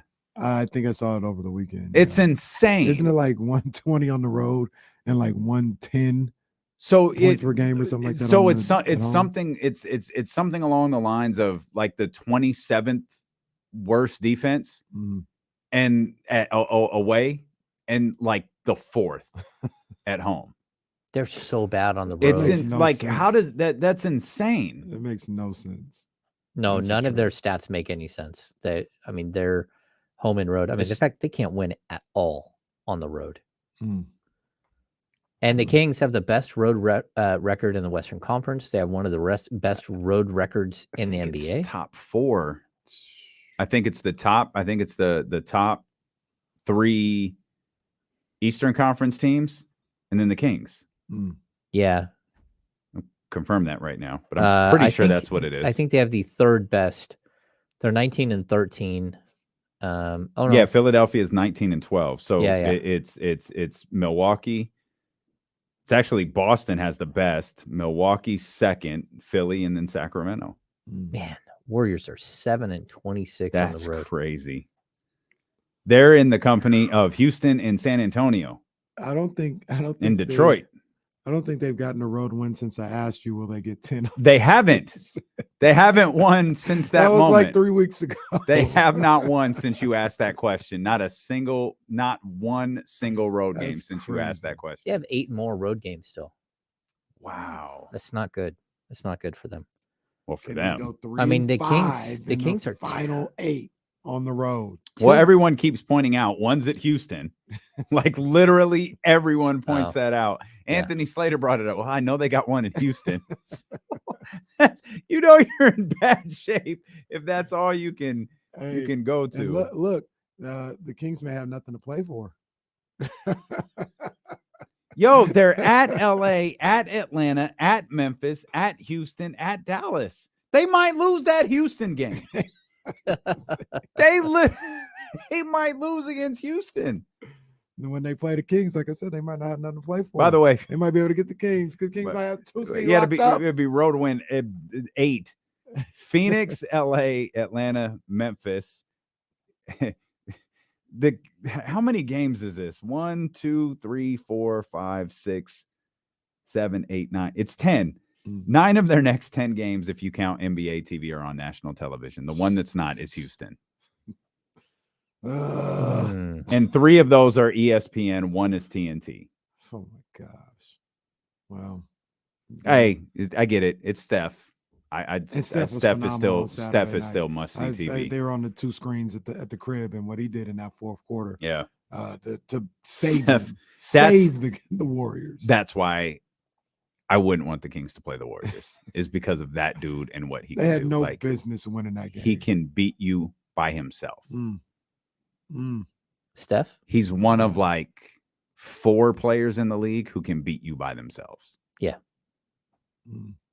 So, guys, before we get out of here, there's a video that was I saw on Twitter, and it's I don't know where they. Is it JJ? That's never that statement. Anytime you start with those words, it never ends well. Well, it's I can't hear it. I'll have to listen to it later. But it's Luke Walton. Giving a speech in the locker room to this Kings team, and number one, I can't imagine what he's saying. And then I'm looking at some of the players in this shot, and no wonder they didn't win 40 games. This is not a good collection of players. Did you retweet it? You said it's on Twitter? I just tagged you right now. I mean, we're looking at DeQuan. Oh. I told you guys that. Okay.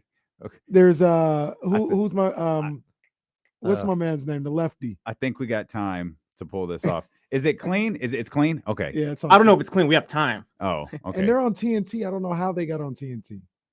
Oh, we've got to share this. This has to be shared with the world. Screen might be clean because it's on TNT. Screen might look a little messy. Sorry. Thanks to our man Tony Zipteris. Look at some of these. We're going to be fine. As long as we keep spacing, sharing the ball, we're going to score points. Defense, they have to feel us.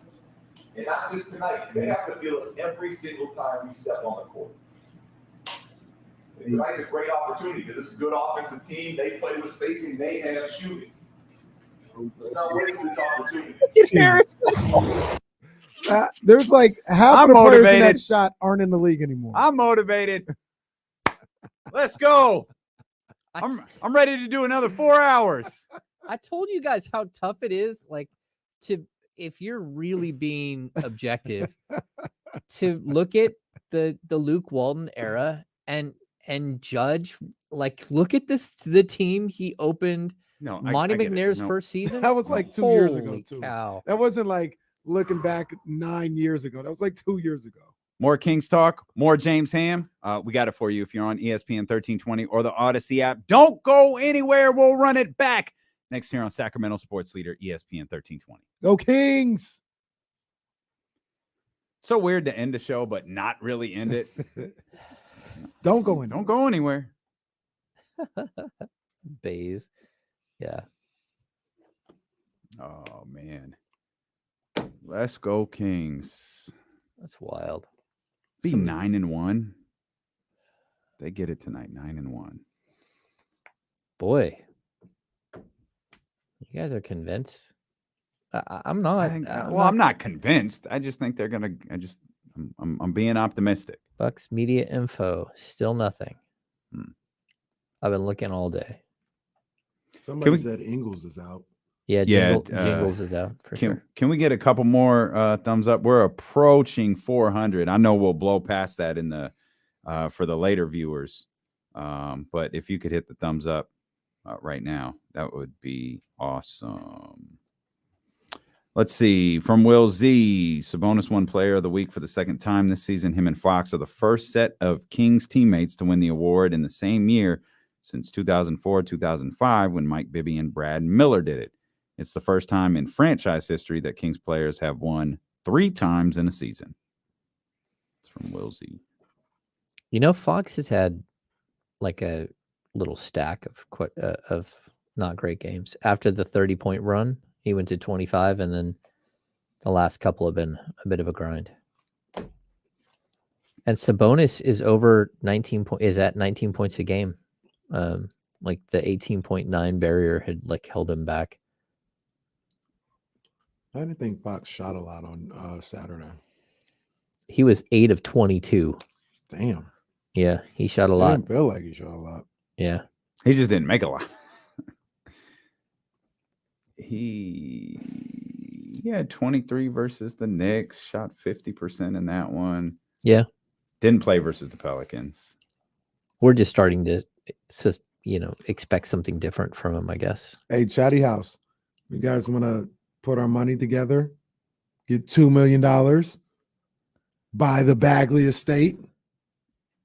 Oh, that's here? out by you, isn't it? Yeah, it's for sale. Where is it at? 1.9. It's got a full basketball court, right? It's actually pretty sick. It's in Elk Grove, right? Yeah, I think it's like the countryside of Elk Grove, though. But they got the full court, scoreboard. They got a big old. They got it indoor or outdoor. Outdoor. It's pretty sick. They got this huge movie screen outside, so you could watch stuff. They got like 2 bars, 2 outdoor bars. James, two different houses too. I guess Marvin Bagley lived in a different house. Yeah, on the place. I think the palatial estate. I didn't know Elk Grove had. Well, I don't know. I knew they had big houses out there. This is where Jazz wants to move to. Like when you get over off of like Sheldon Road and they got some stuff. There was a place that when we first started looking for houses, but we just didn't think about it. This place called Sheldon Estates. I think all the houses are on like 1.5 acres. Oh, and they were being built at the time. We were like, oh, this is pretty cool. I think when we looked at it, they were like 7,000 maybe. And now a lot of them are built. They're like 1.3 million. You mean 700,000? 700,000. What did I say? 7,000? Yeah. That's 700,000. And now they're like, this is like 3 years later. They're like 1.3 million. But you got a lot of land. Yeah. It's sick. Yeah, that's nice. Even I don't have a lot of land. I have like 0.33 of an acre. And a lot of it's not very usable because it's pretty steep down to the water. Well, that's true, Jordan. I mean, it is what it is. Jordan, we just, we're just not the same. What are you talking about, sir? We're just not the same. I ain't got that ham money. Settle down. Whatever. Well, Dr. David says it's time to go home. So we appreciate y'all for tuning in. Hit the thumbs up before you go. And we will see you tomorrow night. No, we'll see you guys tomorrow.